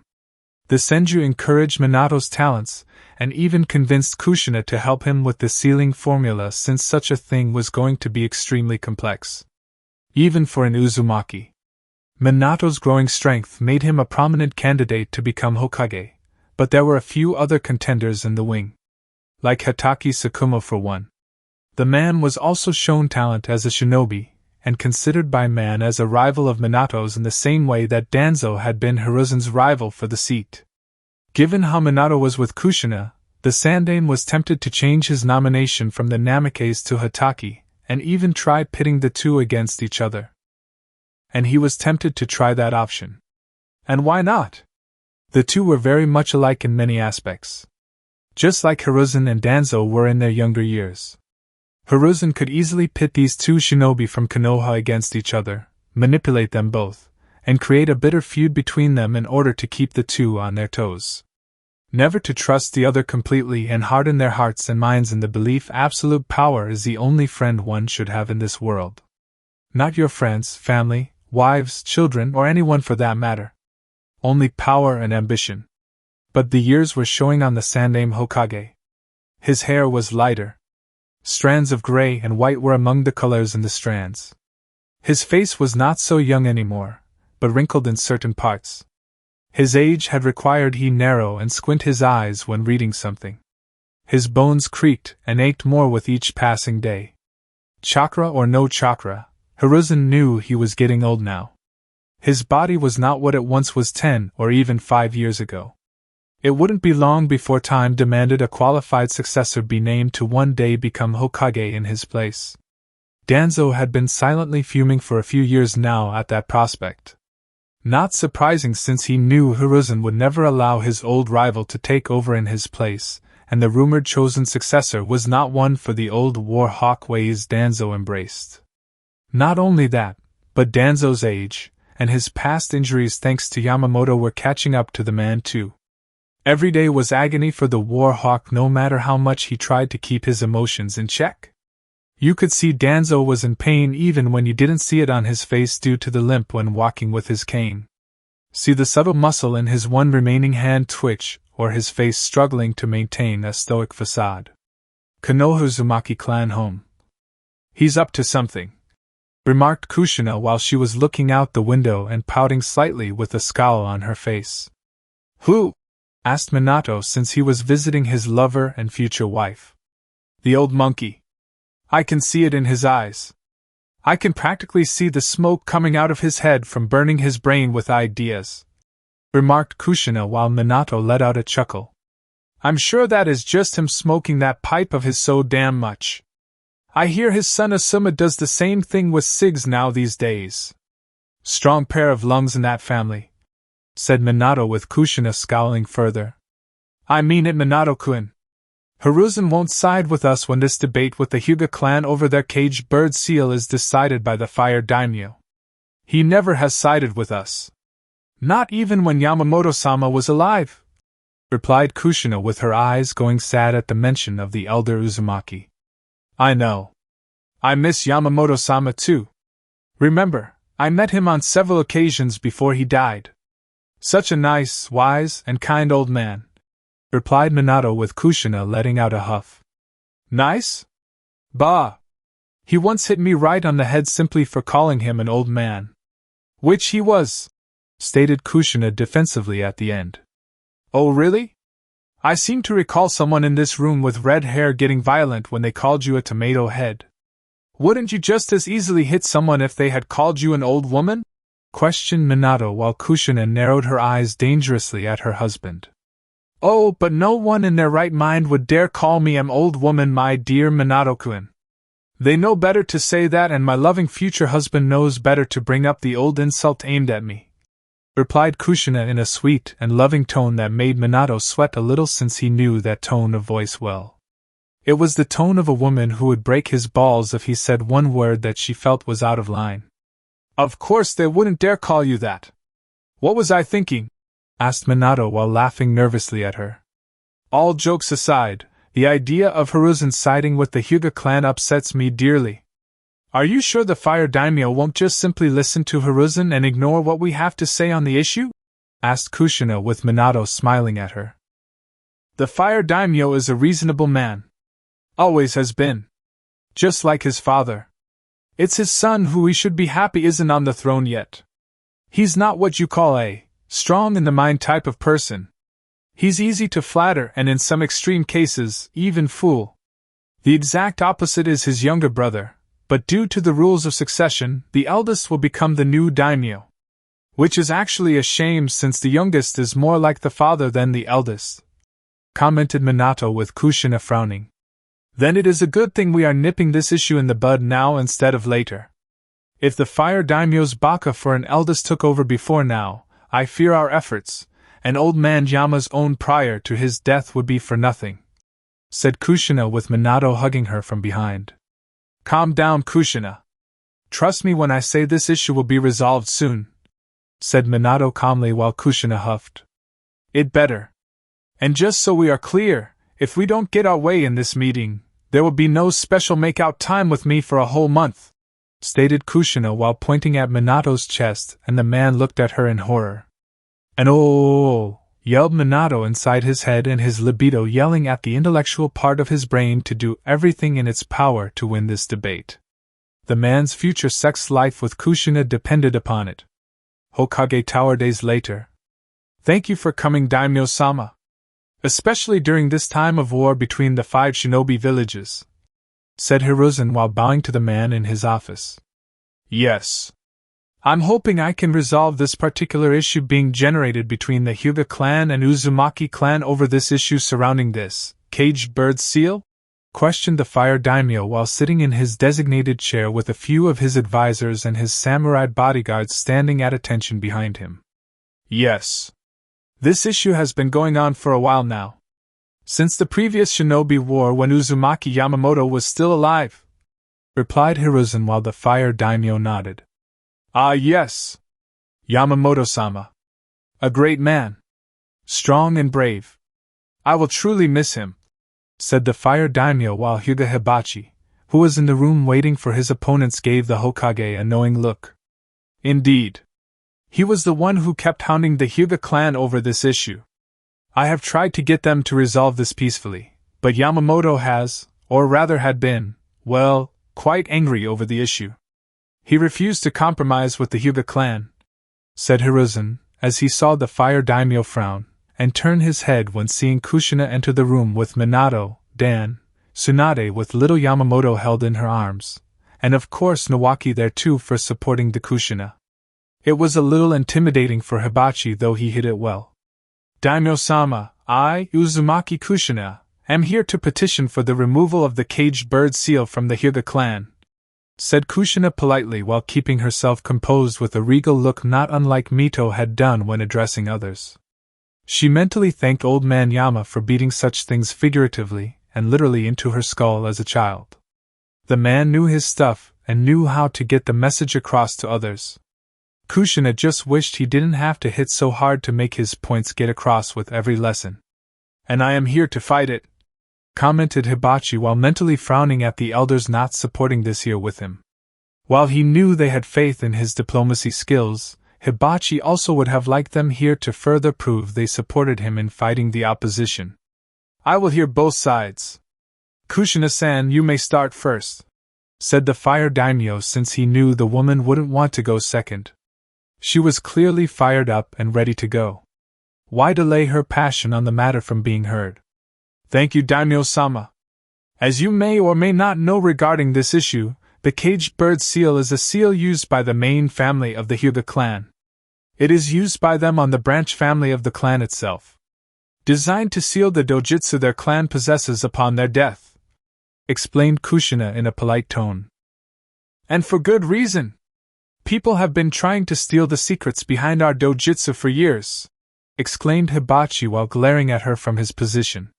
Don't interrupt her again, Hibachi-san, or I may just side with Kushina out of spite for your rudeness, threatened the fire daimyo with Hibachi gritting his teeth. Yes, daimyo-sama, said Hibachi while glaring at Kushina. Thank you, daimyo-sama. Now, as I just explained, the caged bird seal does seal away the dojutsu-based bloodline of the one who has the seal upon their death. What you do not know is the seal used also has a secondary function. A painful secondary function that the main family uses on the branch family whenever they see fit to discipline the branch family, continued Kushina while Hibachi was getting angrier with each passing second. A secondary function? Asked the fire daimyo curiously. Yes. Now, as I mentioned, the caged bird seal itself is only on the branch family of the Hyuga clan. On their foreheads to be exact. When a main family member makes a very specific hand sign and adds chakra, the seal activates, and causes the branch member of the Hyuga clan incredible agony that goes directly to their brain, explained Kushina with the fire daimyo frowning and looking at Hiruzen. It sounds like slavery. Quite barbaric if you asked me. Did you know about this secondary function? Asked the fire daimyo to Hiruzen while the Sandaime Hokage looked nervous under his gaze. I'm afraid the answer is yes, daimyo-sama. Everyone here in Konoha has known since the founding of the village and from the interactions with the Hyuga clan, answered Hiruzen calmly, though he could tell Hibachi was giving him a look that said, Defend my clan, damn you! While focusing on the fire daimyo. Unbelievable! Continued Kushina-san. I see you have more to say on the matter, said the fire daimyo with anger clearly being shown in his eyes. Thank you, daimyo-sama. Now the seal's secondary function can only be used by the main family of the Hyuga clan. And the seal can be used at any time for any reason by the main family. I myself once witnessed a branch family member having his caged bird seal being used on him by an Hyuga elder, simply because that said elder could use it on principle for what he had called necessary usage for keeping the servants in line, and didn't stop until he nearly killed the poor boy. A boy no older than 15 years old, I might add, said Kushina while Hibachi looked ready to foam at the mouth. A child? You allowed this clan to put such a seal on a child? Questioned the fire daimyo angrily with Hiruzen looking more nervous. The laws of Konoha made it quite clear that such things fall under clan matters and clan affairs. All the shinobi clans in Konoha have their own autonomy so long as they are loyal to Konoha and unite with everyone to fight outside enemies, replied Hiruzen with the fire daimyo looking displeased.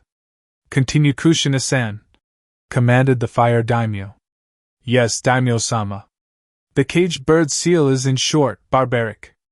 It enslaves any and all who wear it. As a member of the Uzumaki Clan, which specializes in fuinjutsu, I am ashamed to see such a horrible creation placed on another human being," replied Kushina, with the fire daimyo nodding, since he was familiar with the Uzumaki clan and knew they were considered to be the experts in the matter.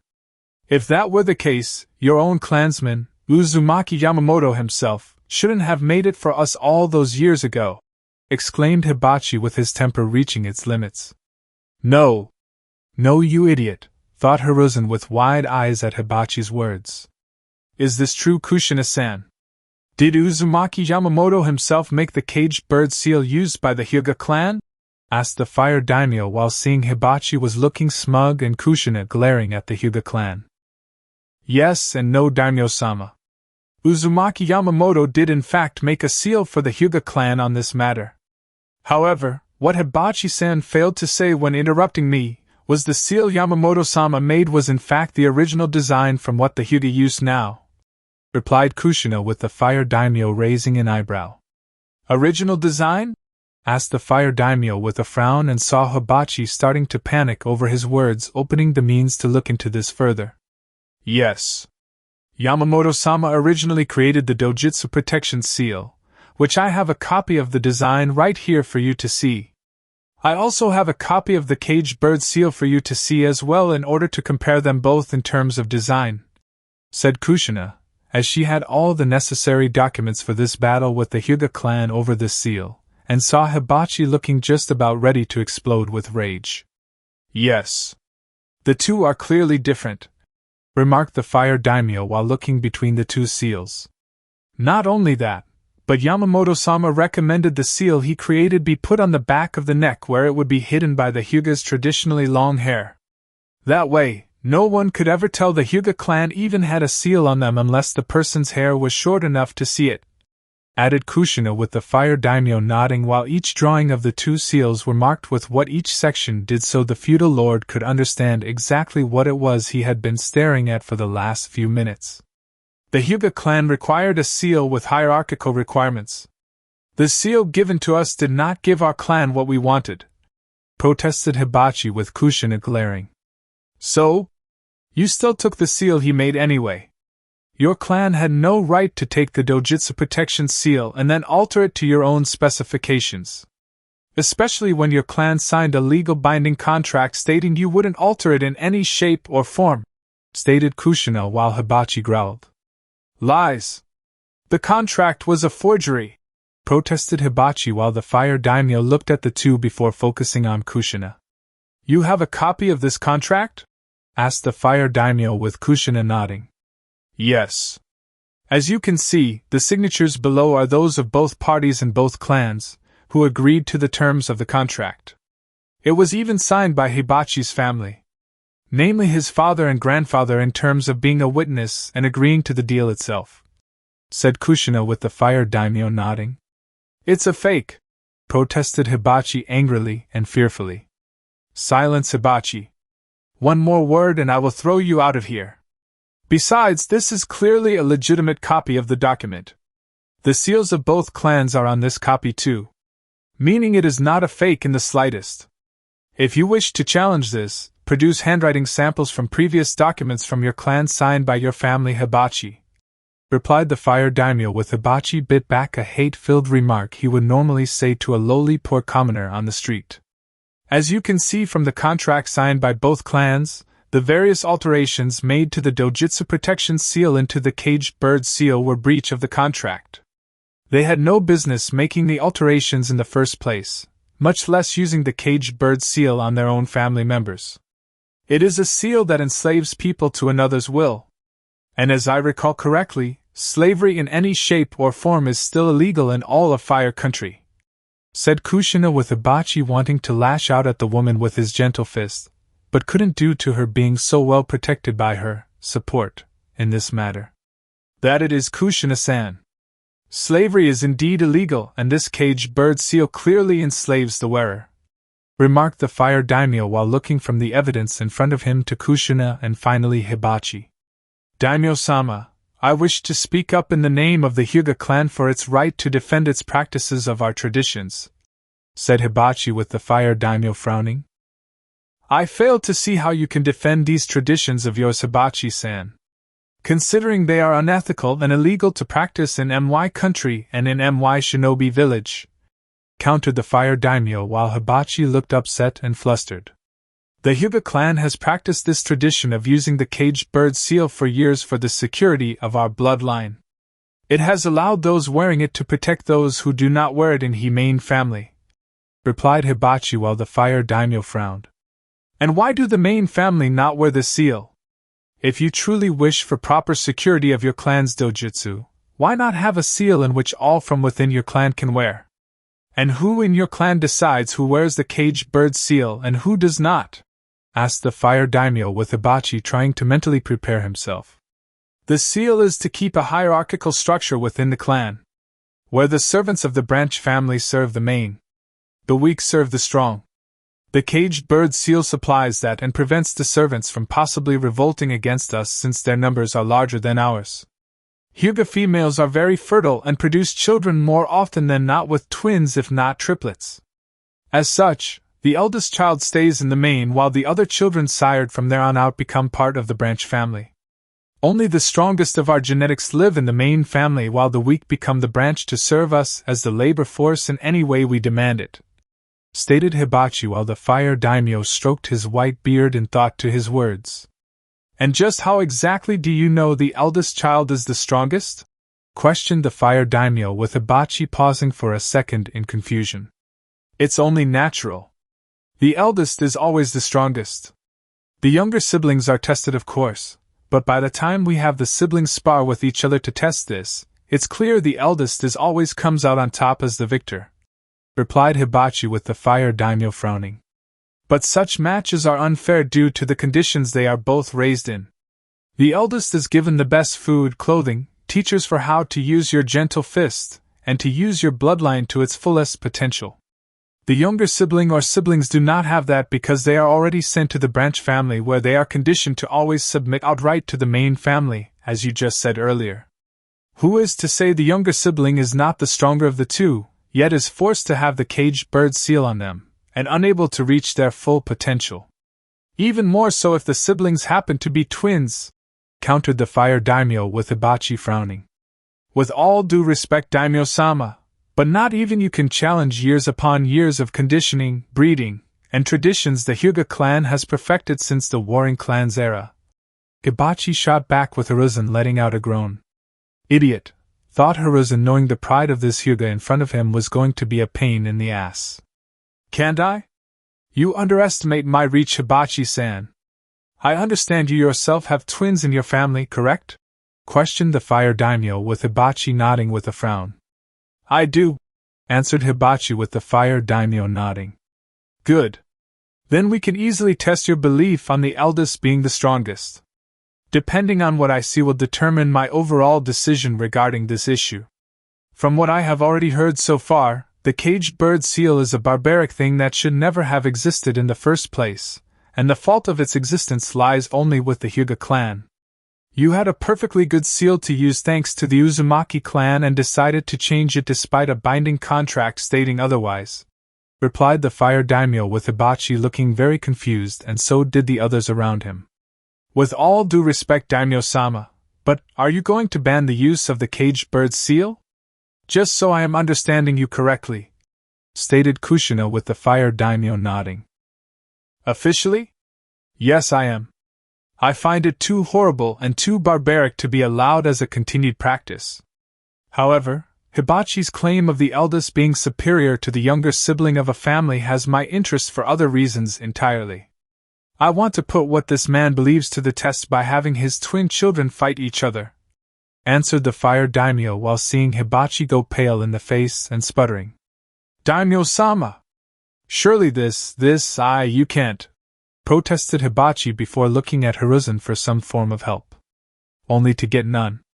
Produce your twin children immediately, Hibachi-san. I want them to fight each other with everything they have in terms of skills, strength, and ability. Kushina-san will also be there with you to ensure no one tries to influence the match before it even starts, said the fire daimyo with Hibachi looking ready to have a seizure or a heart attack. A test? For what purpose? He's already made his decision. So why have my sons fight? Thought Hibachi while leaving with the others to assist in this moment. May I ask what brought this unexpected event on Daimyo-sama? Asked Hiruzen in the hopes he could get a glimpse of the man's plans for having Hibachi's twin sons fight each other in front of him. You can ask, but I will not give you the answer, Hiruzen. I find my time here in Konoha to be most vexing in terms of what I have heard one of your clans doing since the very founding of this village. Do any other clans participate in such barbarism with the use of fuinjutsu? Questioned the fire daimyo while glancing at the Hokage. No, Daimyo-sama. The Hyuga clan is the only one that uses the caged bird seal or anything remotely related to it, answered the Hokage while the fire daimyo narrowed his eyes at him. Good. Because if they did and you allowed it, I would be considering the idea of moving for you to be replaced sooner than later, commented the fire daimyo before getting up from his chair and making his way to the Hyuga clan compound. Hyuga compound short time later. This is outrageous. I won't accept this decision. Even if he is the fire daimyo, our clan has a long line of traditions, and I for one will not tolerate some outsider no matter how high the pedigree to influence them, exclaimed the Hyuga elder angrily. The decision is no longer up to you, Elder-san. The fire daimyo has spoken.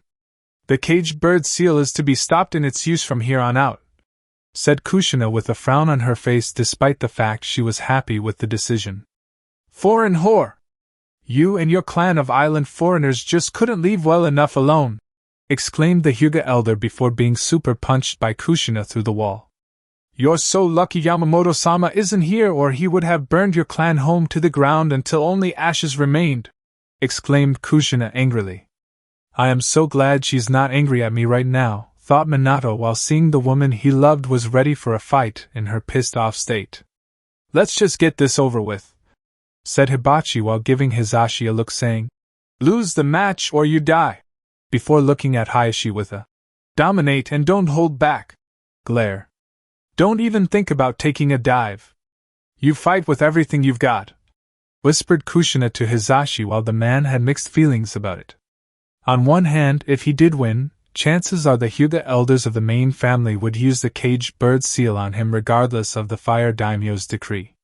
On the other, if he did take a dive, it would only prove his father's belief in keeping the eldest as the leader, and the sibling under thumb to serve to be correct. The caged bird seal would be gone from use to future generations, which Hisashi was very grateful for since he did want to have a child of his own one day, but the belief that gave the caged bird seal the purpose and the strength to become a part of the clan traditions would remain. If I fight and win, I will most certainly die. But my death will bring new life and hope into our divided clan for the next generation. If I fight and lose on purpose, I will most likely live, but the chance of the caged bird seal returning in the future in some other twisted form will remain, thought Hisashi before seeing the fire daimyo walk into the sparring room the Hyuga use for these sort of things. Brother, I know what you are thinking. I hate the seal too. But to lose to you is not an option. Father will kill us both. He has no problem with performing such an act and going off to sire some bastard with one of the branch family women he believes will give him the heir he wants before retiring as clan head, thought Hayashi while knowing and his own brother knowing their father never cared about their mother. She was a breeding tool. Pulled from fertile stock, he called it. Hayashi and Hisashi knew their mother didn't love him either. That her only joy in life before she passed away years ago was to give life to strong twin boys. Boys she raised to the best of her ability to love each other, and not let some damn caged bird seal stand in the way of brotherly bonds. Of course their father tried to stamp it out of them, saying, Hyuga traditions! This in one rant and protecting Hyuga genetics! That in another. Hayashi had played the ever-dutiful son to his father, and obeyed his every command while secretly apologizing to his brother for having to play it in the first place since some of the commands were designed to hurt Hisashi as a means of keeping the twins submissive. I take it that these two have not been influenced in any way prior to my arrival to see this match? Asked the fire daimyo while he and Hiruzen entered the room and sat down to watch the match. Not directly. But their father has given them meaningful stares, and I don't have to be a Yamanaka clan member to know what those words were behind the stares," said Kushina with Hibachi and the Hyuga clan elders glaring at her. "Then let me make this perfectly clear. Under no circumstances are either competitor in this match to lose on purpose. You two will fight in this spar and put your full effort into the match. Failure to do something dishonest will not be tolerated, and the offending party will be severely punished," stated the fire daimyo while the twins looked at him and both nodded in understanding. Neither could hold back or fake a loss. The only thing worth noting was this match was not to the death, which was good overall for the Hyuga twins since neither wanted to kill the other. "I don't care what the fire daimyo says about this match. Should Hisashi win, I will kill him myself in front of everyone, and ensure one way or another my way is seen as the correct one," thought Hibachi while looking at Hisashi removing the cloth on his forehead to show his caged bird seal so everyone would know who is who in this match. Hibachi was also mentally saying, "Lose to your brother or else," to Hisashi, though it was unknown if the young Hyuga would listen.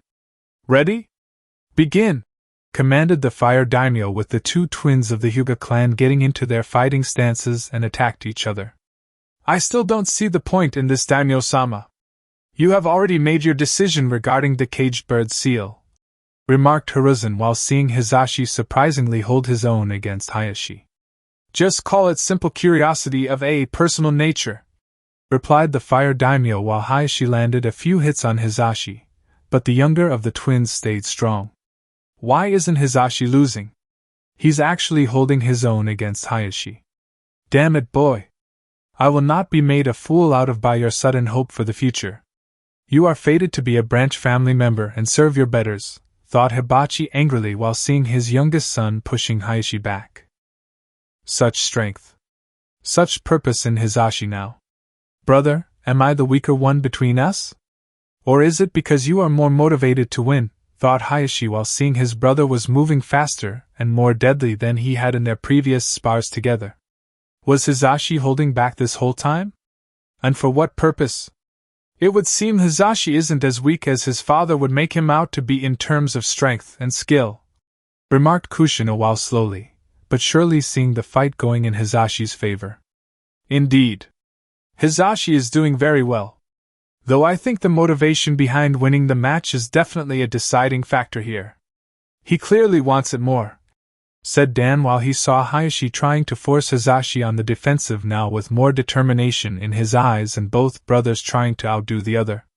Still, Hayashi is still the more aggressive one despite Hisashi's determination, remarked Minato, knowing Hayashi was taught to be aggressive in his fighting while Hisashi was conditioned to be submissive in his own when fighting a member of the main family.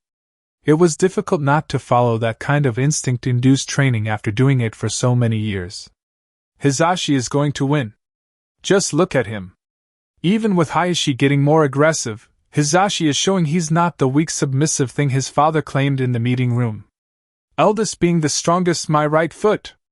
That's not always the case. It's not about who is firstborn. It's about who is more qualified to lead, remarked Kushina, since she knew old man Yamamoto could have easily become clan head again and replaced Garp, but chose not to because he knew Garp was suited to lead the clan. From what I'm seeing, Kushina's thoughts on the matter are not wrong, thought the fire daimyo while thinking of his own children and their personalities. On one hand, his eldest was, by the birthright laws of succession, the one to rule upon his father's death and take over Fire Country. But the boy was a bit simple-minded in how he did things. His mind did not seem to focus on the important issues at hand.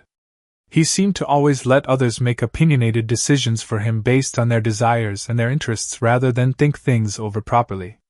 His youngest was the exact opposite.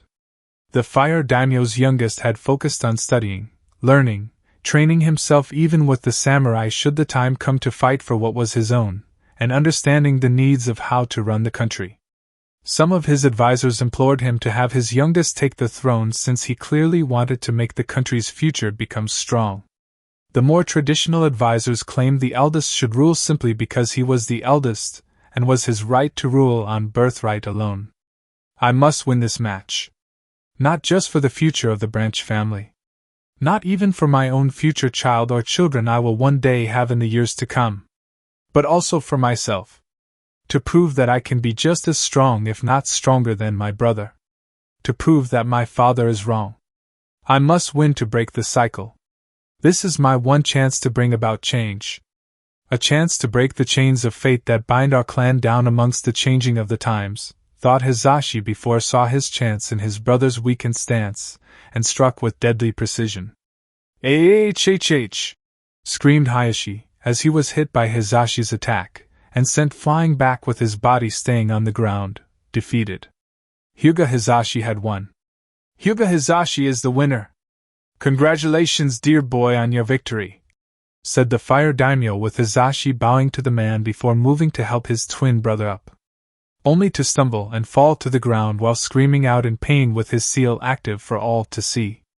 His father was to his right, the hand sign in place, and a face showing absolute anger at his son winning his match. You will pay for disobeying the traditions of the clan Hisashi. I don't care if you are my son.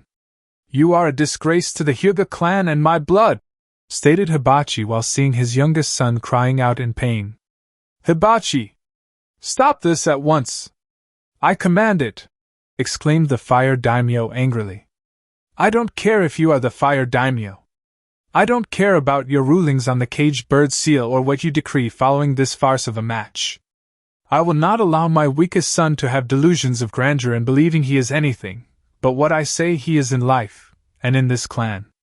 I am his father, his better, his superior, and I say my son dies before having a chance to enjoy the taste of his victory. A victory he should have never tasted, replied Hibachi while seeing Hisashi cry out in pain. Of course, before he could say, or do anything else, the man was struck from the side by Hayashi of all people. The hit had disabled the arm along with the hand attached to it, thus making the hand sign falling limp. Before Hibachi could say anything to his eldest son in the form of demanding an explanation, Hayashi had struck again with his strikes aimed at disabling his father further, and rendering him a lump of flesh on the ground. Traitor! Gasped Hibachi while Hayashi didn't even flinch at him. That's almost amusing considering he is more traitorous right now than I could ever hope to be in his eyes, thought Hayashi while his father struggled to stand. I trained you. Raised you properly as my son to be a proper clan head. To be the future of our clan. To keep the branch family in line. You weak brother in line. And this is how you repay me? With betrayal? Demanded Hibachi while staring up at his son. You actually sound surprised, father. Is it really so shocking that my love for my brother is stronger than the love I have for my father? Especially when there was no love for you to begin with? Asked Hayashi with Hibachi spat at his son's feet. Love? Bah! You should be loyal to me simply on duty to the clan alone. Love is nothing to me. Just a word. An empty word. Genetics, lineage, and the bloodline traits coming from the strongest of our line. They are all that matter. It is the duty of this clan to keep such things from being changed. It is the way of nature. The eldest child among siblings rules over all, and those said siblings must serve him or her no matter how much they may dislike it. That is the way of things, Hayashi. By betraying me, you have betrayed what our clan stands for in life. And for what? For love. A useless emotional concept that has no business being a part of this clan, exclaimed Hibachi angrily. I'm not surprised you would say that. You never loved our mother. It didn't matter if she was strong in her own right. You didn't love her for herself. Her personality. Her smile. Her wit. Her own way of doing things. You just care about genetics and breeding, said Hayashi while Hibachi continued to glare. As I said, love has no business in our clan. I only tolerated her love for you and Hisashi because it was necessary at the time. My way of teaching either of you wasn't working, but her way was making progress. I had to stomach her showing love for you too for so long. I was pleased beyond measure when it was no longer required. I knew the beliefs she instilled in you could be stamped out easily because they were weaker than mine. It was the only thing about your mother that was weak. Her love for her children and beliefs in a loving family, said Hibachi with Hayashi frowning at him. The other clans follow her belief easily enough. We should be able to do it too, replied Hayashi, with Hibachi looking at him now like he just told him the Biju were living entities entitled to have freedom. They are not our clan. Our clan is the most prestigious and strongest clan out of all the others. More than the Uchiha, Senju, and the Uzumaki. All through our way of doing things. The best form of breeding, traditions, and clan policies have allowed us to rise above our so-called rivals. And you would throw it all away, exclaimed Hibachi with Hayashi sighing. What is the point of being at the top of the mountain, father? What is the point of it all, if there is no one you love to share it with? Or have you forgotten the simple fact that the mountain top is always cold and lonely? You might as well sit on a throne and rule over dead bodies as their king, replied Hayashi while Hibachi struggled to stand despite his injuries. I would still be a king, Hibachi shot back at his son. Yes. But you would be the king of nothing. And a king is only a true king if he rules over people and the people wish to be ruled under him willingly, countered Hayashi with his father looking furiously at him. And I would still rather be the king of nothing. For it is far better than be a peasant of everything, Hibachi said before he was picked up by Minato and Dan and escorted out of the room. My apologies that you had to see that, Daimyo-sama, said Hayashi while his brother was supported by Tsunade and Kushina. No need. I proves not everyone is fit to be a parent. I trust the man's actions will direct you on how to be a proper parent to your future children, Hizashi-san. Hayashi-san, said the fire daimyo with the twins nodding. Yes, Daimyo-sama, said the twins at the same time. Good. Family is important. But also who runs it as well. I see now. It is not the eldest child of a family who is meant to rule, but the one who trains for it, studies for it, the one who prepares to rule so they can rule well. The strongest and most worthy of ruling, whether it be a clan or country, is not the firstborn child, but the one who actually puts in the effort, said the fire daimyo with his words seeming to be an ominous revelation in regards to not only the Hyuga clan's future, but the future of his own country. With the matter now officially resolved, the fire daimyo left with Kushina, Tsunade, Hizashi, and Hayashi without looking back. If one of them had, they would have noticed Hiruzen was not too pleased by this turn of events, and neither were the Hyuga elders. They had not expected Hizashi to win. Nor did they expect the actual reason behind the fire daimyo wanting this match in the first place, and were unable to stop it. Hiruzen now realized the fire daimyo was seeing if his youngest son was more worthy of leading fire country than the eldest son. Hiruzen didn't like that. For one, the eldest son of the fire daimyo would be easier to manipulate over his younger sibling. The Hokage knew the fire daimyo's eldest son was a rather pompous young man, always believing anything someone told him, and had no idea on how to run things properly. Not without the aid of his advisors. Some of these advisors did not have the interest, or the overall good of fire country in their heart. Some of them were itching for the day when the new daimyo could be manipulated with ease and could pilfer money into their own wallet. Such people Hiruzen wanted to have under thumbs so he could use them to call in favors to get the new feudal lord to listen what the Hokage had to say on matters. But now that wouldn't happen. And deep down within his own aging heart, the Sandaime Hokage found himself blaming Uzumaki Yamamoto for this. Everything that man did when he came back to the world had ruined the means for Konoha being the dominant power throughout the elemental countries. The Uzumaki clan was thriving when they should be dead. Tsunade was happy and had a child when she should be focused on doing her ninja duties over being a wife and mother. Kato Dan and Senju Nawaki should be dead instead of alive. Hiruzen's two other students were dead when they should be alive. His prodigy for a student who would have revolutionized Konoha's R&D into transferring bloodlines was dead. His other student, who was Konoha's spy master, and village's own skilled Fuinjutsu master, was dead. And now this nonsense. Damn you, Yamamoto. Even now you are hurting my dreams for Konoha from beyond the grave after all these years of being dead. It's bad enough you destroyed my plans so far when alive and killed my students following your death. But this I will not stand for in the slightest. I will crush the Uzumaki clan into submission, and I will make any Jinchuriki of Kyubi the village's personal weapon.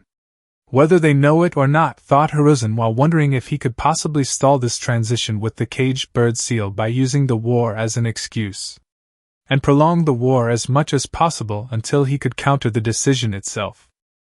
Chapter 6: Crisis Averted. Hyuga Hibachi's public execution had not been a pleasant affair. Not one bit. Well, not for Konoha anyway. If anything, it had once again become a rude wake-up call for the populace at hand. A rude awakening to the various clans within Konoha and how certain clans, namely the Hyuga, were not as noble as they claimed to be when compared to others. Of course, all of the other clans knew of the Hyuga clan's caged bird seal. You would have to be an idiot not to know about it to some degree when working with the Hyuga from the branch family, and seeing the seal on their foreheads. Contrary to some kind of popular belief, the Hyuga did take off their headbands at times, and those of the branch family could not hide the seal they wore on their heads. Some had done so with a cloth wrapped around their heads underneath their hide, but not always. If anything, it even helped determine who in the clan was branched from the main family, since the main family never did wear something over their foreheads. Not that it mattered anymore. Hibachi's execution, which he was vocally defiant of the daimyo until the end, struck the point home, and the fire daimyo stated his own reason behind it. It easily made the whole issue regarding the execution and the caged bird seal surrounding it quite pointless. Naturally, the other Hyuga elders were against not only the execution of their fellow elder, but the order to remove the caged bird seal in all its form from the clan records. Meaning everything written on paper, every design, and just about anything from its creation to the implementation of the damn Fuinjutsu was to be destroyed. All of which was done under the watchful eyes of the daimyo's samurai, Minato, and Kushina, since they knew the Hyuga elders along with their supporters from within the main family would try something. Not that it mattered, however. The fire daimyo had made it clear to everyone in Konoha that he was putting the village on notice and to not press their luck in violating any more laws of his country they ultimately lived in. He made it clear that while Konoha was their home, the village itself was part of fire country, and thus not above the laws of the land the village itself called home. As for the Hyuga clan, they went under a major change in terms of uniting the family together in the form of the Dojutsu protection seal being put on all the members of the clan. Not only that, but the Fuinjutsu was placed on the back of the necks so not one of the members of the clan hid their foreheads in shame. Now they could walk amongst their fellow clan members as equals, the main family now having to partake or share in doing the same chores and duties and maintaining the clan with the branch family. In doing so, the clan itself began to heal from years of strain, abuse, and pain caused by the main family upon the branch family. Which was a good thing, since Hisashi had only recently learned of some branch family members prior to this moment were planning to secretly perform a coup against the main family. It would have failed, of course, but the aftermath would have caused the rift to be irreversible. Even more so when Hisashi had planned to inform his brother of this, and nip it in the bud before it could be enacted. It would have been swept under the rug, of course, so not even the Sandaime Hokage would know about it. Fortunately, thanks to the efforts of the Uzumaki clan, and their share of allies on this touchy issue, such a disastrous crisis was prevented, and paved way for another one surrounding a member of the Hatake clan. Hokage Tower Meeting Room. I see. Hatake Tsukumo failed his mission in favor of saving his comrades, commented Hiruzen while looking over the information in front of him. Disgraceful. The mission comes first. He should be punished. Publicly, too. He brings shame to his clan and the village, added Danzo coldly. And how is it disgraceful? How many ninja did he save with his actions? How many of them will get to come home and have a chance to be with families? Loved ones? To be with their wives and husbands? Some of them are expecting parents.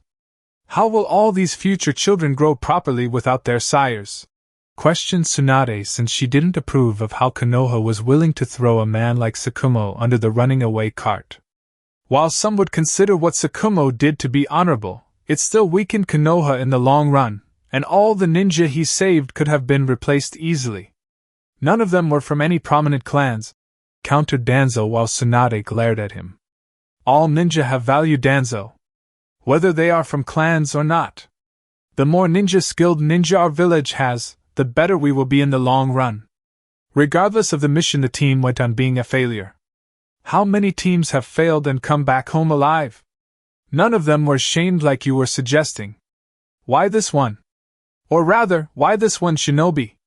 His skills rival Namake's Minato, the future Yandame Hokage, replied Tsunade while Danzo frowned. Truth was, Danzo wanted to shame Sakumo to the point where the man would doubt himself. Make him question his abilities, skills, and purpose in life. Only for Danzo to secretly recruit him into the fold of his root forces he was able to restart at the beginning of the Third Shinobi War. With the future Yandame Hokage's rival in his grasp, Danzo could make for a new kind of power play for the title of Hokage. At the very least, he was planning to make Sakumo the heir to his root organization. At most, Danzo would be the puppeteer behind Hatake whether the man took over the title Hokage or not from Minato, thus being the true power in Konoha while no one being the wiser.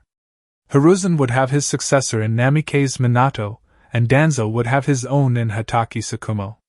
The cycle of their own rivalry would continue long after their death. Even still, the actions of Sakumo, no matter how noble during this mission, must be dealt with harshly. He must be made an example of in terms of how all Konoha shinobi should conduct themselves when on missions. The mission must come first. Always. No exceptions. Tobirama-sensei knew this too, countered Danzo while Hiruzen nodded slightly. Danzo is right. While Sakumo did a noble thing, the mission must always come first. He will have to be punished for it, added Hiruzen, since he knew his time as Hokage was coming to an end, so any decision made by him prior to Minato taking over didn't bother him in the slightest. And what message does that send the rest of the ninja in this village? Forget about your comrades? Let them die when they could live to fight another day. And what about the families of these ninja? Sorry they died, but it is what it is. The mission comes first? It doesn't exactly inspire patriotic zeal on Konoha's end, remarked Tsunade with many of the others' clan heads nodding in agreement. We shouldn't have to inspire any patriotism from anyone in the village. People born in Konoha should automatically serve it without question. No exceptions. It is not a choice. It is a duty you are sworn to the moment you are born into this world. If you refuse, it just means you are a traitor, and should be imprisoned for life, if not killed. Danzo shot back coldly, since he had believed in automatic servitude to Konoha no matter what. One of the concepts my grandfather believed in was the village working as whole. One comrade looking out for the other. How can they trust each other if Konoha decides to punish Hatake Sakumo for doing just that? It sends a message to abandon your comrades and leave them to be killed or possibly worse. Something my grandfather would frown upon instantly, countered Tsunade while she saw Danzo frown further at her words, since they were true, and he knew it. Though that didn't mean he had to like it. Konoha streets at the moment. Hatake Sakumo was not happy. Far from it. In fact, he was more confused than anything. The man had saved his comrades during the mission, choosing them over it. But rather than everyone being okay with his decision, they were ostracizing him. Why? Didn't the village believe in helping fellow comrades? In friendship? Trust? You look troubled? Remarked Uzumaki Nagato, who was visiting from Uzu to see his cousin Kushino with his teammates. Is it that obvious? Questioned Sakumo while looking at the young red-haired Uzumaki in front of him. Quite. I heard what happened on your mission in choosing to save your comrades over completing the said mission. Contrary to what you may or may not believe, the decision you made was the right one, replied Nagato with Sakumo frowning. How do you know about the mission? It's only being discussed right now and my team just got back, questioned Sakumo with Nagato smirking. A little paper bird told me. She's been watching the meeting with great interest, said Nagato while Konan was listening in and relaying things to Yahiko, who was telling him everything she heard. I could report you to them. Arrest you for treason and spying, threatened Sakumo with Nagato shaking his head. And say you do just that. Arrest me. Get me to confess the name of my associates, and get them arrested too for the same reason. What then? Do you honestly think it will erase the issue of your actions? It might to some degree. But we both know there will always be some lingering doubt within the minds of Konoha's more narrow-minded people. I saw how people looked at you until we spoke. Looks of disgust. Loathing. They see you as a traitor to the mission. Not a savior to its people who went on that mission at the risk of not coming back alive. We both know deep down, no matter how hard you try to show your worth, and your loyalty to Konoha, they will never return it. They will always give you a look of disgust and shun your very presence until the day you die. That memorial stone that Konoha so proudly writes on to remember its heroes? You won't be on it. Not now. Not ever. In the eyes of Konoha higher-ups, you are only slightly higher in terms of value as a missing nin from this village. You will never be honored among the greats like Hashirama or Tobirama. Not even if you died in the next 5 minutes or 5 years doing something truly heroic for them, countered Nagato with Tsukumo frowning. Say you speak the truth about Konoha. All of it. And I can't prove them wrong. What do you suggest I do? Kill myself to remove the unfair dishonor the village placed on me and my clan? Asked Tsukumo with Nagato scoffing. Of course not. If you did just that, it would be traumatic for your son since he wouldn't be able to understand it. His name is Kakashi, right? Amazing potential at such a young age. He gets it from you. How do you think he will react to the sight of you dead on the ground with your sword buried deep within your stomach? How will he one day surpass you if you're dead? How will your son make you proud with the looming shadow of your actions haunting him long after your death? Nagato shot back while Tsukumo thought things over in his head. My son does show a lot of potential. If I die, who will train him? Mentor him? I know Minato is his sensei, but what about after?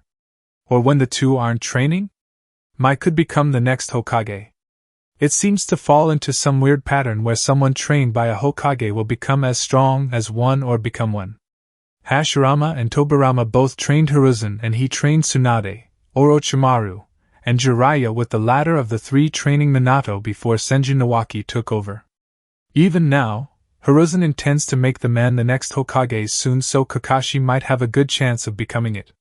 But with the way things are going in Konoha and my actions with the mission, regardless if it was the right thing to do at the time, it will always be a blemish for both of us, thought Tsukumo sadly. There is another alternative you haven't fully considered, remarked Nagato, as if he was reading the older man's thoughts. What alternative? Asked Tsukumo with Nagato smirking further. You could, and this is all hypothetical mind you, but you and your clan could join Uzu. You could all become a part of the Uzumaki Clan? Offered Nagato with Tsukumo now frowning. You mean my clan and I would trade one shinobi village to serve for another? Surely you do not believe my life here in Konoha will become so horrible? Questioned Tsukumo while Nagato shrugged. You were the one who suggested killing yourself to remove your so-called shame from this mission you sacrificed for your ungrateful comrades. In Uzu you would have been praised for choosing them over the mission. Family comes first. The people within this village should really treat its people like family. Watching over each other and protecting each other like family when Hashirama and Tobirama were very much alive with the title of Hokage under their belts. The generation belonging to Hiruzen and some of this new generation within Konoha have forgotten that piece of their history about the will of fire Hashirama preached about. Even now, they argue about making an example out of your own fire. Snuffing it out by kicking dirt all over it. Is that what you want? Or do you want to live a life where your heroic actions are not sneered at by ungrateful idiots? To live in a village where your son can see his father be respected for choosing his comrades over a mission? Countered Nagato while the man in front of him frowned further. Tsukumo loved Konoha. Its people. Even if they showed the man that they didn't love him back like he once thought. To leave Konoha for Uzu almost seemed wrong to him in his eyes. Almost. I need time to think about your offer. To think about what you are saying and if it does ring true. Until then, this conversation between us didn't happen, replied Tsukumo before he left, and Nagato nodded. Don't be surprised if things get worse for you and your family. If they do, seek me out. I don't want to go looking for a man with a sudden suicidal tendency and find myself too late to stop him from doing something that will hurt his family in the long run," remarked Nagato before leaving Tsukumo to his thoughts. "You know as well as I do that he'll come looking for us in the future," remarked Yahiko when Nagato was away from the overall village populace. "Of course I do.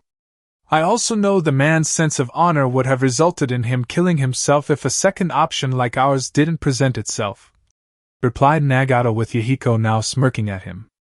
"I'm surprised Yamamoto-sama's letter was so dead-on about what was going to happen long after he died.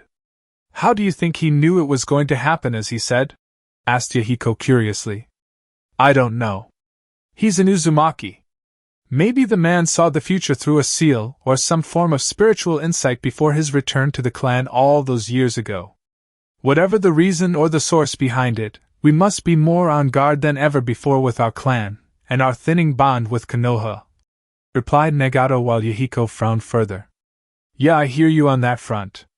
After we found several of Konoha's roots snooping around Yuzu's defensive line 2 days ago, it's no real surprise. Old man Garp is pretty pissed off at Konoha for sending them since they weren't supposed to be there. The few injutsu on their tongues were easy to remove and get them talking about why they were even there in the first place. To think Danzo is trying to sell us out to our enemies by finding weaknesses in our defense so Iwa or Kumo could attack us before this war ends," said Yahiko since he, Konan, and Nagato had been the team catching the team of root Nins and bringing them into Yuzu for them to get answers. "An end that is coming soon. I can feel it with my eyes. Kumo has been having trouble with their daimyo and raikage at each other's throats. The war is getting too expensive for them and Lightning Country is showing signs of going into a recession soon. Iwa is the only real problem left, and even they are starting to show signs of fatigue on their end. That Tsuchikage is a stubborn old man, so a major event must transpire before he decides to throw in the towel," commented Nagato with Yahiko shrugging. "Well, as long as it gets done with Yuzu surviving, I don't give a crap. All I want is for Yuzu to stand tall, the three of us to stick together, and ensure we leave behind a great legacy," said Yahiko while Konan appeared in a swirl of paper. "They are going to make an example out of Tsukumo," whispered Konan sadly since she had heard the entire argument, and it upset her greatly. "Konoha's loss. Yuzu's gain," remarked Yahiko while Nagato shook his head. "That's only if he feels moving his entire clan, if not just himself to Yuzu, is a much better alternative to killing himself over the issue. His son is the student of the future Yandame Hokage after all," remarked Nagato with Yahiko and Konan both sighing. "At least we gave him and his clan a way out from this. It's better to give him the actual offer than not give him one at all, even if he says no to it. That way we can't say we didn't try and make the attempt to save him from Konoha's future actions," said Yahiko with the other two nodding before their sensei Uzumaki Shanks appeared with a frown on his face. "Come on, you three.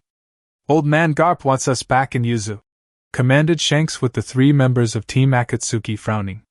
"Why? What's wrong?" asked Yahiko with concern. "Nothing. But Garp has a message left behind by Yamamoto-sama to be opened soon and wants you three to be there when it is read," replied Shanks with the trio nodding.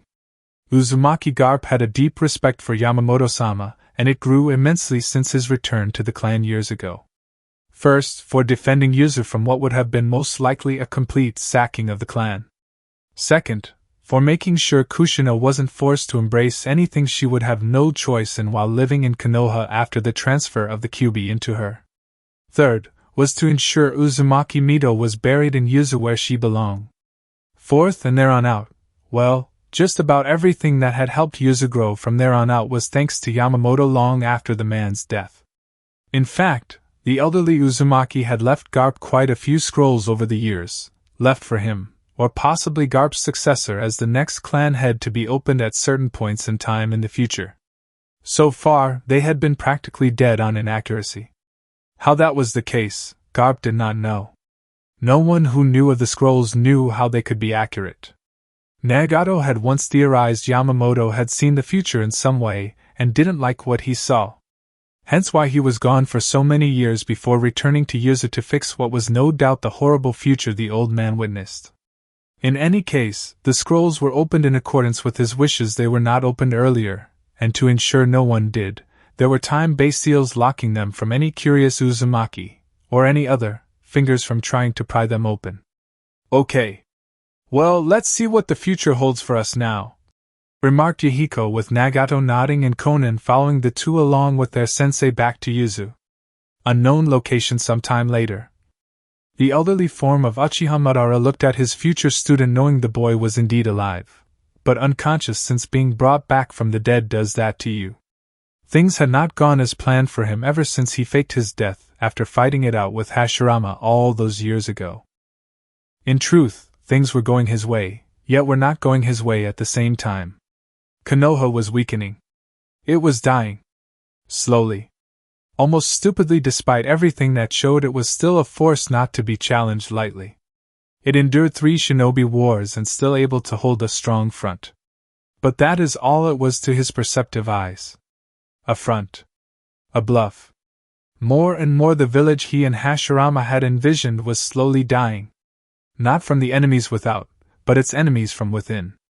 Ironic that it would be those people within the village that Hashirama would have loved if he were alive that were the source of its fall.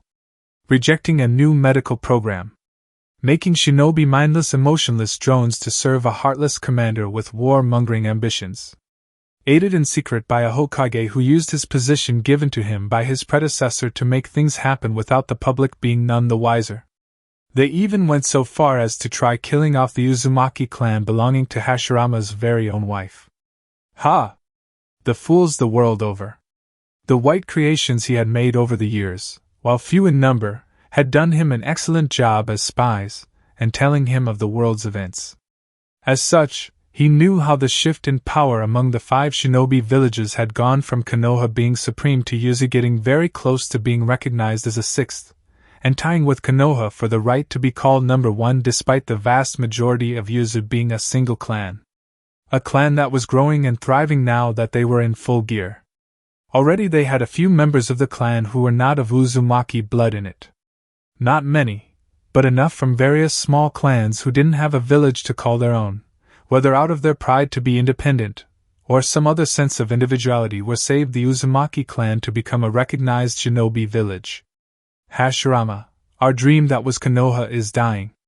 You were so intent of making the tree strong, you forgot the most important part of keeping the tree alive. Leaving the proper and responsible gardeners in place to keep the tree from being poisoned from within. You were always so simple-minded at time, thought Madara before he moved with incredible effort from Obito's down form to sit on his throne, of sorts that was tied to his special life support system. Only to find himself stabbed through the back of his head and out the front by a sword and a chakra sealing tag slapped on the front of Uchiha's neck. Yamamoto-sama's information was correct. Uchiha Madara was alive after all. Hard to believe, commented an Anbu with Uzu on his height. Not anymore, he's not. What about this one? Questioned another Uzu Anbu while she looked at Obito's unconscious form. According to the instructions left behind by Yamamoto-sama, we kill him and destroy everything in this place. No questions asked? Commanded the Anbu captain before the team of a dozen Uzu Anbu set the place to blow with explosive tags while one of them stabbed Obito through the best before beheading him. Team 2 found the 2 white things outside and took care of them, said one of the Uzu Anbu after putting a finger to his earpiece. We're all set here. Time to blow this place up, stated one Uzu Anbu Kunoichi with a hint of excitement in her voice. Good. These things are set with a short fuse of 5 minutes. Move out! Exclaimed the Uzu Anbu captain before his team rushed out of the room using the Fuinjutsu marker they set up to get them out of this underground area. Elsewhere months later, Rin was running. She was scared. And why not? She was being chased by Kiri, who had put the 3-tailed Biju in her, and with an unstable seal that would unleash the Biju at a later time. She needed to find a way to not only get clear of the Kiri-nin, but stop her own village from being destroyed in the process. With Obito gone, Rin trained harder so she did not have to rely on her old teammate Kakashi, or anyone else around her unless it was absolutely necessary. "Hurry! Get her before she escapes!" exclaimed the Kirin hot on her heels. "Rin!" exclaimed Kakashi, as he saw Rin heading his way just as he was heading her way to save his teammate from Kiri. "Kakashi! Run away! I have a biju sealed inside of me. The seal is temporary. I need to get away from here and Konoha before it breaks!" exclaimed Rin while Kakashi looked at her in horror at the idea of his teammate being used in that manner. Damn it! If Rin returns to Konoha, she will most likely get there too late. The seal will break and the three tails will destroy Konoha or a large chunk of it before being subdued. The only thing I can do is kill her. I don't want to kill her, but if I don't, the biju will get free and cause untold damage. Konoha or otherwise, thought Kakashi before revealed his Sharingan eye and made hand signs to create the Raikiri. "Hurry! A group of Kiri-nin are getting closer!" exclaimed Rin, knowing time was of the essence right now. "I'm sorry, Rin. I know you don't want to die here or by my own hand no less, but if we do not do something soon, damn it! I wish Minato-sensei was here," thought Kakashi, as he readied himself to launch his jutsu at Rin, and kill the girl who meant so much to him. "Out of the way, moron!" exclaimed a voice from a figure behind Kakashi, who had to duck out of the way on instinct. What the hell, thought Kakashi, as he was forced to cancel his Raikiri, and see an Uzunin of all shinobi running past him to Rin's location. "You're Rin, right? Minato's student?" asked the Uzunin with Rin looking at the figure and nodding. "I am." "Who are you?" asked Rin while the figure smiled. "Name's Yahiko from Uzu. I was sent here by the clan head and now Shodaime Uzukage to help you with your current situation. My teammates are taking care of the Kiri-nin as we speak, so your flank is well protected. Now quickly take off your shirt," said Yahiko while Rin's face became red at the end of the man's words. "Pervert!" yelled Rin and slapped Yahiko in the face. "All things considered, I might have deserved that slap," commented Yahiko with the red hand print on his face. "I am not removing my shirt!" exclaimed Rin angrily while a tick mark now appeared on Yahiko's forehead. "I have a seal here with me to keep the one on your body stable. I need to apply it, or this whole place is going to become very different terrain-wise in a short amount of time the longer we talk about this," countered Yahiko while Rin glared at him, while her cheeks were red. "Fine. But if you ogle or touch me in any way I don't like, I'm going to cut your balls off," exclaimed Rin while taking a page from Kushina's and Tsunade's book regarding how to ward off perverts. Yeah, I get it. Now hurry and remove the shirt or else we're all dead." "No peeking either, Kakashi!" exclaimed Yahiko to the stumped Konoha-nin. "Huh? What?" was all Kakashi could say. "Honestly, your father is so much more capable at talking than you, it seems," remarked Conan before appearing in a swirl of paper with Nagato right beside her. "Indeed. Though to be fair, Yahiko does have that effect on people when he does decide to do something many consider to be brash," said Nagato while wondering if Uzu and the Uzumaki clan were rubbing off on Yahiko more than anyone else not of his clan's blood. He definitely had the clan's spirit. Watching Yahiko carefully for any perverted actions on his end, Rin removed her shirt, while looking increasingly embarrassed at being exposed like this. It was bad enough she had to do this in front of a total stranger, but Kakashi of all people nearby. Why didn't the seal break and kill her now? "Ayanan, done!" stated Yahiko while activating the seal, and Rin quickly put on her shirt again, before kicking Yahiko in the balls. "That's for being a pervert!" exclaimed Rin while Yahiko whimpered at the low blow hurting his male pride. "But I didn't do anything," protested Yahiko while his teammates and Kakashi's sweat dropped at the interaction between the two. "You were thinking it," countered Rin angrily. "Okay. I can't argue with that," mumbled Yahiko, but Rin still heard him, and got even angrier. "I knew it! I knew you were thinking perverted thoughts. I'm going to beat you, stupid!" exclaimed Rin before she began to do just that on Yahiko, now pleading for mercy.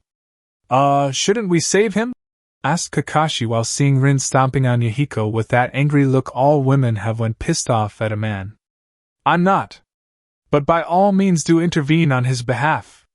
Your father will be devastated his son died before he did, commented Nagato offhandedly while Kakashi's body stiffened at the mention of his father.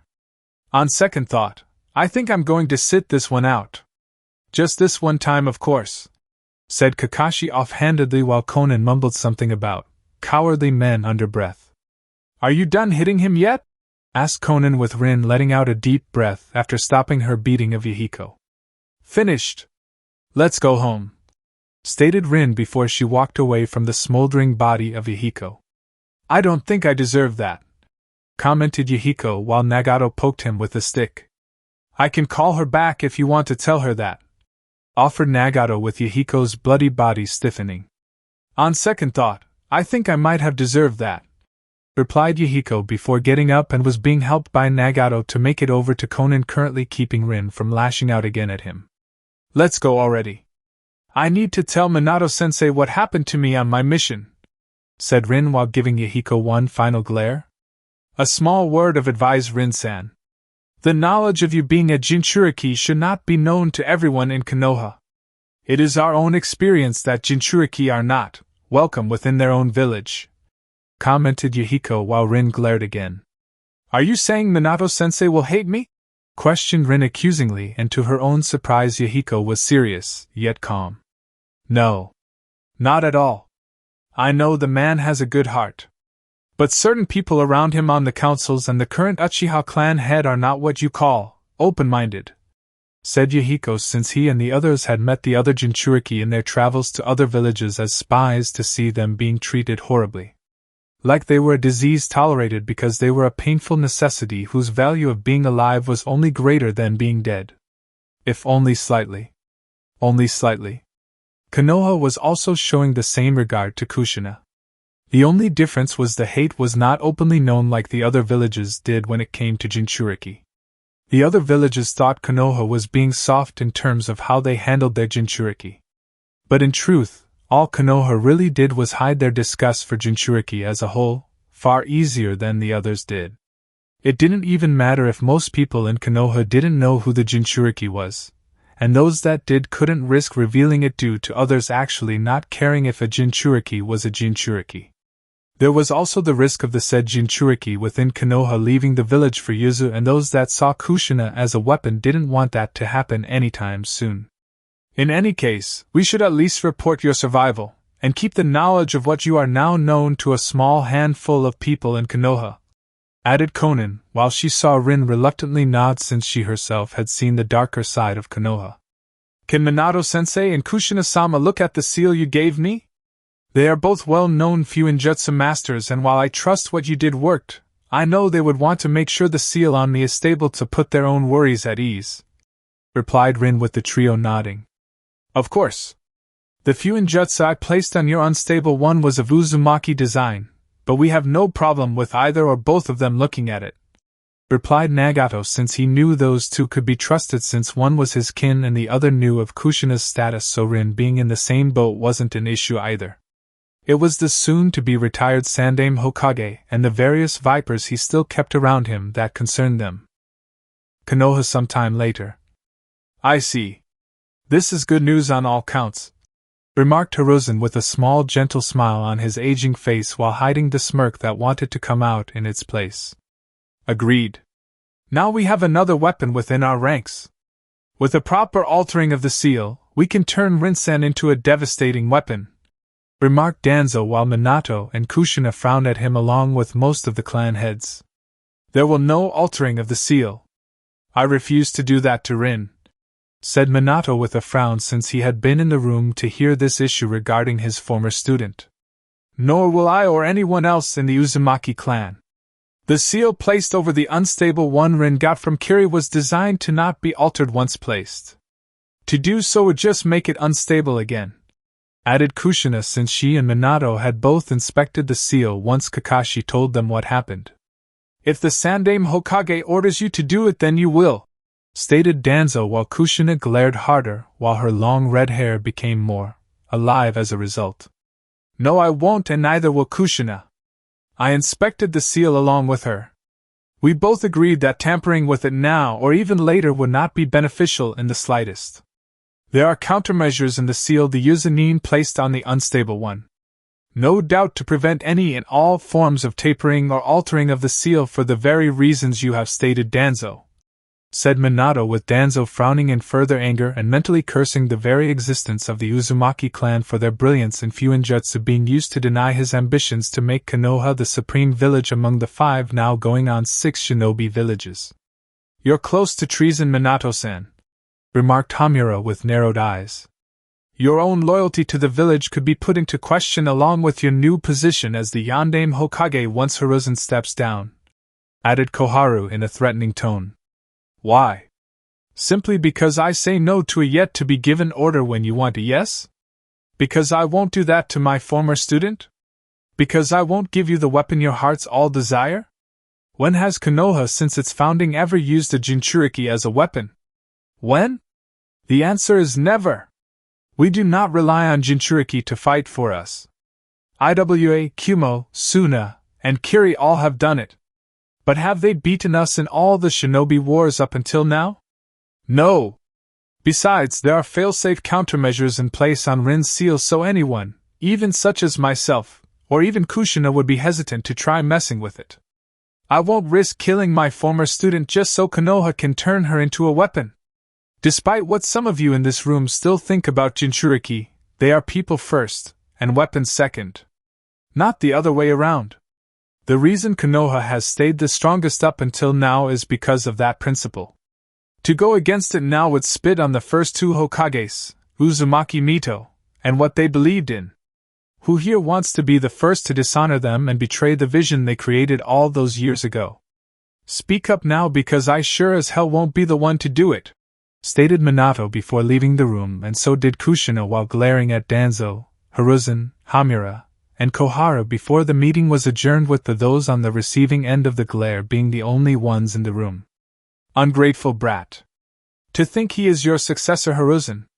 Hitaki Sakuma would be a far better choice despite his shame.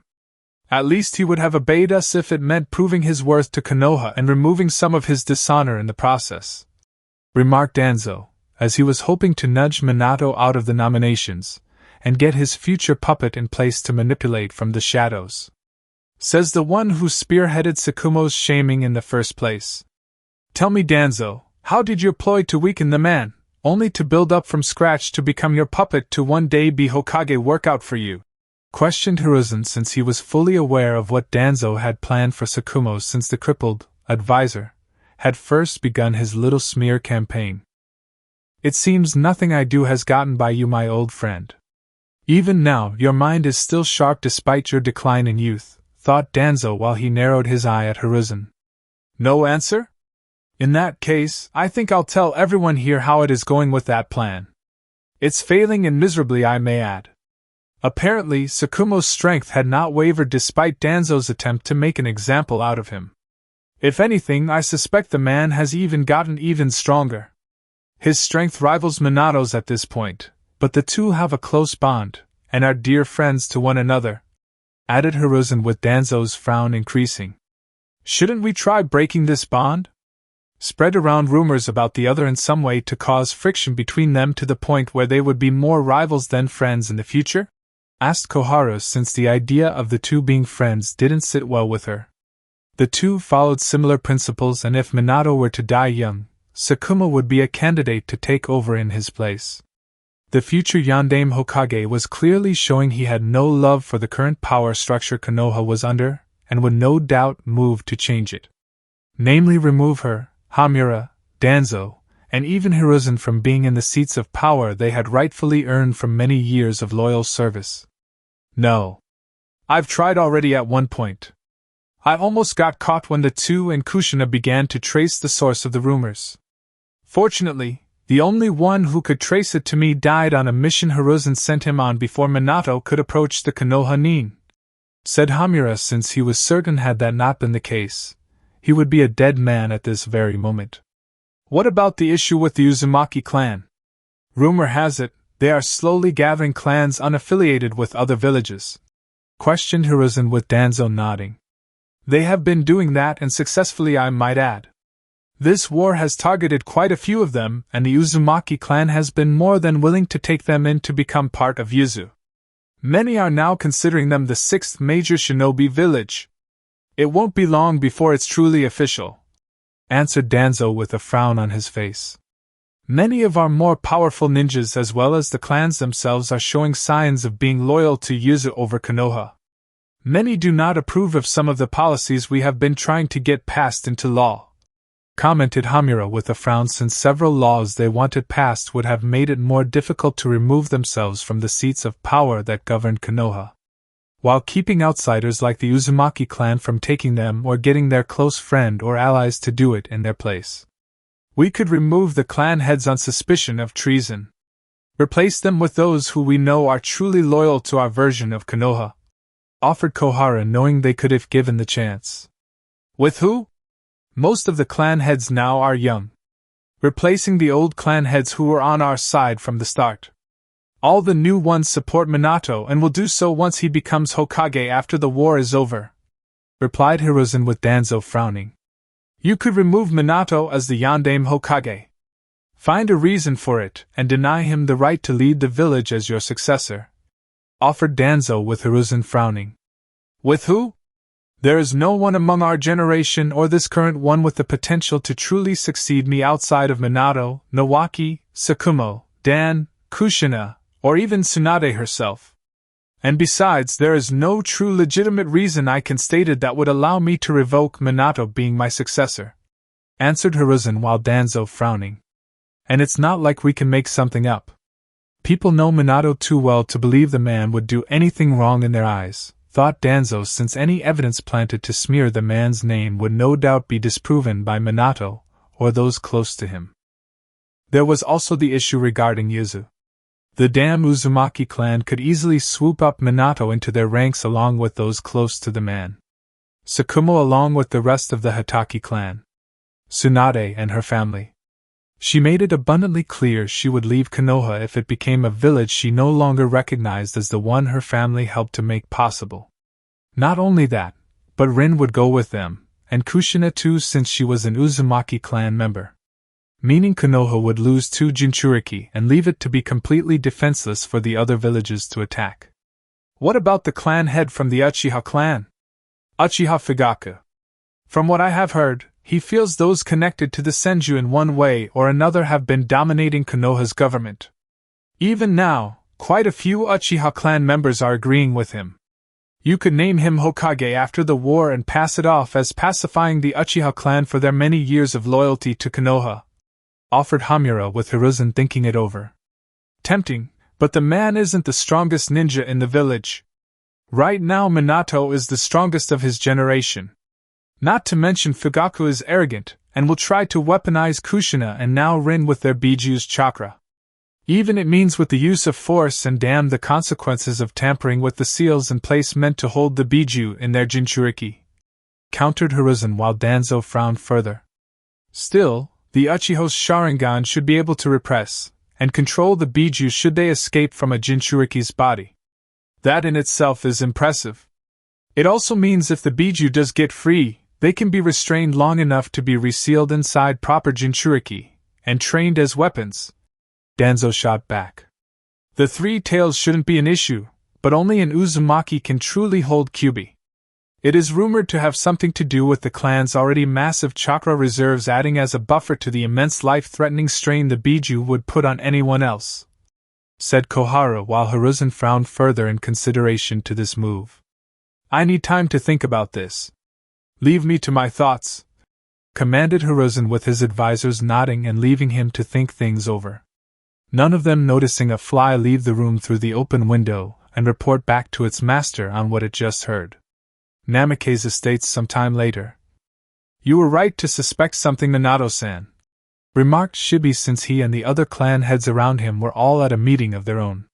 And the meeting in itself could be considered treason if they were caught talking about what it is they were talking about in regards to the future. Namely their own future. Their own clan's future. A future without Konoha. So it's true? Hiruzen plans to do something? asked Sum with Minato nodding. Sadly, yes. I have long since come to suspect the old man I looked up to is not what we thought him to be in life. He and Danzo want to use Kushina and Rin as weapons.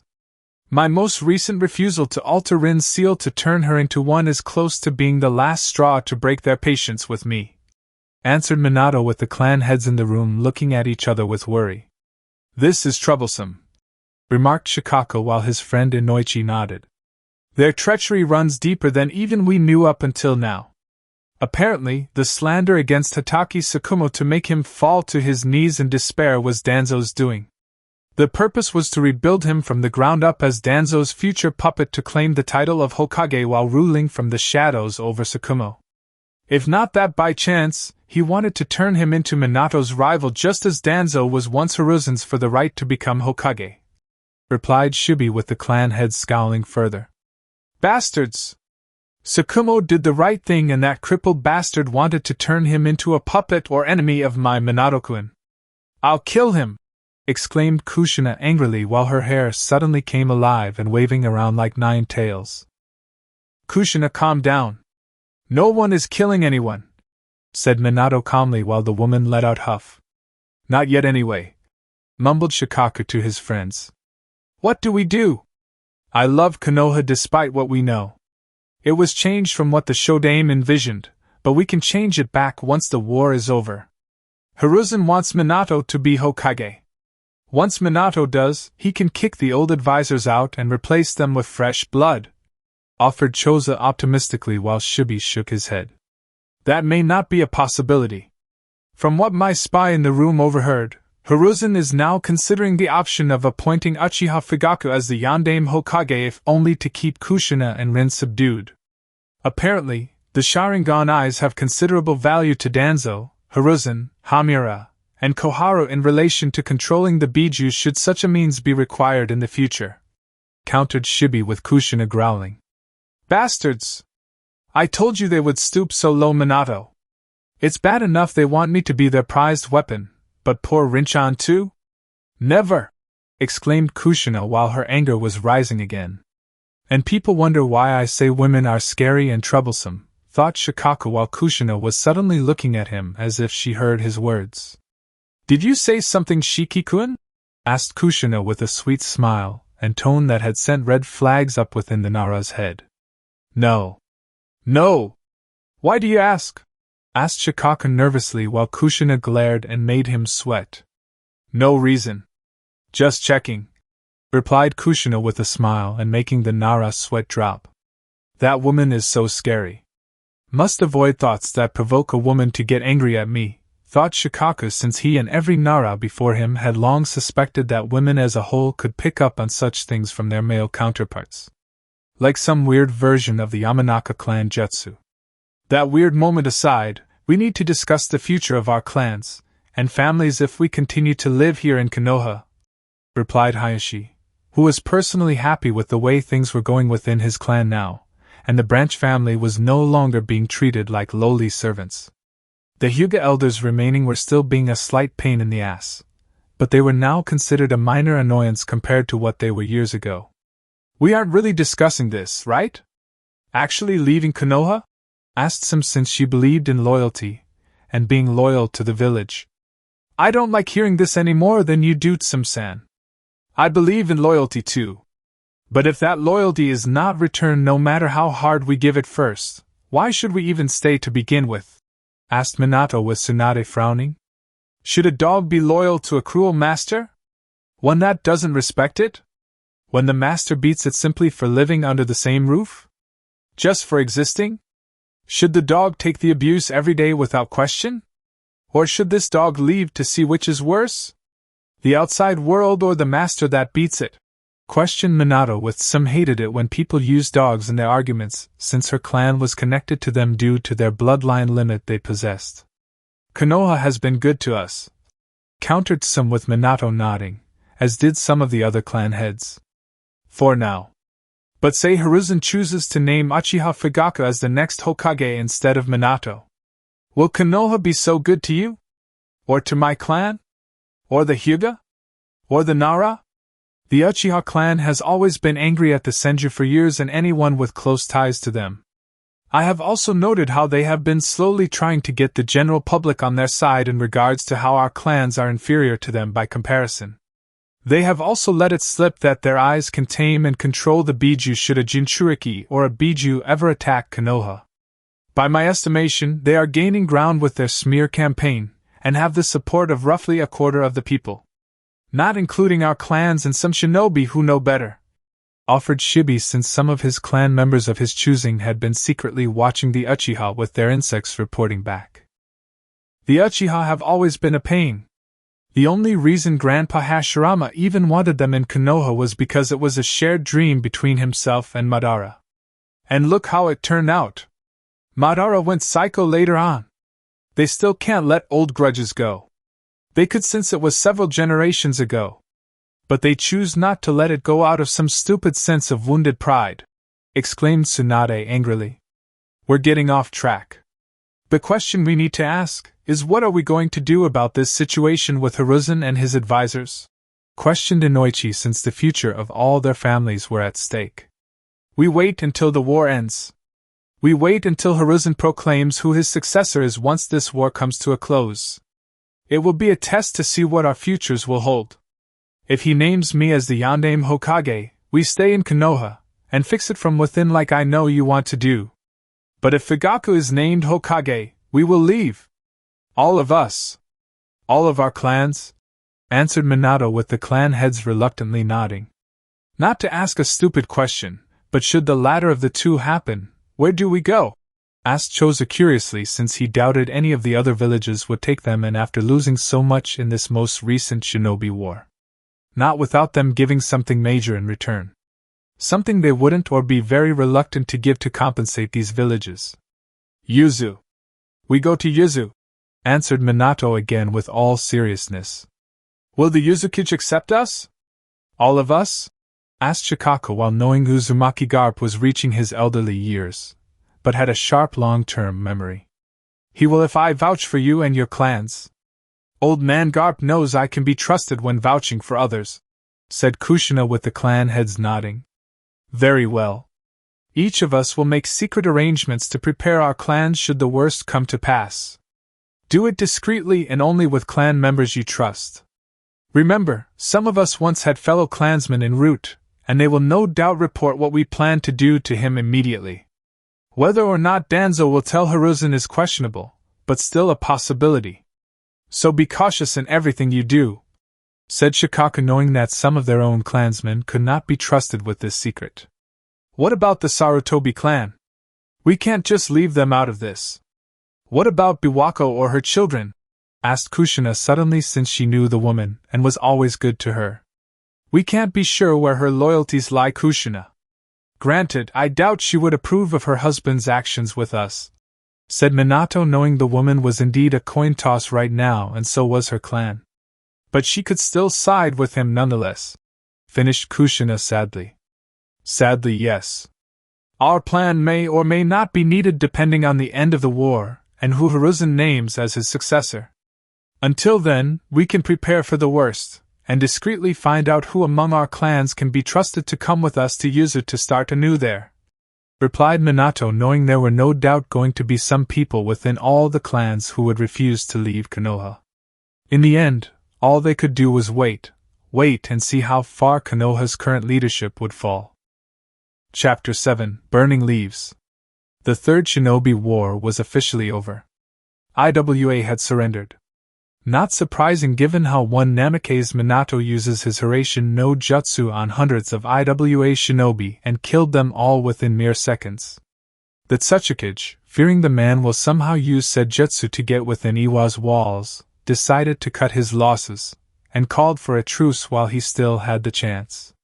After being the final holdout of the war due to Kiri's initial plan to destroy Konoha backfiring, and Kumo no longer having the stomach for staying in the war, IWA knew that Tsuchikage had done the right thing.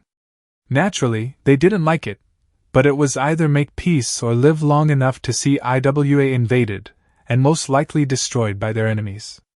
So with great reluctance, Iwa's need for self-preservation won over the village's pride to continue fighting.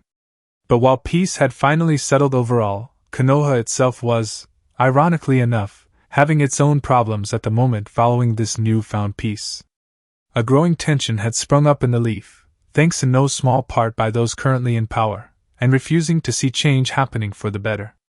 Instead, they were choosing the opposite, and in their prideful arrogance, didn't even know it. I have served as the Sandaime Hokage for many years. Proudly. Faithfully. Never once have I flinched in the face of danger. Sadly, I cannot be your Hokage forever. As much as I wish it in order to protect you from the dangers lurking beyond our walls, said Hiruzen calmly while the people below him heard his words and drinking it up. Well, almost everyone. Here is the moment of truth, Kushina-chan. Time to see what the old monkey does now, whispered Minato to his wife Kushina, as they stood behind the Sandaime Hokage along with the clan heads, the councils, and ANBU captains witnessing the transition from one Hokage to the next. It is with my great pleasure to announce to you my successor. One who is worthy of the title and has loyally served Konoha since he was a child. I present to my successor and the new Yondaime Hokage, declared Hiruzen before he turned around to stare at Minato for a second with a knowing look on his face. You brought this on yourself. Look, before turning his head fully to a slightly stunned Uchiha Fugaku since no one had told the Uchiha he would become the new Hokage. Me? Hokage, thought Fugaku, who took several steps forward, and given the Hokage hat by Hiruzen himself. Uchiha Fugaku, by the power given to me as the Sandaime Hokage, I now name you the Yondaime Hokage of Konoha. May your time as the Hokage of Konoha be a long and prosperous one, exclaimed Hiruzen with the crowd being shocked at first since they were expecting Namikaze's Minato to be the next Hokage. But soon the people got over it and begun to clap and cheer for the man the Sandaime had personally chosen to lead Konoha into the future. So Hiruzen has made his decision, whispered Kushina with her eyes narrowing at the old monkey. Sorry you didn't become the Hokage. I know it was your dream, Minato-sensei, said Rin while Kakashi looked depressed at seeing his sensei being denied what was meant to be his after all that had happened during the war. This is not right, or fair. Not even close, whispered Kakashi sadly while his father put a supportive hand on his shoulder. Not everything in life is right or fair, my son. I learned that the hard way. It was thanks to Kushina's clan that I realized we have to endure and seek greener pastures when the one we are in doesn't fit us anymore. It's not betrayal if the people in the village betray you first despite you giving them all of your loyalty and love. A village filled with people like that are not worth protecting. They are not even people anymore. Just rats and snakes on a sinking ship slowly eating each other to stay alive long enough to see the ship sinking completely before they all drown, replied Sakuma while seeing his son stiffen a bit at his words, but accepting them nonetheless. I am just glad you didn't kill yourself. Seriously, Sakuma-kun, you would let this village drag you down for doing something honorable to the point where you would kill yourself to make them happy. Honestly, I'd smack you upside the head if I hadn't done it already after hearing what you considered doing, stated Kushina with a side glare. Yeah. I still don't know what I was thinking. You and your clan saved me from myself, Kushina. Thank you, replied Sakuma while smiling at her and then at his son. The question we need to ask is what do we do regarding this new Hokage? Questioned Rin while she put a hand on her belly where the seal was and sensed the three-tailed Biju in her getting nervous. The two had grown quite close in terms of bonding with one another in the last couple of months since being sealed into her. Rin had actually taken Minato's advice and tried to meet her Biju to form a friendship with it. Just because the turtle was sealed into a human didn't mean it had to live a life of isolation for the duration of Rin's natural life. Kushina herself had also started it as well with Kyubi, who surprisingly was open to the idea of being her friend almost immediately. When Kushina asked why he was willing to do this, the fox just smirked at her like he knew some kind of inside joke, and just told her it was beneficial for both of them. Kushina knew the Kyubi was hiding something, but decided the secret wasn't harmful to her, or anyone she knew, so decided to let it go, for now. We continue as planned, but don't do anything until Fugaku does something, No doubt he will call a meeting with the councils and all the clan heads now. Turning Kushina or you into weaponized Jinchuriki is not something he can hide from us. It also has to be a mutual decision made by everyone, including the Jinchuriki in question. Something that Hashirama insisted upon so a future Hokage couldn't outright claim ownership of one and prevent a Jinchuriki from being forced to fight for Konoha against their will. He did not believe Jinchuriki should be weapons. I'm surprised he didn't realize that when dividing up the Biju to the other villages, replied Minato while holding Kushina's hand tightly. Best intentions, Minato-kun, whispered Kushina, knowing the other Jinchuriki from the other villages were not treated so kindly in their villages when the kages of each wanted to use them for war. By this point, Fugaku had done enough waving to the people to satisfy his overinflated ego before calling for an immediate meeting with the councils and the clan heads in order to give out his new orders as the new Hokage. Not surprising, since becoming Hokage had required a meeting almost immediately on the first day to not only assert one's authority, but to get updates on matters a Hokage needed to deal with. As you know, my appointment as the Yondaime Hokage has left the seat of Uchiha clan head currently vacant. As such, I am handing over that particular title to Uchiha Yashiro.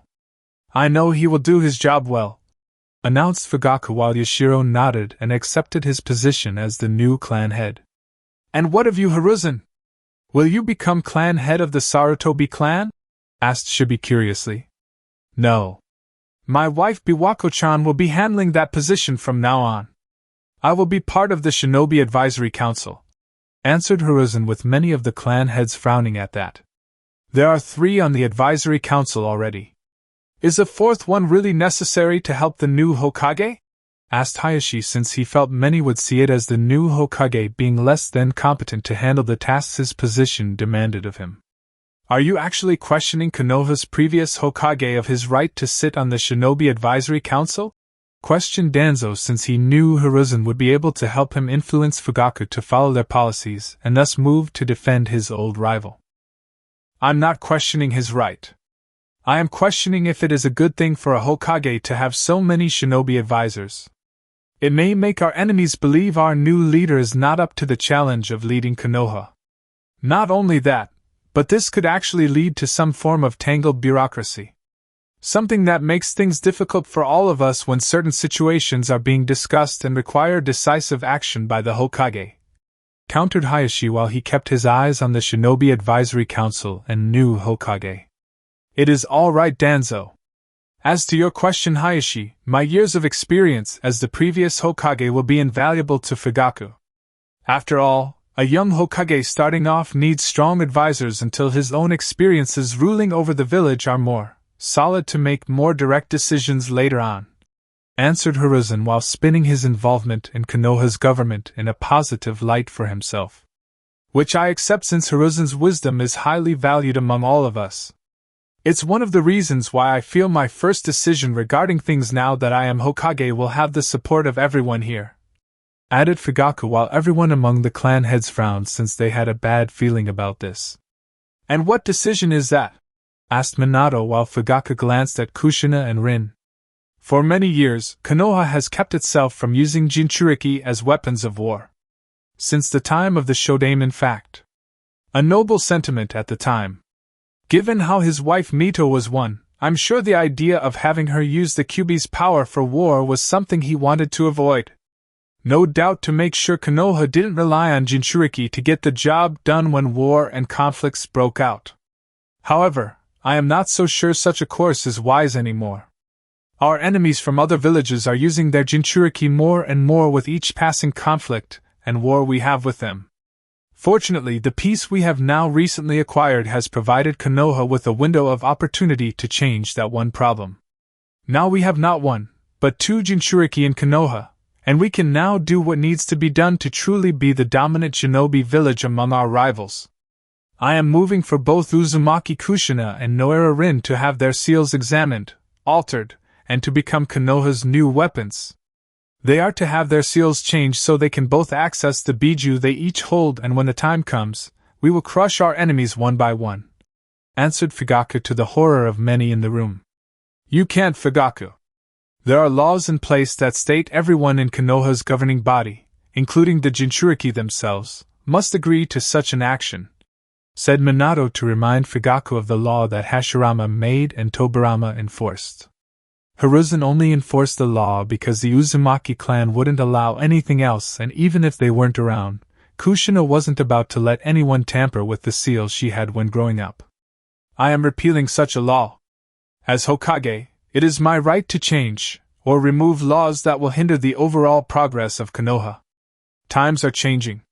If Konoha does not change with it, we will be destroyed by our enemies as they plot against us during this time of peace we have been given to prepare ourselves against them. The only way to do that is if we weaponize our Jinchuriki, and ensure they are ready to attack them when I give the order, countered Fugaku while Kushina growled angrily and Rin was doing the same. And if I refuse to be turned into a weapon? Asked Kushina while glaring at Fugaku. You will be labeled a traitor to this village, your marriage to Minato will be annulled, and I will see to it you are banished from Konoha to your island homeland. Only after a suitable host is acquired to seal the Kyuubi into for the intentions I just stated, of course, answered a semi-arrogant Fugaku, since he didn't believe Kushina could handle the might of his clan, much less all of Konoha. The only downside to his actions was his wife. Uchiha Mikoto would be slightly upset by that since the two women were dear friends. Mikoto even had a small crush on Minato in their younger years, growing up shortly after graduating from the academy and became genin. Mikoto secretly competed against Kushina for Minato's affection since she saw the potential in the blonde and knew he was destined for greatness. Of course, that was before the female Uchiha had to marry Fugaku through an arranged marriage made by their parents. Alas, his wife's anger was a small price to pay for greatness. Mikoto had been a strong kunoichi before the marriage, but now she had become a loving housewife that helped with the clan on occasion. It wouldn't be long before she was pregnant, and giving him a son to raise to one day become a future Hokage like himself. This is outrageous.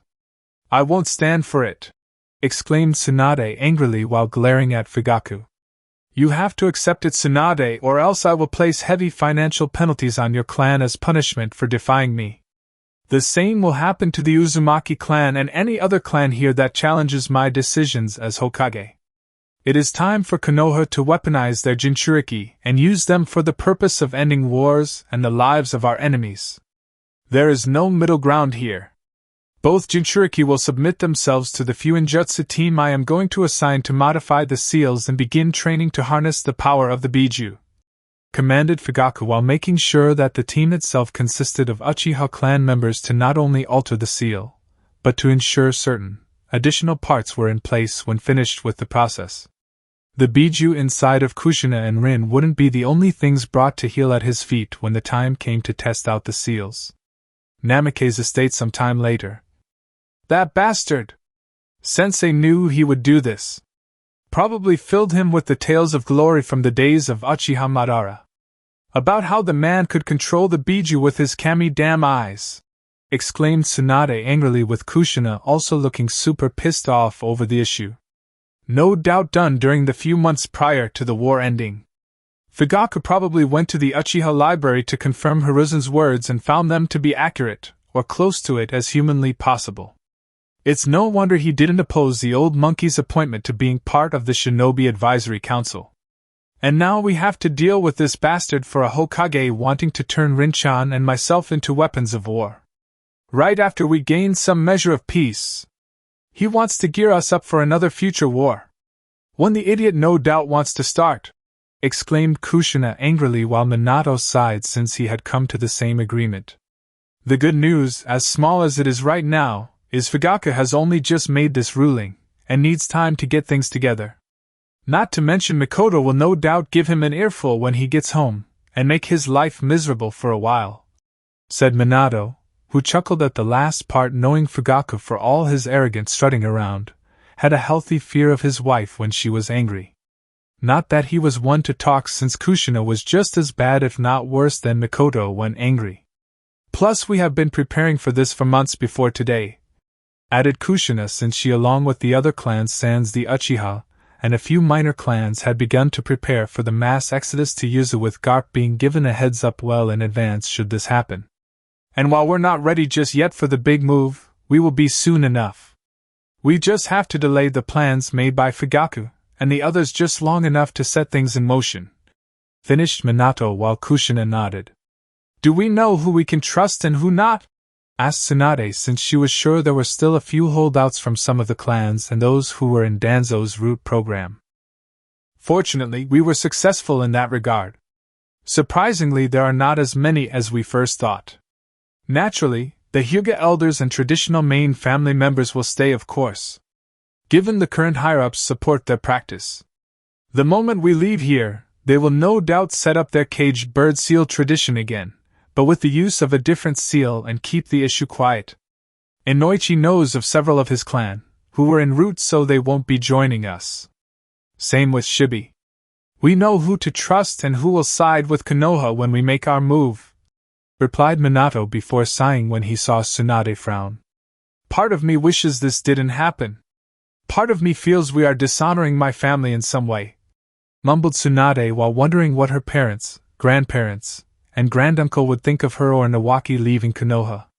Would they approve? Disapprove? A combination of both? They would want you to be happy, Tsunade. Same with Nawaki. Besides, Uzu was your grandmother's home too. Her first home. If there was any place in the world she would want you to relocate to where happiness was possible, it would be there, replied Kushina with Tsunade nodding and a sad smile on her face. You're right. A part of me feels I wasted part of my life fighting for a village that doesn't exist in my heart anymore. Almost as if it was meaningless, remarked Tsunade with Minato shaking his head, and so did Kushina. Nonsense! You served Konoha loyally, Tsunade-chan, helping everyone in need, along with the people in it who matter most. The people who return your loyalty and love are the only ones who matter. You have saved them countless times from death. That means something to me in my eyes, and I know it does to you too, exclaimed Kushina while giving the woman a I am right on this matter. Look with a don't argue with me on this issue tone. You are right, Kushina. Those I care about have been saved multiple times in the past by my hands. And all of them are coming with us to Uzu, remarked Tsunade with a smile on her face. Her home was, as they say, where the heart is. And right now Tsunade's home was with those she called family and friends. Hokage Tower 2 weeks later. Minato, Kushina, and Rin stood in front of the new Yondaime Hokage that was Uchiha Fugaku. The man was flanked on both sides by Uchiha clan members and the ANBU who supported him. Behind him was Danzo, Hiruzen, Hamura, and Koharu with smug looks on their aging faces. Not surprising, since they believed they were getting what they first wanted from the start. Weaponized Jinchuriki. 2 weaponized Jinchuriki. I understand why you need Kushina and Rin here. But why me? Asked Minato with Fugaku smirking at him. Because you are going to assist my team in altering the seals and teaching them what you know for future use in case future alterations have to be made, answered Fugaku, though deep down he made the order so Minato would have to turn those he loved into the very thing the man was against. This is wrong, Fugaku. Konoha doesn't need to weaponize Jinchuriki to win against its rivals. It hasn't for 3 generations if you count our own. Why change it now? Asked Minato with Fugaku frowning at him for questioning his decision. It's for the good of Konoha. We need to ensure our continued supremacy. Orochimaru and Jiraiya are long dead. My predecessor, with respect to him, is getting old, and so are those around him from his time as Hokage. And while they are valuable advisors to have from their years of experience, this village needs brawn to go with the brains. We need to have these 2 become active weapons for Konoha. Kumo, Iwa, Kiri, Suna, and even Uzu won't sit during this time of peace. They will seek to destroy us in some way, said Fugaku while Kushina frowned. Uzu is Konoha's ally. They would only be your enemy if provoked, said Kushina while Fugaku scowling at her. Your homeland is getting bold, Kushina, taking in clans left and right. They do not consult with us or ask for permission. They don't even send some of its members here to us to share those bloodlines with our village, countered Fugaku with Kushina fuming at his hypocritical response. Konoha hasn't exactly been sharing or forthcoming with anything when Uzu makes a request. Why should my clan give when Konoha doesn't give back in return? Kushina shot back. Because our village is the superior one. The superior village does not give anything back to the weaker ally. To do so would make them stronger than us, and no longer become to be dependent on our power to survive, answered Fugaku while Kushina was getting even angrier. Bastard, thought Kushina angrily, since she could see the advisors behind Fugaku were in full agreement with him. I see. So this is your final decision on the matter? We can't change how you feel about turning my wife and my former student into living weapons? Asked Minato firmly, and it made Hiruzen and the others feel a bit on edge. No, replied Fugaku firmly, with Minato sighing. Well, at least we tried, remarked Minato before he, Kushina, and Rin went poof, to reveal they were in fact shadow clones of the originals. What? Exclaimed Fugaku in shock while Hiruzen and the others frowned. I see. So that is their decision, remarked Hiruzen in a disappointed tone. Such is the way of treason. Choosing his wife and student over Konoha. Unacceptable. All based on emotions and morality. Something that does not belong in Konoha, much less in the shinobi world, added Danzo while he felt his grip on the cane tightening.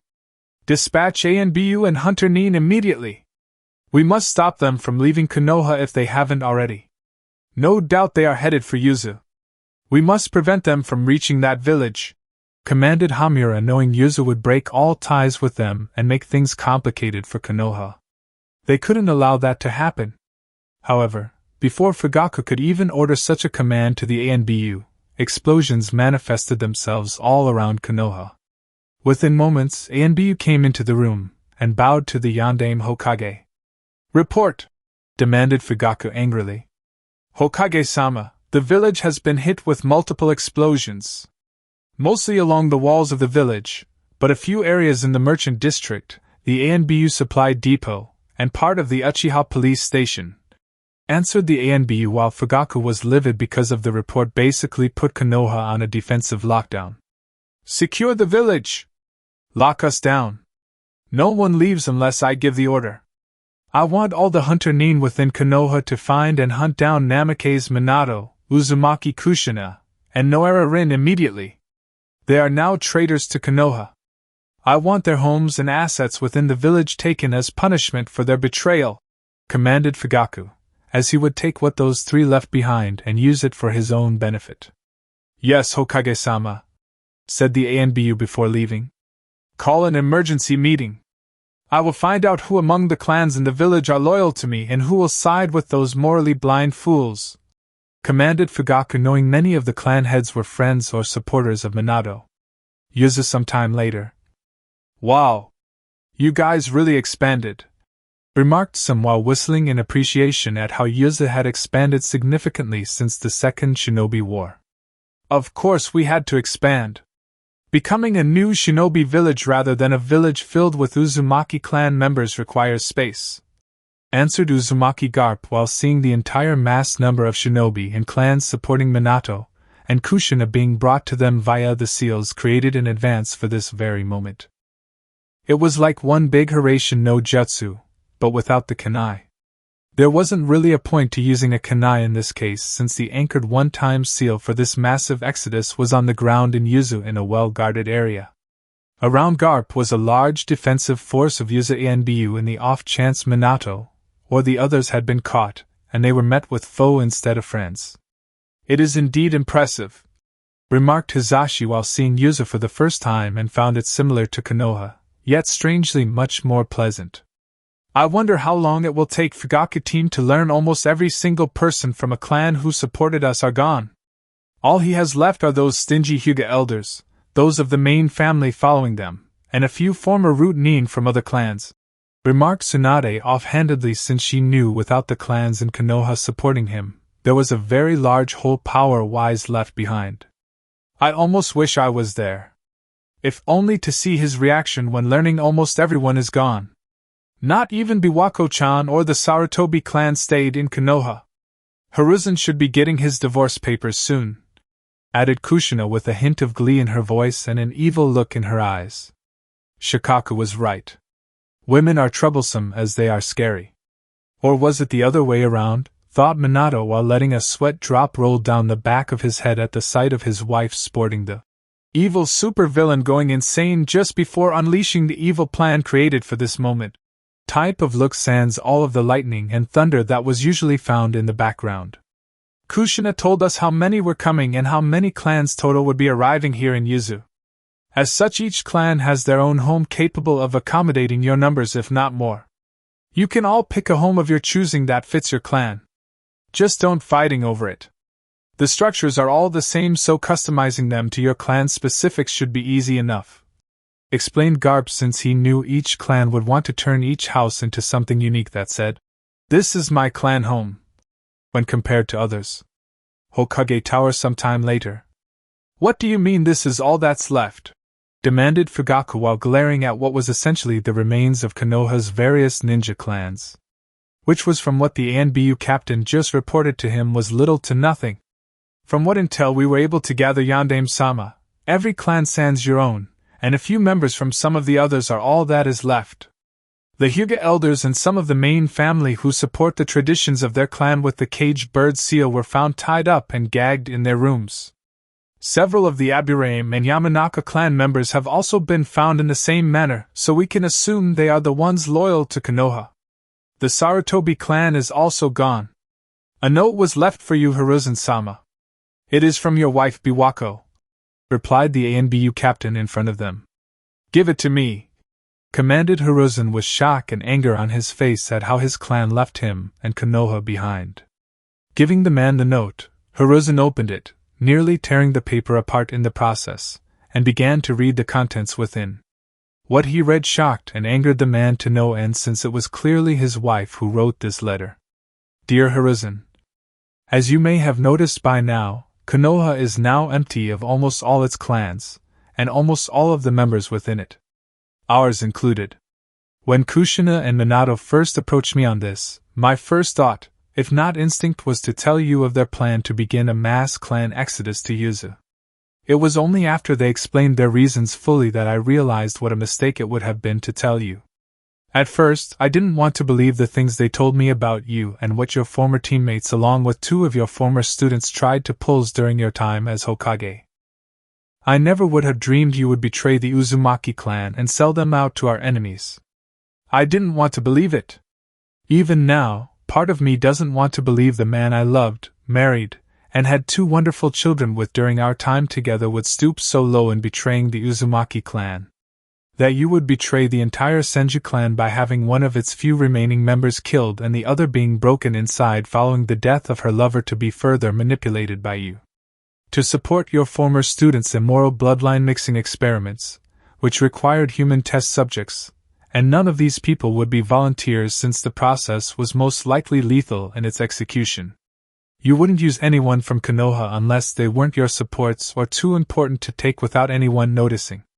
Kushina and Minato showed me solid proof of your past and sinful actions. Documents. Notes. Everything and anything related to past crimes they knew you approved of doing. Other actions done by someone else on the council was something you approved of so long as the overall results of these said actions benefited you in the long run. When I couldn't read any more of these horrible things you had tried to do or you approve of others doing, I sat down and wept for hours on end. I realized at that painful moment in time, in that moment of complete sorrow, I had married a monster. That I had loved a monster. The only things good from our time together was our children. They will be the only redeeming things about you, Hiruzen. Nothing else. Don't bother asking the monkey summons for help. I already told them what you did. As of this very moment upon reading this, your contract with them is no more. No doubt reading this has caused you some form of pain. All of which, as minor as it no doubt is, you rightfully deserve. You no doubt believe I have in my decision to leave with the Sarutobi clan, betrayed you. That our own clan as a whole has betrayed you. That the various clans have betrayed you. You couldn't be more wrong, Hiruzen. It is you who has betrayed Konoha. We didn't betray you. You did that yourself. You betrayed all of us. You betrayed your sensei and his family. You betrayed the will of fire. As of this very moment, I am no longer your wife. You are no longer my husband. And the children we had together are no longer yours to call your own. Enjoy your remaining years of life in your seat of so-called power alone, without family and loved ones. Enjoy your remaining years surrounded by deadly backstabbing snakes, who will attack you the moment you show weakness in their eyes. Goodbye, Hiruzen. Sarutobi Biwako, the true Sarutobi clan head. P.S. The seal on the bottom right here holds the divorce papers. I already signed them on my end. Even if you choose not to sign it, in my eyes, heart, mind, and soul, we are no longer one. Hiruzen was speechless. His own wife had divorced him. She left him. Left Konoha. Left the chance for power and greatness beyond anyone else in the village. She would have been royalty within Konoha in all but name because of his position and greatness earned through his many long years alive. And for what? All because he had helped plan or did certain horrible acts. All because he helped approve certain things many would find to be immoral if brought to light. Like the planned yet failed attempt of crushing Uzu? The experiments to bring about powerful bloodlines into those not born with them? Funding to Orochimaru to perform these said experiments on innocent people who died agonizing deaths in the process? He thought Biwako was smarter than that. How could you do this to me, Biwako? How could you throw away what I was offering you? You would have been loved, respected, and worshipped like a goddess because you were married to the Kami no Shinobi. You foolish woman! You threw it all away. Just because I did what was necessary to make Konoha strong and for us to cheat death while others perished, thought Hiruzen angrily while shaking the letter almost violently. Hiruzen? Questioned Hamura while Hiruzen himself began to shake violently. Uzu must be destroyed. All of it. Every building. Every person. Every man, woman, and even child. No slaves, prisoners, or even future Jinchuriki are to be made from them. The Uzumaki clan and their supporters must all die, stated Hiruzen viciously while glaring at everyone in the room as if to challenge him on this decision. While I would love nothing better than to go to war against Uzu, we sadly cannot, said Danzo in an ironic fashion since he had always wanted to go to war with Uzu, in secret, to take the village down before it could become the threat it was right now. What? And why the hell not? Demanded Fugaku angrily since he was not about to let Minato, Kushina, and even Uzu stand in his way of getting what he wanted. Because our power has greatly diminished. The majority of the clans and the members within them are gone. Those that remain are too few and in some cases, too old to fight. Not to mention, the two Jinchuriki we had are not only gone, but are well trained to fight without relying on their Biju. Meaning the ability of the Sharingan to suppress the Biju's chakra is useless. Not to mention getting to Uzu, much less attacking it would fail due to the structure of Uzu changing since the failed attempt during the Second Shinobi War. Added the new addition of all the clans that were once ours now being in Uzu fighting for their new home, we would be defeated almost immediately. We have neither the strength nor the means to strike back at them at the moment, answered Danzo with Fugaku now looking further pissed off. I don't care about that. I care about getting back what was taken from me. Taken from Konoha! Exclaimed Fugaku before a fellow Uchiha clan member came in and handed a message addressed to him. It was from his wife Mikoto. Dear Fugaku, if you are reading this, then no doubt you are angry at what has happened to Konoha, but not in the way I phrased this statement. You are angry at the various clans leaving the village for Uzu. You are angry that your chance to take Konoha's two Jinchuriki and mold them into weapons of war under your command has been lost. More importantly, you failed to have my dear friend Uzumaki Kushina be made into a slave in all but name. Do not think my time as your wife has dulled my senses, my eyes, or even my instincts as a kunoichi. They are as sharp as ever. Even more due to the raising our son Itachi to be a strong ninja when the time comes. You want Kushina to be your pleasure toy when she is not fighting Konoha's enemies, or those you deem to be your enemies. You were always jealous of Namake's Minato and lusted after the women who loved him. I should know since I loved him before marrying you. Or rather, I still love Minato regardless of my marriage to you, Fugaku. I never stopped loving him. When we coupled, if you can call it that, I always imagined Minato making love to me. Not you. You never loved me and you were never that good in bed. Minato, on the other hand, is a different story. Yes, Fugaku, I was not faithful to you in the slightest. Of course, neither were you during our marriage when out late at night at the Uchiha police station and dealing with all of the important cases on your desk, as was the primary excuse for coming home in the middle of the night. I am not an idiot, Fugaku. A woman knows when her husband is working hard at his job and when he is working someone hard at work.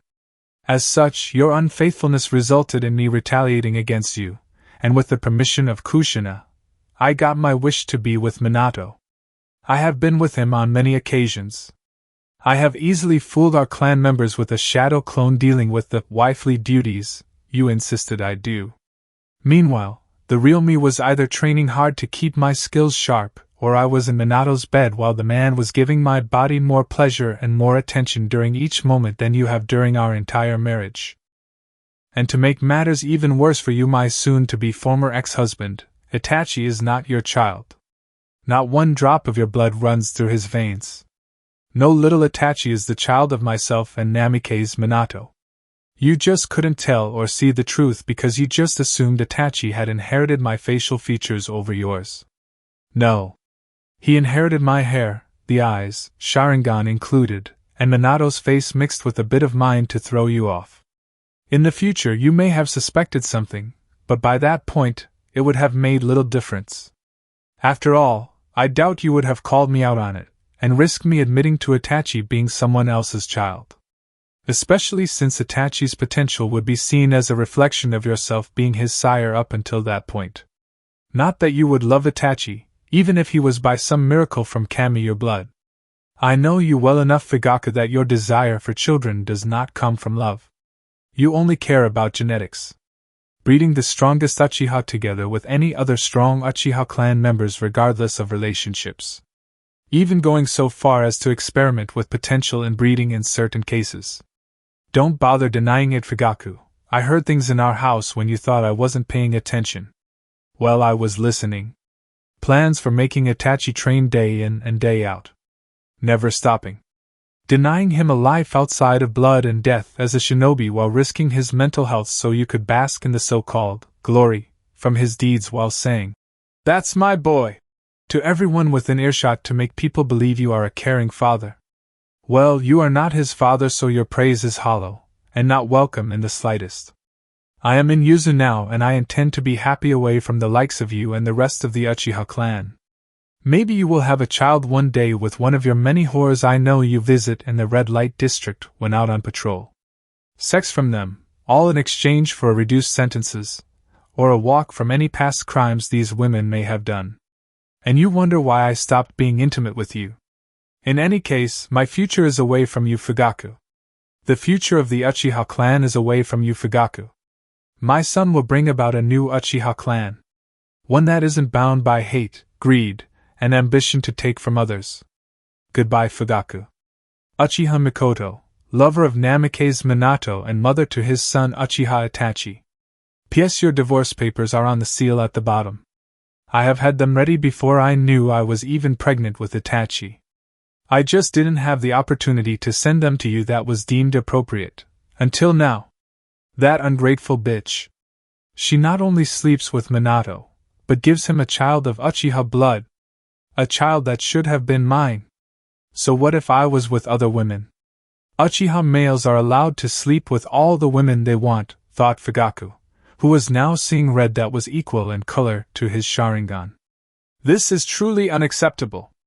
We need to plan accordingly to get our revenge against these betrayers to the will of fire, stated Danzo, while knowing the longer they delayed, the stronger their enemies would become, and Konoha would get even weaker once the other villages learned of this.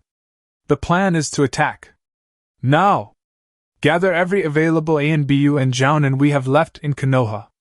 We're going to Uzu and we are going to burn it to the ground, commanded Fugaku with his anger blinding him to the painful truth. No! Konoha is too weak to strike back at Uzu. Even with all available ninja deployed to take Uzu, we would never be able to breach their defenses. We cannot take any more losses, countered Danzo with Fugaku glaring at him. I am the Yondaime Hokage of Konoha, and I hereby command that every capable ninja within this village prepares for war against Uzu, exclaimed Fugaku before leaving the room to let everyone else know about the given order. He is going to lead us into ruin, commented Hamura with a frown on his face. It was a mistake to make him Hokage with his anger blinding him, added Koharu with her own frown on her face. It's too late now. If we try to defy his orders, it will be considered treason, and he will no doubt have us executed just to make his point get across, commented Danzo since things were spiraling out of control, and it was Hiruzen's fault due to appointing Fugaku in the first place. This would not end well for Konoha. Chapter 8, Change for the Better. Sure enough, the recently made Yondaime Hokage declared war on Uzu for the Uchiha leading this supposed injustice against Konoha. Word soon spread how the two once great allies that held off the other shinobi villages together were now turning on each other. At first, the other four Kages from each of these different shinobi villages saw this as an opportunity to strike back against Konoha, and maybe even Uzu if they played their cards right. Of course, that was before they did an inventory of their own supplies, and did a head count of their overall military strength. As it turned out, even if the four shinobi villages were to ally together against Konoha or Uzu to get their revenge, the combined might of their army would fail. Konoha may not possess two Jinchuriki anymore, but they still had the Sharingan from the Uchiha clan. And Uzu itself now had two Jinchuriki despite the fact either were said to have been trained to use the power of the Biju they held. Not that it really mattered since Uzu had all the clans that were once in Konoha except the Uchiha clan, plus a few from the other clans no longer welcome with them now. Kiri was still suffering from heavy losses on their front, and now only had one Jinchuriki left after the debacle and using the Three Tails as a ticking time bomb on Konoha in the last war. While they still had the stronger of the two Biju that they had originally, its current holder was an old man, and his replacement was a child yet to be born. Not only that, but Water Country was a continent unto itself, and required cooperation with the navy with the ships needed to get them to the rest of the world. Unfortunately, the ships themselves were showing their age, needed to be repaired, or scrapped depending on the state each ship was currently in. IWA couldn't do anything since they suffered the most in terms of losses by Namake's Minato near the end of the war. Even with their two Jinchuriki on hand, Uzu could easily negate their power with Fuinjutsu, and so could Konoha with the Uchiha clan's damned Sharingan. The Sandaime Tsuchikage felt it was best to let the two former allied villages duke it out before deciding to get involved later at a more convenient time when his own forces had the strength to take the fight to both sides. Kumo was slightly better off than IWA. Mainly because of their own forces being larger than IWA, Suna, or Kiri with two Jinchuriki to call their own. But the status of both said hosts to the Biju were them being too young to fully master the chakra of each Biju they possessed. One was a little girl with the two-tailed Nibi, and the eight-tailed Hachibi was the adopted brother of the soon-to-be Yondaime Reikage. While formidable for his age, the young man had not mastered his Biju's power, and there was also the issue with the Lightning Daimyo wanting to keep the peace due to the recession the country was in. Times would be tough for everyone within Lightning Country, even for the shinobi of Kumo due to funding decreasing, and the number of high-ranked missions they would take within their own borders. While now allies with Konoha since the near end of the Third Shinobi War, Suna was by far the weakest of the four shinobi villages watching this new one springing up. They had taken some pretty heavy hits on all fronts during the last war, and the only reason they were not invaded by any of their rivals was due to their one Jinchuriki using the power of the Biju to control the sand around their village, if not the entire country to defend it from invasion. While they still had their Biju on hand, the current Jinchuriki was an old man, and would not be long for this world. Fortunately, Shikaku was the weakest of the Biju, and therefore did not need to be sealed within a human host to contain him. Rather a mere tea kettle would do, and that was where the Kazekage planned to put the Biju until absolutely necessary. As for Konoha itself, their new Yondaime Hokage was proving to be quite inadequate when it came to leading the village. After his command to attack Uzu was given, the deployment of Konoha's remaining forces was underway, but in doing so left the village itself exposed to being attacked. Spies from the minor shinobi villages saw this moment in time as a means to strike Konoha and launched an assault on Konoha 5 days after the bulk of the major village's forces left to fight Uzu. It had actually been a pretty close defeat on Konoha's part due to so many of their best and most experienced shinobi were sent to attack Uzu. The only reason Konoha had a chance against an alliance of 3 minor shinobi villages was due to Hiruzen being appointed temporary Hokage again, while Fugaku went off to lay siege to Uzu.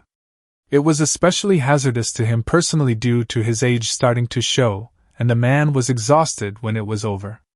At the same time, word soon reached Fugaku about the attack, and had to stop his march to Uzu in order to head back and reinforce the defenses within Konoha.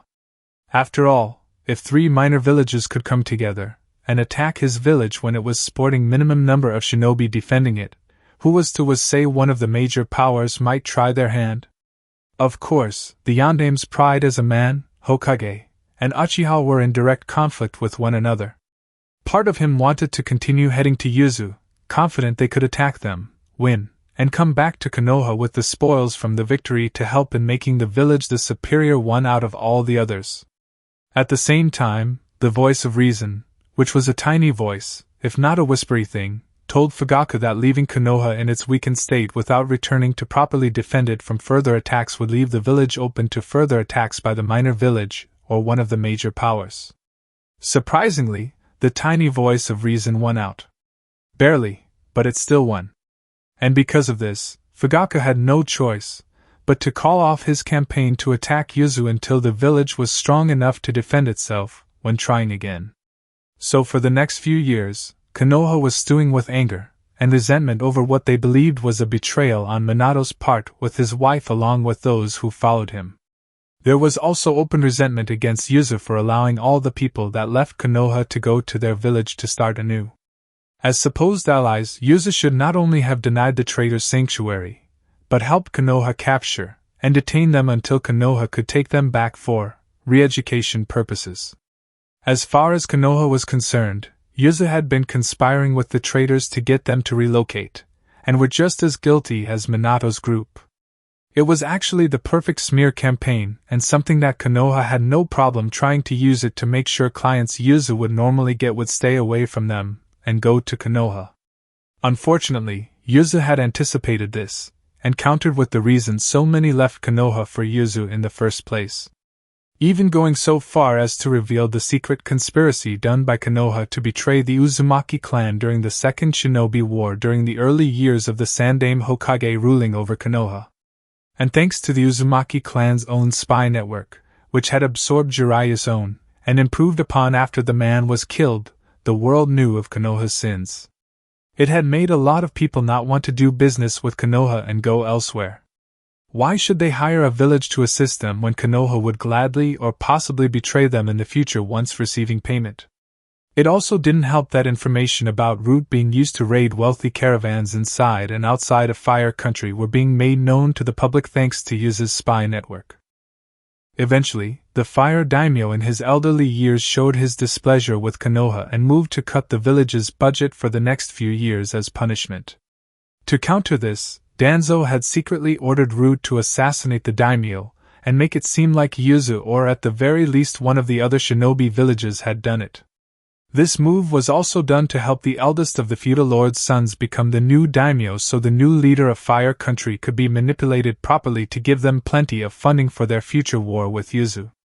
The plan had ultimately been a mix of both success and failure. Success because the Fire Daimyo had been killed, but failure in terms of getting the one who Danzo thought would eventually succeed him sitting on the throne, and planting undisputed evidence pinning it on Uzu. After the incident following Hayashi and Hizashi battling it out in gentle fists, the now late Fire Daimyo decided to have his youngest son be his successor to the throne. It had come as a shock to many the Fire Daimyo named his youngest of his 2 sons to rule upon his death instead of the eldest since that just didn't happen. But considering how the youngest was clearly the most competent and sharpest of the 2, it was showing the late daimyo of Fire Country was thinking what was best for everyone in the long run. Danzo had not been happy about that, and secretly tried to stage a coup against the new fire daimyo to put the older brother in power with the help of his root shinobi. Sadly, the plan failed since the younger brother was far more skilled than the older one, and no one wanted to see Fire Country get weaker with an incompetent ruler on the throne when they had a good one currently sitting on it. The issue for Konoha got worse when information on who plotted the coup was presented to the young daimyo, and Danzo had to flee Konoha. Of course, Danzo being Danzo, the man took every root shinobi with him since he believed Konoha was his to rule, and had no problem with the village burning to the ground under the current Hokage's rule. So long as it was possible to rebuild it from the ground up and Danzo leading it. As for Fugaku, it took some considerable effort on his part, but the man eventually did have a son. A boy he named Sasuke. His mother, who the man didn't really care about, was naturally from the Uchiha clan by blood. A distant third cousin on his mother's side if he recalled correctly. Not too beautiful like his traitorous ex-wife Mikoto, but pleasant enough for him to do the deed enough times to eventually give him the son he wanted out of the woman. One look at Sasuke and you could see the boy was his son. Of that, there was no dispute. Fugaku had wanted a son to call his heir and got it in the form of Sasuke. That was the good news. From the moment the boy could walk, Fugaku had the boy begin his training so the child could become a great shinobi like his father. He also wanted to one day get revenge on the traitors who left Konoha all those years ago, and Sasuke would be part of that revenge by killing Mikoto and the first son he should have had in the form of Itachi. Sadly, the plan had hit a snag that boggled the mind of the Uchiha and Yondaime Hokage in the form of his son's overall performance. The boy showed promise. No question. But it seemed like whatever Uchiha training Sasuke did, Fugaku got the distinct feeling Itachi could, and would do it much better in the same situation. Itachi was, after all, the son of Namake's Minato, and the man had been considered the odds-on favorite to be Hokage. Not to mention Minato possessed amazing potential as a shinobi, and it was more than likely Itachi inherited that potential. Adding in his Uchiha blood from Mikoto's side would only make Itachi's strength even greater. Even now, the Uchiha for a Hokage had reports from his few reliable spies throughout the world of Itachi showing off his potential as an elite among Uzu's best. It's bad enough Minato takes my wife from me and has a son of Uchiha blood together, but his damn son might outdo my own, thought Fugaku angrily while sitting at his desk and doing the paperwork to keep the village running. A knock told him someone was outside, and a bark of "Enter!" caused the person on the other side of the door to open to reveal Hamura and Koharu. Both side by side, scowling at him, and it was clear they were not pleased to be here. Of course, these two were never happy, and behind them was Hiruzen with scowl on his face, but not to the degree of the other two. "We need to speak to you, Fugaku," said Hamura first to the Uchiha Hokage. "About what?" asked Fugaku while scowling at the two. "These new laws you are putting in place are going to suffocate Konoha. Higher taxes on civilians and non-Uchiha clan members. Foreign merchants from other lands who wish to do business with us being forced to pay 3 times what others within the village must pay to rent the land in order to set up shop for selling their goods. You've even increased the price of C to S ranked missions. At this rate, Konoha will lose more money than we will gain, and put the village in the red within 2 years, stated Koharu angrily since she had the Treasury Department estimate how long Konoha could handle this type decision. It had to be done. We are already bleeding heavily from our past financial losses. The village needs income and fast. It's bad enough Root was used by Danzo to steal what we needed in the past, but this is different. I don't mind that Danzo did it since his stealing helped Konoha.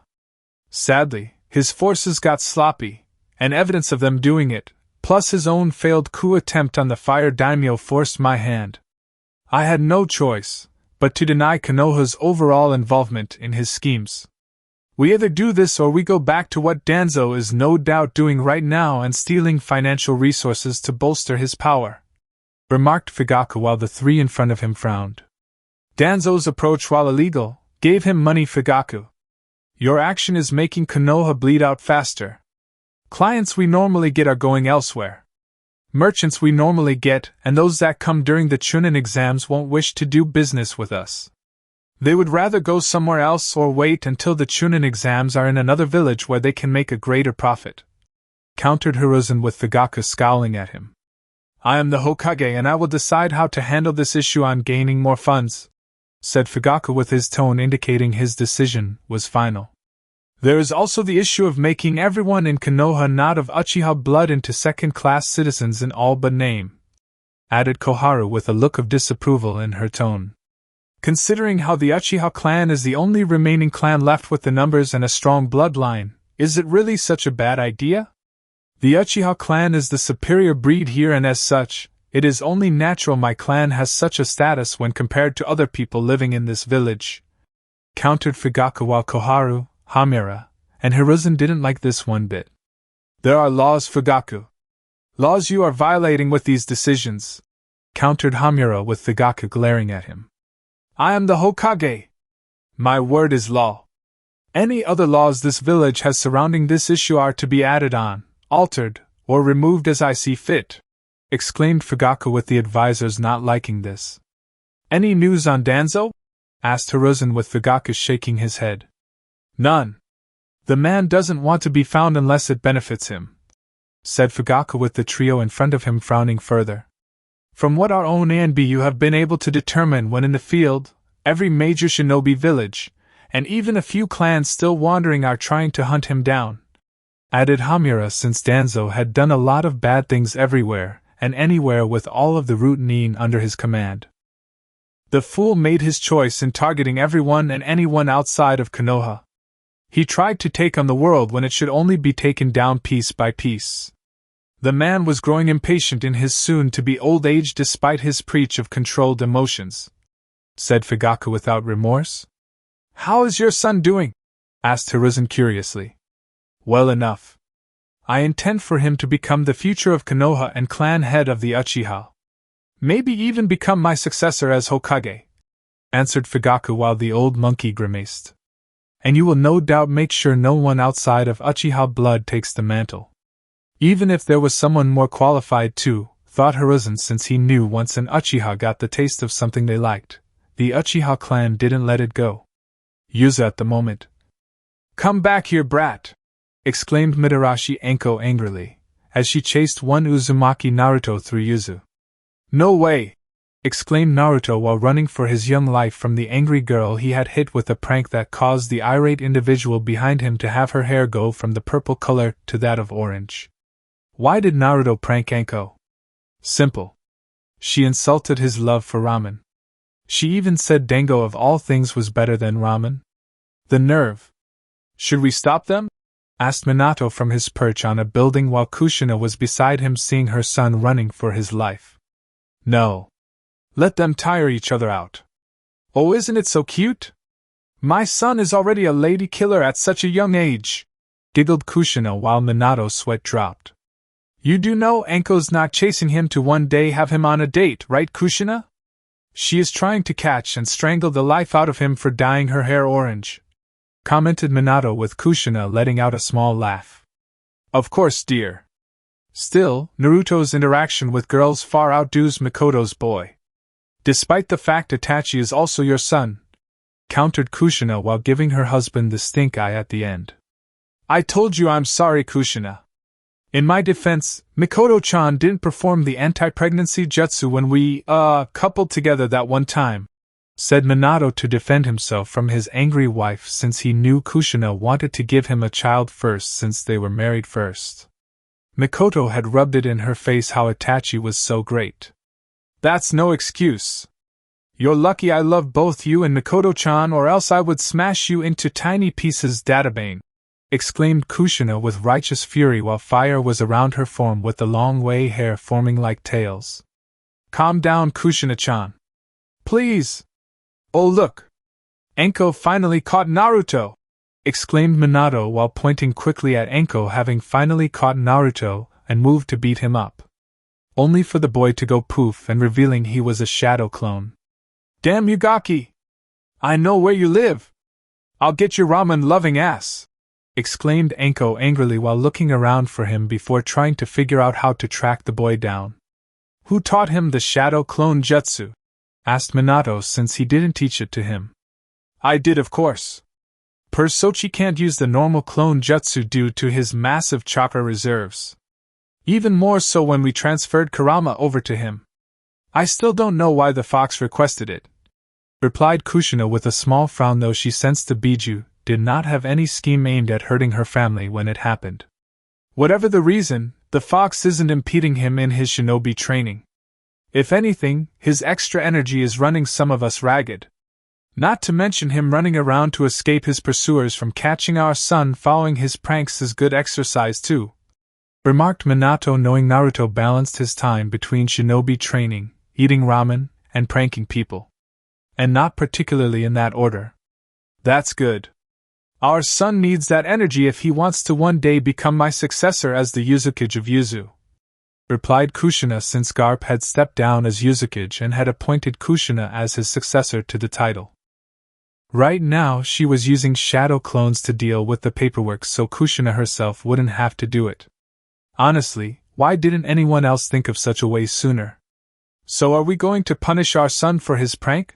Asked Minato, while seeing no real harm done to Enko with the exception of her pride. Of course not. Enko-chan should have known better than to insult the greatness that is Ramen databang. Honestly, Dango being better than Ramen? Enko knew what she was getting into the moment those words were spoken. Ramen is the food of the gods. All other food by comparison is garbage, declared Kushina proudly in a dramatic fashion. If you say so, Kushina-chan, whispered Minato with a sweat drop coming down his forehead. Now come on.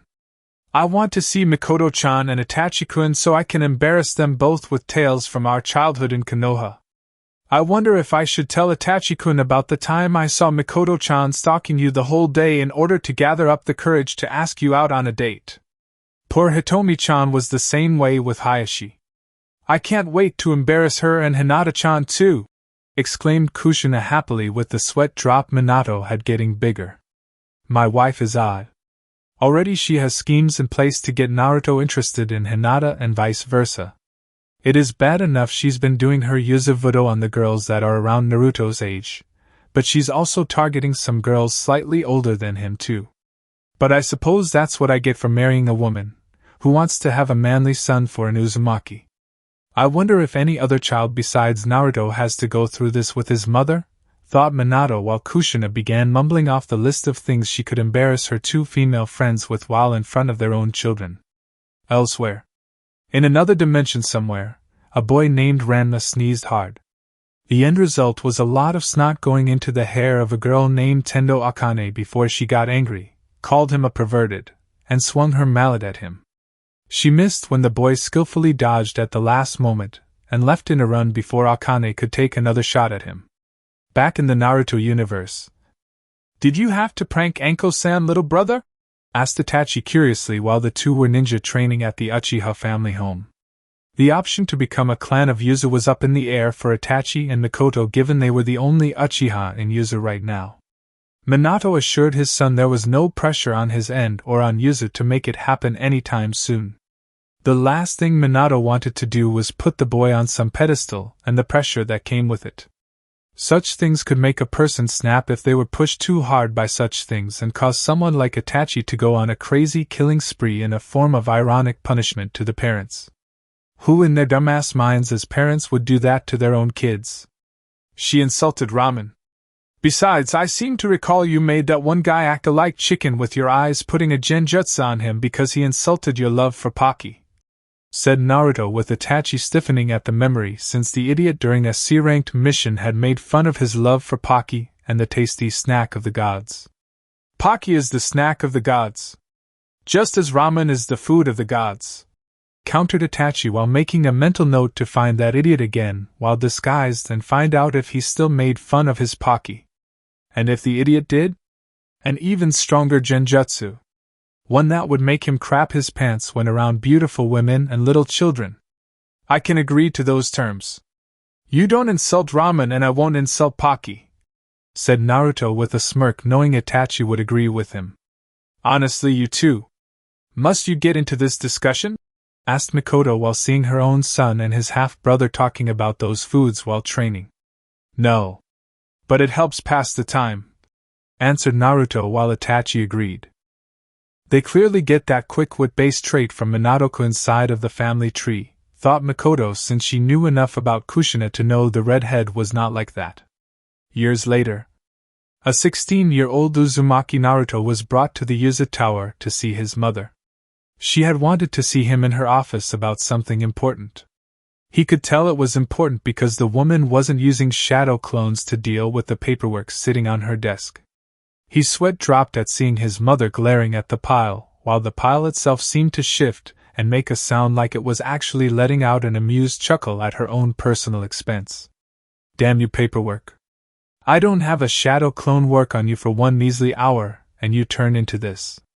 Well, enjoy it while you can, because I intend to make you pay with an army of shadow clones. Wahahaha, thought Kushina while she thought up the best way to defeat the evil pile of paper on her desk. Mom? You wanted to see me? Asked Naruto while seeing his mother go into one of her fantasy moments, and giving the pile of paperwork an evil look. Not once did he feel bad for the paperwork in question that was the target of his mother's wrath. Huh? Oh yes! Sorry. As you know, your father and I have been training you to one day be a super badass ninja just like us. Well, thanks to your Uzumaki genetics, vast chakra reserves, Kurama, shadow clones, and an intense training regimen provided by the greatest parents ever, I am proud to announce you are ready for one final gift to make it all complete, stated Kushina dramatically while Naruto's sweat dropped at his mother's actions. What final gift? Asked Naruto curiously while Kushina smiled at him and went to the vault behind a picture of Uzumaki Yamamoto and took out its contents. This sword. It once belonged to Uzumaki Yamamoto. It was because of him that Uzu is alive today. He helped so many of the people formerly from Konoha and opened their eyes to the shadowy leadership of the Sandame Hokage, explained Kushina, since Uzu had taught in the history class about how Konoha tried to betray them in secret for the sake of getting the Kyuubi exclusively for their village. As for Naruto, he was handed Yamamoto's Zanpakuto, which the blonde took and held firmly in his hands before his eyes glazed over for a brief second. Fortunately, Kushina didn't notice, or if she did notice, chose to ignore it, since she suspected the sword was making contact with her son. Before his death all those years ago, Yamamoto had left one final message for Kushina to not only preserve his sword, but ensure it was handed down to her son. How he even knew about Naruto before she was even in a relationship with Minato, much less knowing Kushina would have a son following the actual conceiving of the child, was beyond her. Regardless, Kushina had no problem honoring the old man's wish to give her son the sword when the boy was old enough and strong enough to wield it. After all the training Naruto went through up to this point, Kushina damn well knew her son was more than strong enough to use the weapon against their enemies. And a good thing too, since Konoha was getting bolder in their attempts to destroy them. Speaking of Konoha, from reports from their spy network, the village once allied with Uzu, and the Uzumaki clan had become a shadow of its former self. The place had in truth become a cold, desolate thing in place of the warm and welcome village it had been years ago during the time of the Shodame and Nidame Hokage. Uchiha Fugaku had implemented decisions which made anyone living in Konoha not born of Uchiha clan blood to be second-class citizens, if not slaves in all but name. Citizens were pushed around by the Uchiha clan, forced to make room for anyone of Uchiha blood, and do whatever an Uchiha commanded of them. Shinobi were in the same boat if they were not of Uchiha clan blood and only got some leeway if they married into the clan. Hence why many Uchiha males found themselves swarmed with many female admirers, or in other words, their own little harem of 2, maybe 3 women sleeping with these men of the clan in the belief they could give the clan children, and provide them with a form of status that was higher than most. The Hyuga clan, for what was left of them in Konoha, had begun to practice the caged bird seal once more on those of their clan they deemed to be fit for becoming branch family. All under the fire daimyo's nose and against his orders to never use such a seal again. Despite the records being destroyed, several of the elders had performed the actual sealing ritual that they didn't need it on record to perform the event. They of course made new records, but hid these in secret to prevent the fire daimyo from learning the truth. Not that anyone would or cared to believe such a thing would happen, since the seal was on the submissive members, and those that weren't would keep their mouths shut in order to prevent themselves being killed by the fire daimyo for being part of a clan that was allowing such a practice. As it was, the Hyuga clan of Konoha had been hell-bent on restoring the clan to its former glory, as they put it with enough arrogance to choke a giant summons. They had felt, given the situation with their numbers, that breeding outside of the clan for this one time would be required, since they needed numbers, and too many of the clan left behind when the majority went to Uzu were too close in relations. While the Hyuga clan was no stranger to inbreeding, it was normally done with second or third cousins to prevent the inbreeding to reach a level even they didn't tolerate. Fortunately, Konoha still had a decent crop of shinobi that were not from clans, and as such only sought out the ones among the shinobi ranks with most prominent genetic potential to restore their clan's numbers. The other remnants from other clans that had been left behind all those years ago were scarce in number, or no longer in Konoha, thanks to Danzo taking them with him due to these few being a part of Root. The War Hawk had felt they would serve Konoha better being a part of his rogue yet patriotic faction of the village rather than being in the village itself. Plus, these Root Nin were so emotionless, it was impossible for them to interact with the opposite gender, to be in a relationship, and have children with them. Danzo had trained them so well to being emotionless killers, he never anticipated for the prospect of those en route from the different clans would, for the lack of a better term, need to breed. The man had always taken so few members from each clan over long periods of time, so Hiruzen, and eventually even his own successor, wouldn't know about his plucking of candidates. When every major clan sans the Uchiha left Konoha years ago, all that remained were the handful Danzo plucked, and none of them had ever been in a relationship with someone or had children. What was the point? It was easier and more efficient to take those from the clan members who did have children. Danzo wanted emotionless killers. Besides, the idea of one of his Root Nin from a clan suddenly snapping under the sudden fear of his or her progeny. A fear of said progeny joining the ranks of Root and becoming an emotionless killer.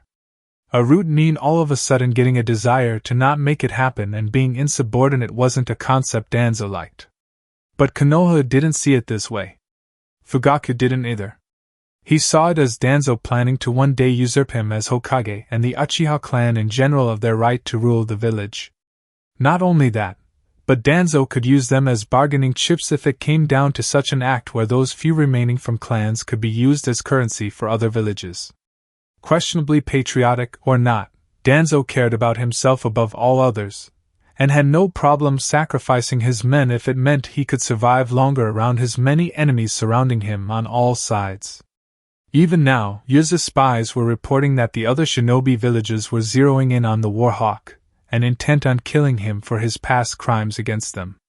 It was only a matter of time before the man was caught, killed, and Kami knows what would happen to all of his Root Nin under his command. Of course, Uzu had no intention of letting the other villages get him. As BAS as Danzo had hurt each of them in the past, it was Uzu, and those loving within its walls, who were hurt the most. Out of all the various factions closing in on Danzo and his Root Nin, Uzu was the one with the lead in terms of catching him. "Raijin Jaka," whispered Naruto at last, with a smile on his face in a tone that sounded like someone meeting an old friend after such a long time. "Treat that sword with respect, Naruto-kun. It was wielded by a great man, and I won't have him or his sword being dishonored. Not even by my own son," warned Kushina, with Naruto smiling at her. "I won't abuse this sword, Ka-san. I promise," replied Naruto before slipping the sheath into his side, and intended to do some training with the weapon right away. "Good. Oh, on a personal note, how is Hinata doing these days? You two have gotten pretty close over the years," commented Kushina, with Naruto blushing a bit. "We're doing great. We actually plan to go on a date soon, in a couple of days," answered Naruto, with Kushina smiling at him. "And what about Anko-chan? While a few years older than you, she has made it quite clear of being interested in a relationship," questioned Kushina, since she saw how Anko was always flirting in good nature with her son and even helped him with his pranks at times. Anko even forgave him for the one Naruto did on her when he was a kid, since it was to defend the honor of Ramen. She admitted had someone insulted her love for Dango, Anko would have done something similar, though probably a bit more cruel, and the two agreed not to insult the other's favorite food. Mom! Come on! Seriously? You know I care about Anko-chan, but is it really okay for me to be in two relationships? I risk hurting one or the other, replied Naruto, since he didn't want to hurt either person in his life. Oh nonsense, Naruto-kun! Your father is in a relationship with me and Mikoto-chan. So long as both girls agree to share, you won't have a problem balancing the two. Just make time for both equally, stated Kushina, with Naruto blushing since he knew what it was his mother was implying with his father. If you say so, remarked Naruto, with Kushina smirking further. I know so, Naruto-kun. Besides, I know from experience that two women in a man's life help spice up a relationship when together, commented Kushina before she had a slight perverted grin on her face that made Naruto's face even more red. Mom! Not cool! You used to tell me how you hate perverts. Why are you looking like you are one? Exclaimed Naruto, with his mother getting a bit angry. I am not a filthy pervert. Besides, it is not wrong if all parties involved are okay with it and have the same interests. Which your father, Mikoto, and I clearly do. It's only when there's a pervert among everyone else, who is doing something that is not welcome by everyone, that we must beat the living snot out of them, declared Kushina, while Naruto just sweat dropped. Susu, it's okay to be a pervert, but only when the other person, or people in this case surrounding the relationship, are okay with it. Seems a bit hypocritical, but for the sake of my body not being pounded into paste by my mother, I'm going to keep that to myself, thought Naruto, knowing his mother could be scary when angry. Which is why he always made sure to have something on hand to redirect it away from him and to some unfortunate soul who happened to be in the room or was walking into the room at the worst possible time. In any case, I have a mission for you, and Itachi, regarding your mission to Nami's mainland borders, since they are our neighbors. It should be simple enough. One day max to get there and back, but keep your eyes sharp when there. Konoha has been getting bolder now that they have recovered some of their strength. They are also close to Nami, and our spy network has determined the Hokage's son is with an ANBU team running around that area. They are attacking various towns and stealing anything and everything of financial value to keep Konoha afloat, replied Kushina in a more serious tone. Let me guess, Sasuke is the spitting image of his father. And not just in terms of being a bastard, surmised Naruto, since he knew the Uchiha clan within Konoha were so filled with hate and arrogance, they had no problem unleashing it on the world. Correct. He's basically your polar opposite in every sense of the word, both in the looks department and personality. Not to mention morality. I hear Fugaku's son even killed a boy half his age simply because he could. Burn the poor kid alive with a fire jutsu. If the rumors are believed to be true, and I'm hoping they are not, such an act is now part of the traditions of the Uchiha clan.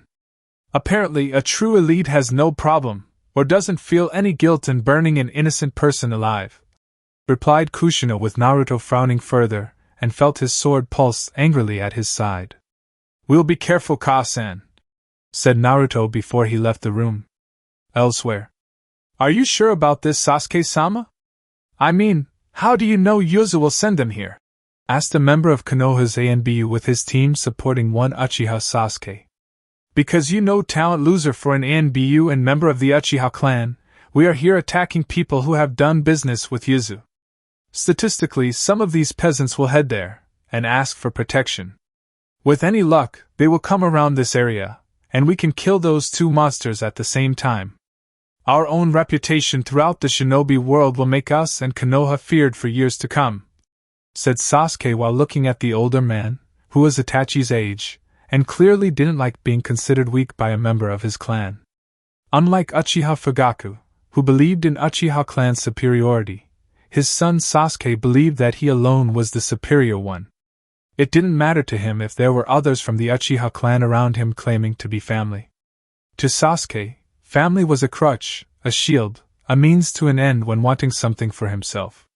If pressed for time and his life was in danger, Sasuke would easily sacrifice his entire ANBU squad currently consisting of all Uchiha clan members while saying whatever he wanted about the issue to his idiot father. In his father's eyes, the boy could do no wrong. Not that Fugaku really focused on his son's overall actions as a whole. Just the end results, and the fact his son came back alive. Lost a squad? No matter. Sasuke was alive. 5 clan members killed when they didn't have to be? Oh well. Mission accomplished in the end and Sasuke was alive. No real loss on his end. Next mission. It was actually whispered even among some Uchiha clan members that Sasuke killed off several clan members during some missions just so the boy could claim credit when they were completed. It actually made them feel uneasy to be on missions with Sasuke, and the Uchiha clan as a whole couldn't go against Fugaku since the man was the Hokage. The man wouldn't stand for anyone badmouth his son or making such claims regardless of the truth behind it. If anything, Fugaku would simply cover it up just so his only son could just continue on with his shinobi career. Sasuke's actions with Fugaku's lack of action against his son had actually made some of the members of the Uchiha clan question the way things were going. Not only in their clan, but Konoha in general. At first, they were happy Fugaku was the Hokage, and the policies that consolidated their power in Konoha in a caste system that put them at the top of the mountain. But the problem that soon followed was the base of the mountain. The very foundation of it all was crumbling beneath them. The signs were all there. Konoha was slowly going into the red financially, clients were scarce, the raiding of wealthy caravans, towns, villages, and towns had made them very unpopular on all sides. The fire daimyo only tolerated them because they were a deterrent against other shinobi villages and rival countries. Of course, what no one in Konoha knew was the fire daimyo had made a secret deal with Uzu to have the village become his new primary village to come to his aid should he need their help. It wouldn't be long before the fire daimyo finally ordered the liquidation of Konoha and removed the stain the village left on his country. I'm a loser? If you weren't Fugaku-sama's son, I would kill you right here. Right now. Hell, no one here on this team would try to stop me from making the attempt if I did. You and your father are slowly killing off Konoha, turning it into nothing more than a slowly sinking ship. A sinking ship with everyone in the village becoming nothing more than the proverbial rats in it all trying to stay afloat, thought the ANBU that Sasuke had insulted mere moments ago. I can't believe Konoha. Hashirama and Tobirama would be rolling in their graves if they saw what became of the village they created all those years ago, said Naruto making his way into the clearing with Itachi by his side. Both brothers looking at their enemy without emotion. Yes. How perverse, added Itachi calmly while seeing the Uchiha around them drawing weapons. Blood traitor, whispered one Uchiha behind his ANBU mask. Uzu filth, exclaimed another Uchiha with his tanto firmly in his hands. Don't you just feel the love here, brother? Isn't it everything we've come to expect from Konoha? Asked Naruto with a hint of sarcastic amusement. Clearly. I almost want to walk over to them and hug each Uchiha here, answered Itachi while glancing at each Uchiha until stopping at Sasuke. You're going to die today, Itachi, stated Sasuke with his sword drawn. Sorry to disappoint you, Sasuke and your father, but I intend to live a long, full life, said Itachi before he dispersed into a flock of crows. Show off, whispered Naruto before he moved swiftly with his sword drawn. 3 Uchiha ANBU were struck down within seconds. You are one to talk, Naruto, commented Itachi before he appeared behind 4 Uchiha ANBU and stabbed them all in the back of the head with kunai thrown from his hands. What are you doing, you weak idiot? Kill them now! As your superior, I command it! Exclaimed Sasuke to the ANBU he insulted earlier while hoping his fellow clansmen would weaken the two long enough to exploit an opening, and he could take the credit for the kills. I cannot obey him or Fugaku any longer. I loved Konoha, but not the Konoha the village has become.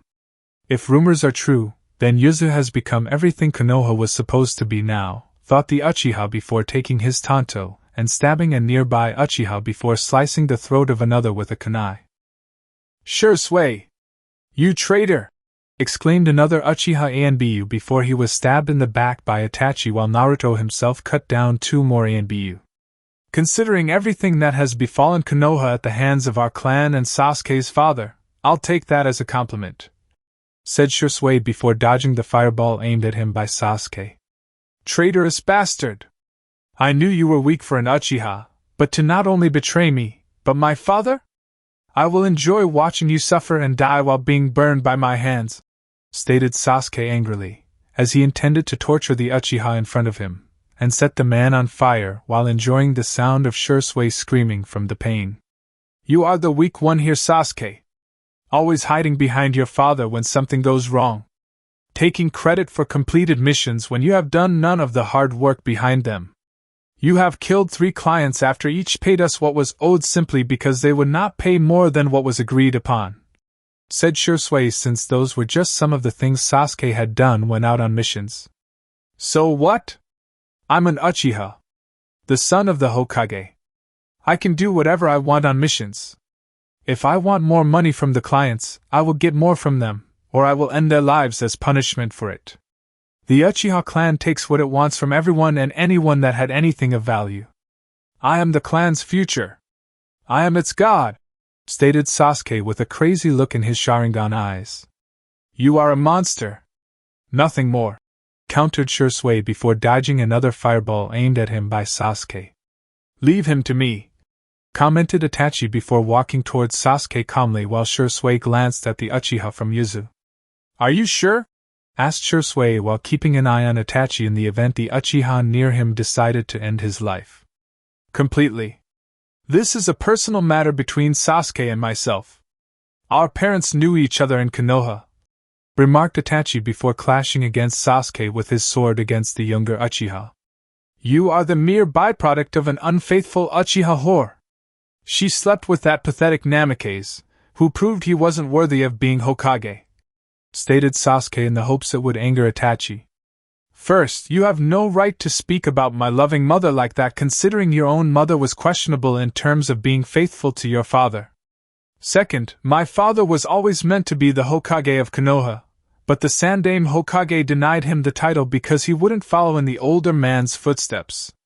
My father wouldn't follow him in terms of being a power-hungry monster in a quest for power to become a god, said Itachi while Sasuke sneered at him with the two attacking each other with their chosen weapons.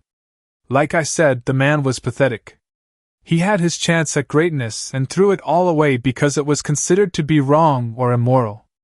No doubt the Uzumaki whore was responsible for influencing him, remarked Sasuke with Itachi's eyes narrowing before quickly disarming the younger man and kicking him against a tree. Sasuke tried to move, but found himself tied to the tree, and unable to escape due to the bindings around his body were the infamous Uzumaki chakra chains. Naruto had taken down the other Uchiha in Anbu masks, and let Itachi have his time with Sasuke in terms of fighting the smug asshole up to this point. However, the remark about his own mother being a whore was not something Naruto was going to let slide. My mother is many things, Sasuke team. Warrior. Kunoichi. Mother. Loving wife to my father. Best friend and lover to my brother's own mother. Oh, and let's not forget she is the Uzukage of Uzu. But one thing she is not, is a whore, replied Naruto in an angry tone while squeezing Sasuke tighter with the chains. Release me, you pathetic loser! I am Uchiha Sasuke! I am the future of Konoha! Of the world! I am a god! Declared Sasuke while struggling to breathe, much less free himself from the chakra chains holding him place. You're a whiny bitch. Damn, I'm so glad Mikoto-san isn't your mother. Can you imagine him being your brother Itachi? Whining day in and day out about him being an Uchiha. It makes you want to start killing every single one of those clan members in Konoha, said Naruto with Itachi's eyebrow twitching, since the idea of Sasuke being his little brother instead of Naruto was quite disturbing. Even mentioning the death of the Uchiha clan in Konoha seemed to be spot on too. He almost wondered why. Indeed, replied Itachi before standing in front of Sasuke with his bloodied sword in hand. You are a disgrace to the Uchiha clan name. You and your mother. When Konoha does invade Uzu, we will win, And she will be among the first to die!" exclaimed Sasuke with Itachi narrowing his eyes at him. "Sadly, for you anyway, my weak Uchiha kinsman, you will not live long to see that day. If happens at all with the way Konoha has been on a steadily growing decline over the past few years," said Itachi before slicing Sasuke's head open at the neck and watched the boy begin to die slowly from the act. "Traitor!" said Sasuke in an angry, almost deformed voice.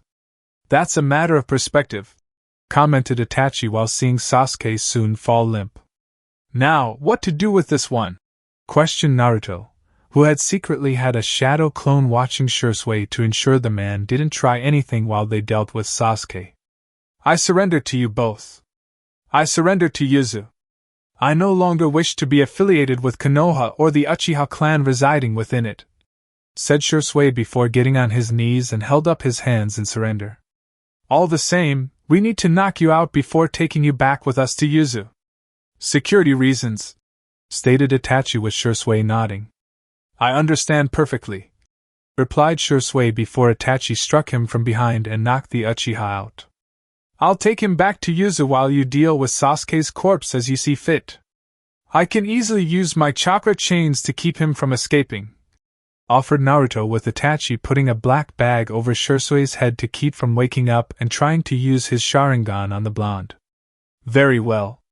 Just keep an eye out for enemies aside from Konoha shinobi," replied Itachi while Naruto nodded and used his chains to carry their prisoner back to Uzu. "I wouldn't worry too much about Danzo and his root Nin coming after us, Itachi. If what our latest reports regarding Danzo's movements near AIM is anything to go by, the man will not live long. Hanzo has an agreement with Uzu regarding the War Hawk. After all, it was Danzo's and Hiruzen's plan to have Uzumaki Yamamoto assassinate him during his fight with all three future Sannin. Hanzo also knows better than to favor Danzo since the old War Hawk is a wanted man on all fronts," remarked Naruto since Hanzo was not one to take such slights against him lightly, and would not welcome the emotion-stomping old fart into AIM. Of course, Naruto expected Danzo to talk his way out of things. He usually did. Still, no one in the world was about to help Danzo in his time of need. The old man had made too many enemies, constantly taking what was not his to have in any shape or form. And for what? Because it was for the good of Konoha? Danzo didn't belong to Konoha. Not in any official, or even unofficial capacity.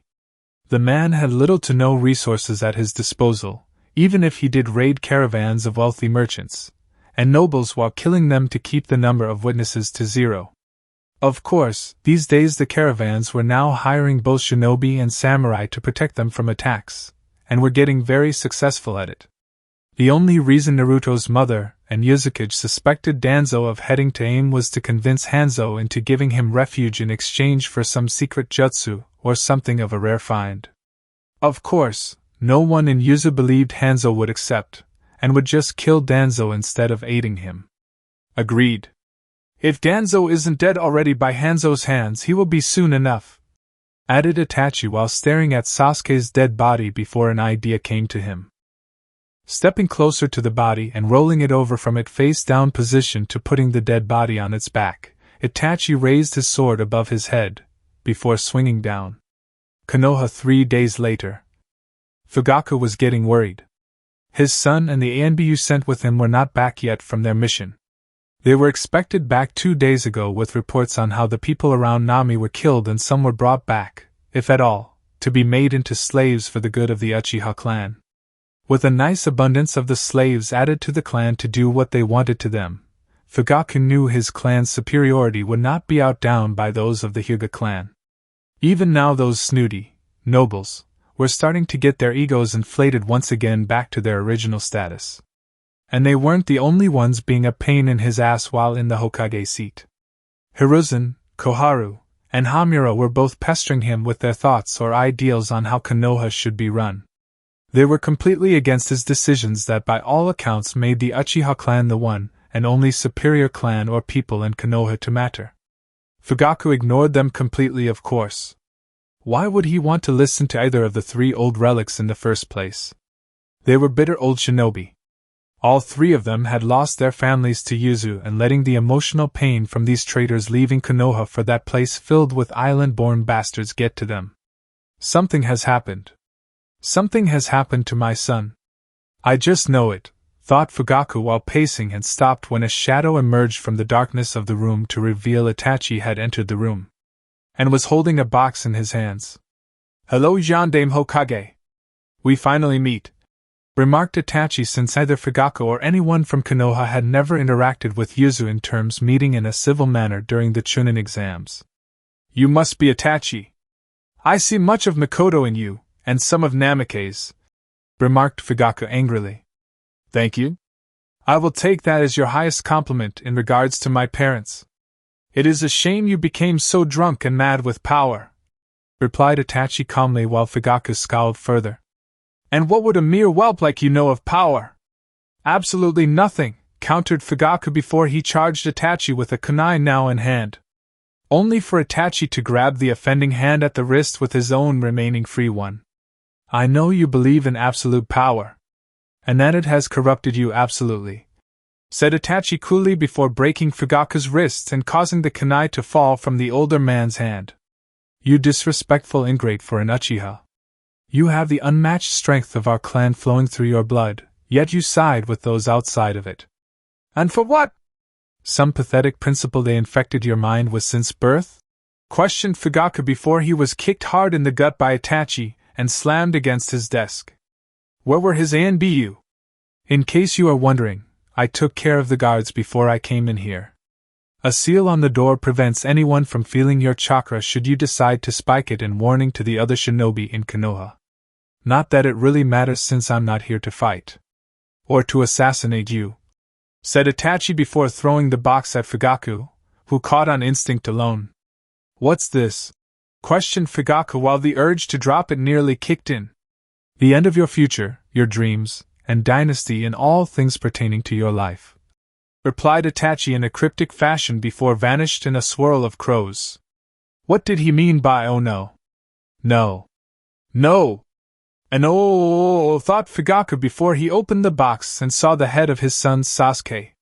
His son, who was also missing his eyes, ears, and even his tongue along with some of his teeth. "Uzu at the moment. I just got word from one of our spies near AIM. Danzo was captured and executed by Hanzo during their meeting," said Kushina while in a meeting with the clan heads and Uzumaki Garp taking the role of shinobi advisor due to his years of experience running the Uzumaki clan in the past. "No surprise there. Though who struck first is the real question," remarked Inoichi, since he knew between the two that one man was paranoid and the other had a grudge against the former. "Danzo was the first to strike. He apparently acquired a pair Sharingan from an Uchiha and had one transplanted into his eye socket with the second eye hidden in his arm via grafting. He hid the first one behind some bandages wrapped around his head and tried to put Hanzo in a genjutsu long enough to make the attempt on his life. What Danzo didn't suspect was Hanzo's armor was given a nice upgrade by us a few years ago with seals to prevent any type of genjutsu from working on him," replied Kushina, since she read how Danzo met his violent end by Hanzo's hands. Danzo had been getting desperate recently. Enemies on all sides. Moving around from one location to the next with no allies in any location to hide him, or his route. The War Hawk was hoping to influence Hanzo with his genjutsu, or depending on how the overall conversation went, use the genjutsu to distract Hanzo long enough to kill him. Once he did that, Danzo planned to take aim for himself, and use it to wage his own war against Uzu. Maybe even ally with Konoha, and the two sides could strike back against Uzu on two fronts. Sadly for Danzo, it didn't work out. Danzo didn't suspect Hanzo was wearing armor with Fuinjutsu designed to repel genjutsu. He didn't expect Hanzo to have him surrounded on all sides when they met. His own root Nin were killed during the battle, and Hanzo had proven that even at old age, the man was not one to be trifled with. Of course, neither was Danzo, but that was more when he was in his prime, and not in this elderly state where his chakra was nowhere near the level it was back during his younger years. When the battle quickly went in Hanzo's favor, Danzo chose to flee while his remaining root Nin acted as living shields to give him time to escape. Not that it mattered, since the aim under Hanzo's command easily went through them and Hanzo hunted down the War Hawk himself. The battle had been brutal, but Hanzo's skills with the blade and poison were the key difference maker, and Danzo died via the salamander poison. Hanzo coated the blade of his Kuzurigama shortly after it pierced the War Hawk's flesh, which was probably a good thing for Hanzo, since Danzo had a seal on his chest that, if activated, would have turned him into a living bomb to kill whoever was in range of the blast. The old War Hawk was always a sore loser, and hated anyone winning other than himself. All that's left is Konoha. Though we may not have to do anything. Fugaku didn't take the loss of his son very well. He's gone completely out of his mind, said Kushina while she shared the reports with the clan heads and Garp. Hiruzen, Hamiura, and Kohara are dead? Are we certain of this? Asked Sim in shock, since she didn't expect Fugaku to go that insane. Yes. He blames all three of them for his son's death on the mission he sent him on, even though they were against almost every single mission Fugaku has sent Sasuke in the first place. Personally, I think Fugaku is just using this as an excuse to kill him, with insanity mixed in there as well. Sasuke was meant to be his successor in all things. With him now dead thanks to Itachi, Fugaku no doubt feels the future of the Uchiha clan is lost as well, answered Kushina, with the clan heads nodding in agreement, since Fugaku showed it in his most recent actions following his son's death. What of Konoha in general? What about the people living there? Asked Shikaku while Kushina showed them more reports from their spies. Fugaku's madness has spread to the rest of the Uchiha clan and Konoha as a whole. The man has become paranoid and believing people in Konoha cannot be trusted. Not even his own clan. At the rate things are going now, Konoha will implode on itself, and the other villages will attack it soon enough, answered Kushina, since Fugaku had executed well over 10 people in the last 2 days alone. 3 were from Fugaku's own clan after he came to believe they were conspiring to kill him and replace the Uchiha for someone else from within the clan. But do we really want everyone in Konoha to suffer? Granted, the people there aren't the best of people for so long, but there must be some of them worthy of being rescued. What of the children there? The babies in the hospital? When Konoha does implode on itself in the near future, they will be among the first to die, and I for one couldn't live with myself if we did nothing, said Tsunade, with the clan heads nodding, since children and babies should not pay for the sins of the older generation. If we are doing what I think we plan on doing, how do we proceed? Asked Shikaku in a awake and serious tone, since he saw several of the kunoichi in this room were going to push for a rescue operation. And if his wife got word of this, and he knew his troublesome wife would, Shikaku knew Yoshino would hound him on it until the end of time. And she would too. Women had that power. They wouldn't dare admit it, but they did. As shinobi should when undertaking such a mission. Using the shadows, answered Kushina before she explained what would happen by the end of the week. If all went according to plan, the next generation would be saved, and Konoha would fall in one fell swoop. Konoha 1 week later. It was mere child's play for the invading force to enter Konoha in the dead of night. The number of ninja the village had was a shadow of what it had once been.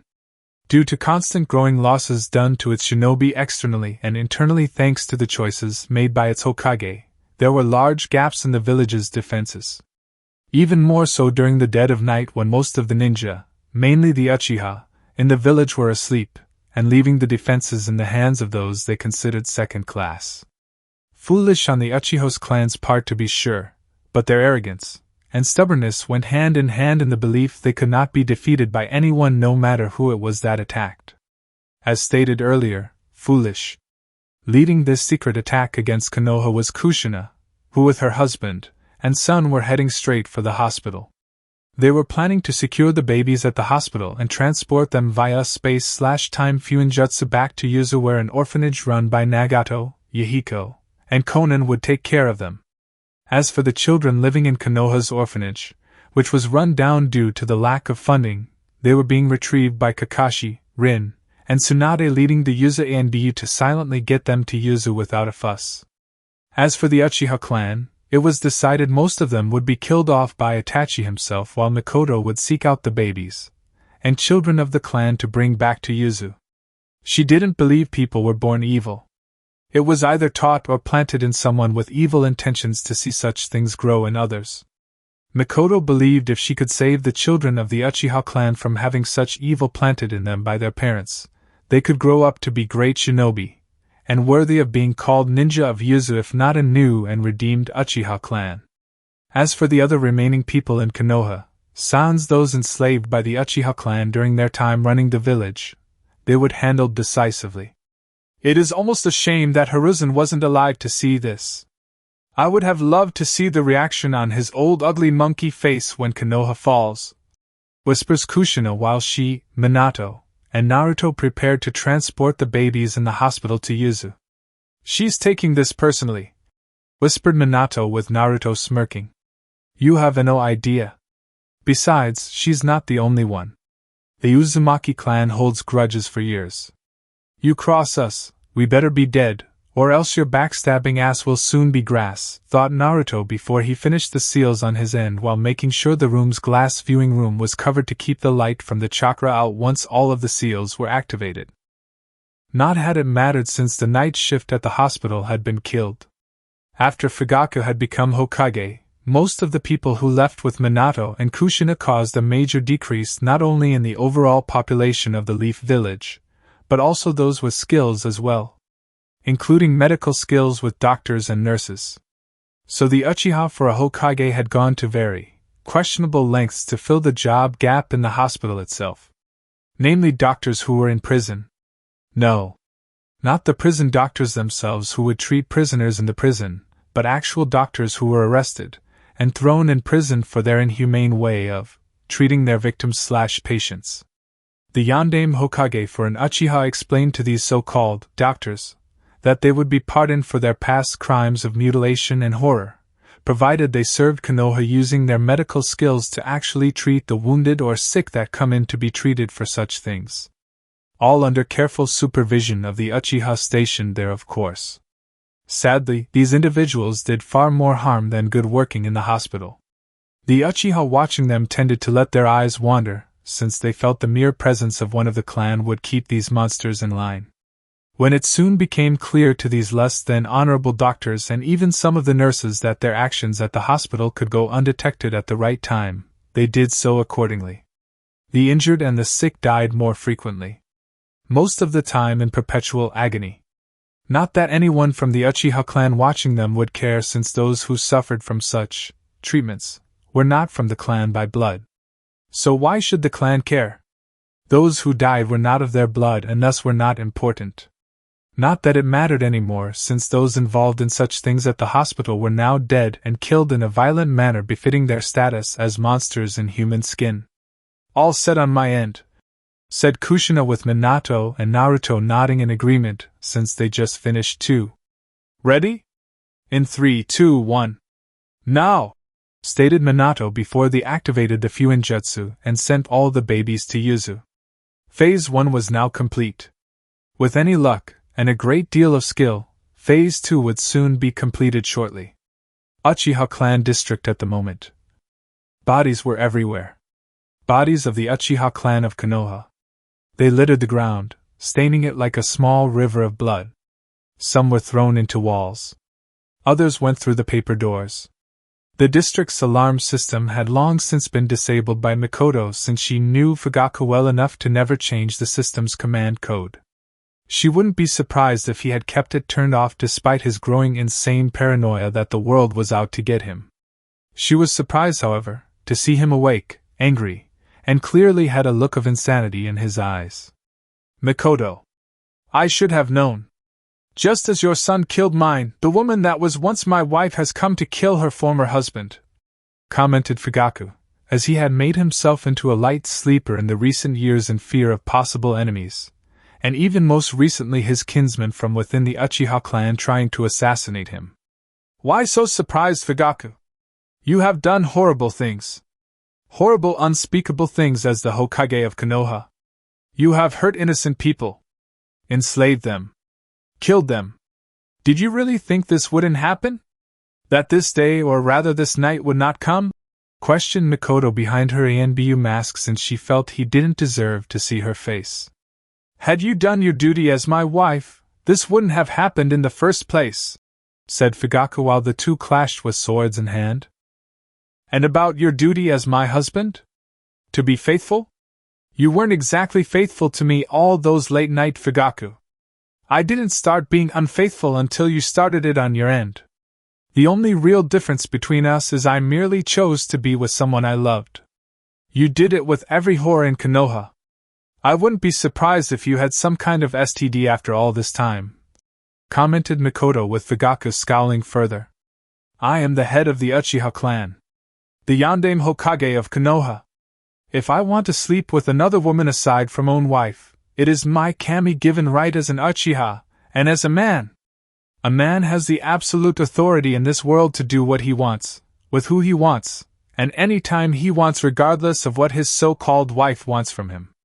As far as I'm concerned, all women are inferior to men outside of breeding. Even one of Uchiha blood like you, replied Fugaku while Mikoto scowled behind her ANBU mask. And you wonder why I left Konoha, the clan, and you for Minato-kun. Not only does he care about my needs, the man is also a better lover than you could ever hope to be, and is a true man where it counts, remarked Mikoto before she moved faster than Fugaku could see with his eyes and stabbed him from behind with her sword. Only for Fugaku to use a substitution. You will pay for your treachery, woman. I will kill Minato, your son you had with him, and then because you are still young enough, I will strap your body to a table to properly breed multiple sons out of you, exclaimed Fugaku from behind Mikoto, and moved to stab her in the back like she tried to do to him. Only for Mikoto to spin and dodge the sword thrust at the last minute before stabbing him in the chest where the heart was located with perfect precision. Your first son was a sadist and cruel boy. I would sooner make myself completely sterile than bring one of your future sons into the world knowing they would become like him, stated Mikoto before she pulled her sword out and saw Fugaku fall down dead. It is done, mother, stated Itachi calmly mere seconds later after appearing from the shadows of the room. By this point, a good deal of Konoha was now awake to the sound of the fighting that was occurring around the Uchiha district. Good. Any casualties? Asked Mikoto with Itachi shaking his head no. A few Uzu Anbu have some injuries. All minor at best. Nothing that can't be treated on the spot, replied Itachi with Mikoto nodding. And your brother? Is he ready to do his part? Asked Mikoto with Itachi nodding again. Yes. Though I am concerned about him using so much power to do what needs to be done against Konoha. Naruto will be weakened considerably from this, even by Uzumaki standards, said Itachi while Mikoto nodded. True, but he does have Kyuubi in him. Plus we also have quite a few medic neens at the ready to treat him once this is over, countered Mikoto before she and Itachi vanished into the shadows. With Naruto center of Konoha.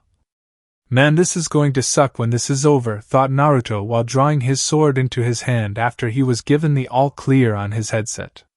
What do you care? I'll fix you up right away. Plus your mother has an army of medic neens on standby just in case. And don't get me started on the Hyuga girl and the crazy one named Anko, commented Kurama with a hint of amusement at the end. That's not the point, thought Naruto with a blush since Kurama was putting images of both women in erotic nurse outfits, and they were attending to his physical and mental recovery. I never said there was a point aside from you complaining. Now stop your whining and torch this place along with all the rats currently still infesting it, commanded Kurama with Naruto just looking at him with a deadpan expression. You're enjoying this way too much, thought Naruto with Kurama smirking at him. All things considered, this village owes us twice over for its past crimes. It is high time we called in their debts and get paid with their souls, said Kurama while Naruto sighed knowing the Biju had a point. Stupid fox. The only reason you want to see this is because of the simple fact you get to see what you missed the first time around. Well, it's not like Konoha doesn't deserve this. If anything, they're even worse than before in the previous timeline because certain people I know aren't here to keep other people I know in line from doing stupid things. But it is what it is and Konoha had its chance. The stupid old monkey should have just named my dad the Yandame Hokage. Return all creation into ash, Ryujin Jaka. stated Naruto before the fire that came out of his sword washed over Konoha. The sound of the fire crackling throughout the village kept the screams of those few left in Konoha consumed in the fire from being heard. Magnificent, isn't it? Asked Kurama with a smile on his face. Do you think Hashirama and Tobirama will understand? This village was formed by them in the name of peace after all, thought Naruto with Kurama scoffing. The dream those two had died with them. You know that. You know what Konoha did in the previous timeline? What they tried to do in this one. They had their chance years ago to stop. When the betrayal of Uzu failed. When Jiraiya and Orochimaru died. The old monkey could have stopped everything easily by killing Danzo, liquidated the root organization, and naming your father the Yondaime Hokage years ago. But what does he do? He just continues with his plans. Uses Danzo, root, and names an Uchiha as his successor. And look what that Uchiha has done since then. He's made this place a glorified shithole. A perverse, cruel version of vision the Senju brothers had when they thought of Konoha. Ending things here with your power would be considered an act of mercy in their eyes, answered Kurama with Naruto nodding before he summoned the full power of his Zanpakuto and consumed the entirety of Konoha in fire. Konoha was now no more. Ironically enough, consumed by a will of fire of their own making. And not in a good way. Epilogue years later. So Naruto, how does it feel to be the new Uzumaki? Asked Kushina with a smirk on her face while her son was behind the desk with paperwork. Not that it mattered since Naruto used shadow clones to defeat it. Not bad. My shadow clones do all the paperwork and I get to spend more time with my family unless an important meeting pops up that requires my actual presence. Answered Naruto casually since he knew many a Kage before him had this issue of battling the evil that was paperwork. In the years following Konoha's fall, the balance between the shinobi villages had arguably been brought back into balance. An old number of shinobi villages totaling at 5 was much easier to handle than 6, and considering Konoha becoming a cesspool of sorts for wicked people, no one was going to complain over the loss. As things stood, peace had covered the world with no real need for war. Oh, there were fights here and there from the different villages. It happens from time to time with client and rivals of clients hiring shinobi from opposing villages. Not to mention the Chunin exams helped in that regard in getting any bad blood taken care of before it could spread out and fester in the hearts of others. Not that Uzu didn't keep its guard up. If anything, Garp, Kushina, and Naruto knew the price of keeping Uzu strong was eternal vigilance. An eye looking under every tree, and across the seas to paths once unknown to them. But because of this, Uzu had helped end skirmishes, conflicts, and even prevented the start of another shinobi war started by the one remaining Zetsu with half of its body completely black that got away unknowingly to the Uzu Anbu at the time. It had tried to start what its master and mother Kagaya had started years ago to make Madara want to control the world to put it under his rule before she took it from him at the last moment. But Zetus's plans were discovered after an aging Hanzo had fallen in battle against him to take over AIM to make it a staging area, but not before getting one of his salamander summons to send a message to Uzu about the plot. Within the week, Uzu had deployed its forces, confronted Zetsu before using swords, seals, and Biju chakra from 2 Jinchuriki to kill the creature. And killing Kagaya's will and plan to one day control the world in an endless genjutsu with her as its goddess once more. Good, because a man who doesn't spend time with his family isn't truly a man at all, remarked Kushina with Naruto nodding. How are my kids treating you? Asked Naruto with Kushina smiling, putting her hands to her cheeks. Oh, my lovely grandchildren are so sweet and innocent.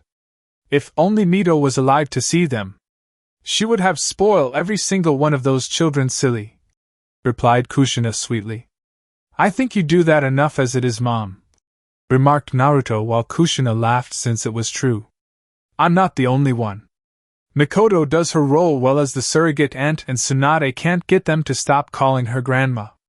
They use Nawaki and Dan as the occasional shield from her wrath when she gets angry from being called that name, replied Kushina, who took the name in stride while Tsunade kept saying she wasn't that old, and would shake her fists at the children in a menacing manner. Probably because Kushina didn't look the part of a grandmother due to Uzumaki genetics allowing for long-lasting life. Garp himself didn't start showing gray hairs until he was in his late 60s, early 70s. Of course they do. Who do you think taught them that? Me, stated Naruto proudly, as he wanted his children to have fun, and at the same time be protected by the angry wrath of others. Your wives weren't happy with that, commented Kushina with Naruto laughing. Please! They say that, but deep down Anko and Hinata are both happy inside at having their children being loved by everyone here in Uzu, all things considered. Even if one of these said people just happens to be an angry female senju with a small vanity problem, replied Naruto with Kushina smirking at him. Agreed. Also, when were you going to tell me you were Old Man Yama reborn again to fix our timeline? Asked Kushina with Naruto going pale at her words. What? What do you mean? Asked Naruto nervously while panicking on the inside. It wasn't hard to figure out. How else could Old Man Yama known about Uzu being betrayed by Konoha? The attacks coordinated by the other villages back then? Not to mention all the other stuff following those events, which led to Konoha's fall, and its destruction from within before we put the village out of its misery? Questioned Kushina, as she had figured it out not long after her son acquired the sword, and seemed intimately familiar with the weapon. Yeah. About that little aspect. Oh, look at the time. I need to go be with my wives and children. Bye, exclaimed Naruto before he was gone in a flash of orange away from a now angry Kushina. Hey! Get back here, damn it! Exclaimed Kushina angrily before she gave chase after her son. She owed him a good fist to the top of his head for the one he gave her as Old Man Yama when she was a just child. And come hell or high water she would get one good hit on his thick skull he inherited from her. Omake. Naruto reveals how men can be spared from being beaten up by angry women. Welcome everyone to this lesson on how to escape angry women, who want to beat you, if you happen to be male, within an inch of your life. To begin this lesson, let's look at the example of a man currently being chased by angry women after he was found out to be peeping on them at the hot springs, said Naruto while wearing a professor's lab coat with a stick pointing to a TV monitor. Get back here, you pervert! Yelled one of the angry women currently wearing towels over their voluptuous bodies. Never! Exclaimed the man running away from the angry women. In case you don't know this man, his name is Senju Nawaki. And yes, despite his age in terms of him being on the slightly elderly side, and the fact yes he is married, the man is also a pervert. The fact Senju Nawaki just so happens to be peeping on his own wives is irrelevant at this point. He did it, and thus his wives feel the need to beat him stupid for the invasion of their private time together in the hot springs, said Naruto calmly while pointing at the screen.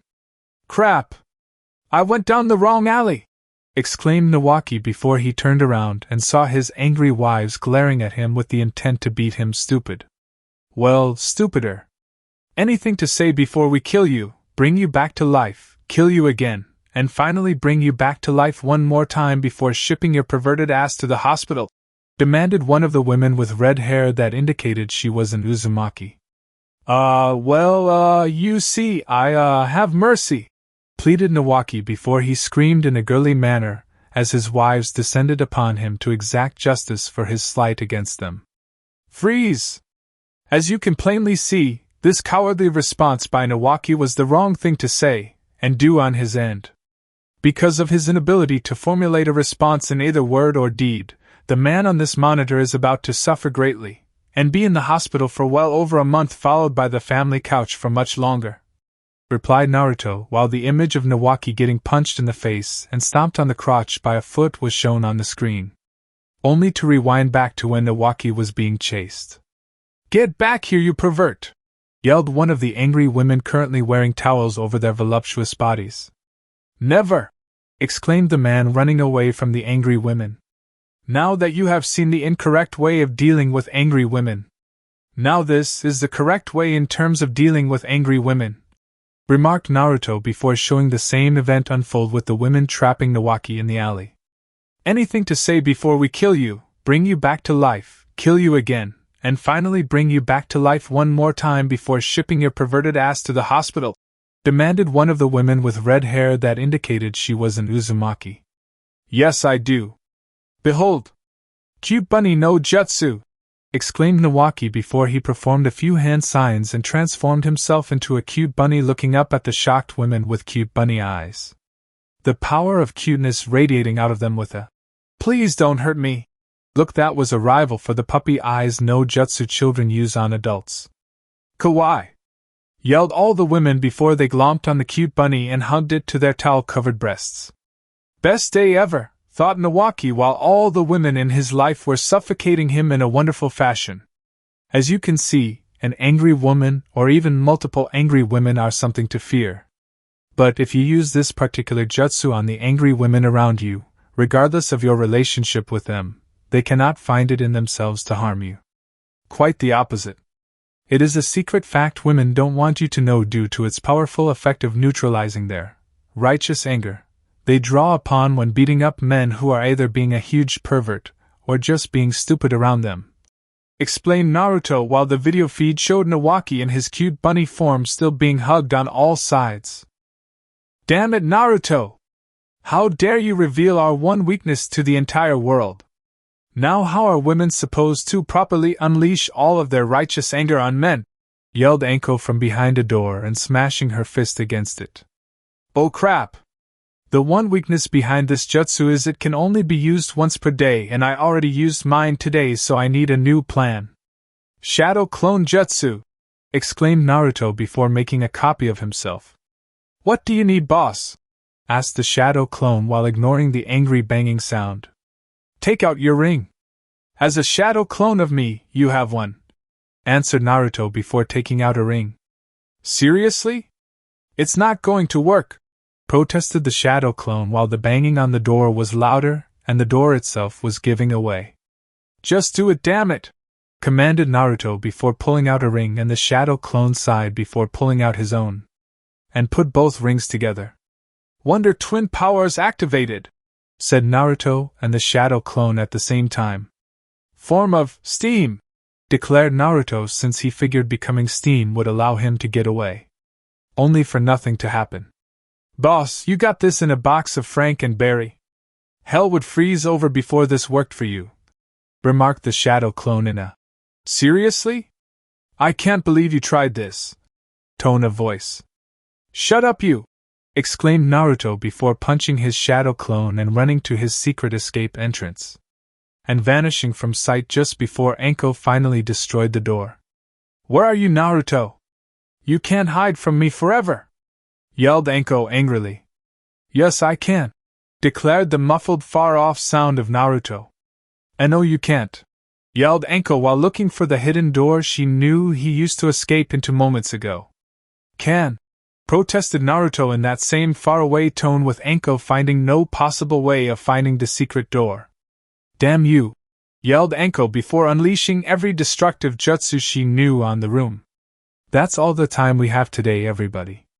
Tune in next time for the next showing where we investigate the subspace hidden in women with large breasts.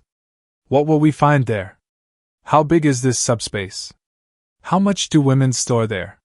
Find out when I convince Hinata and Anko to let me visit theirs, declared Naruto while in front of a one-way mirror showing Anko being destructive and having no idea he was behind the mirror in the first place.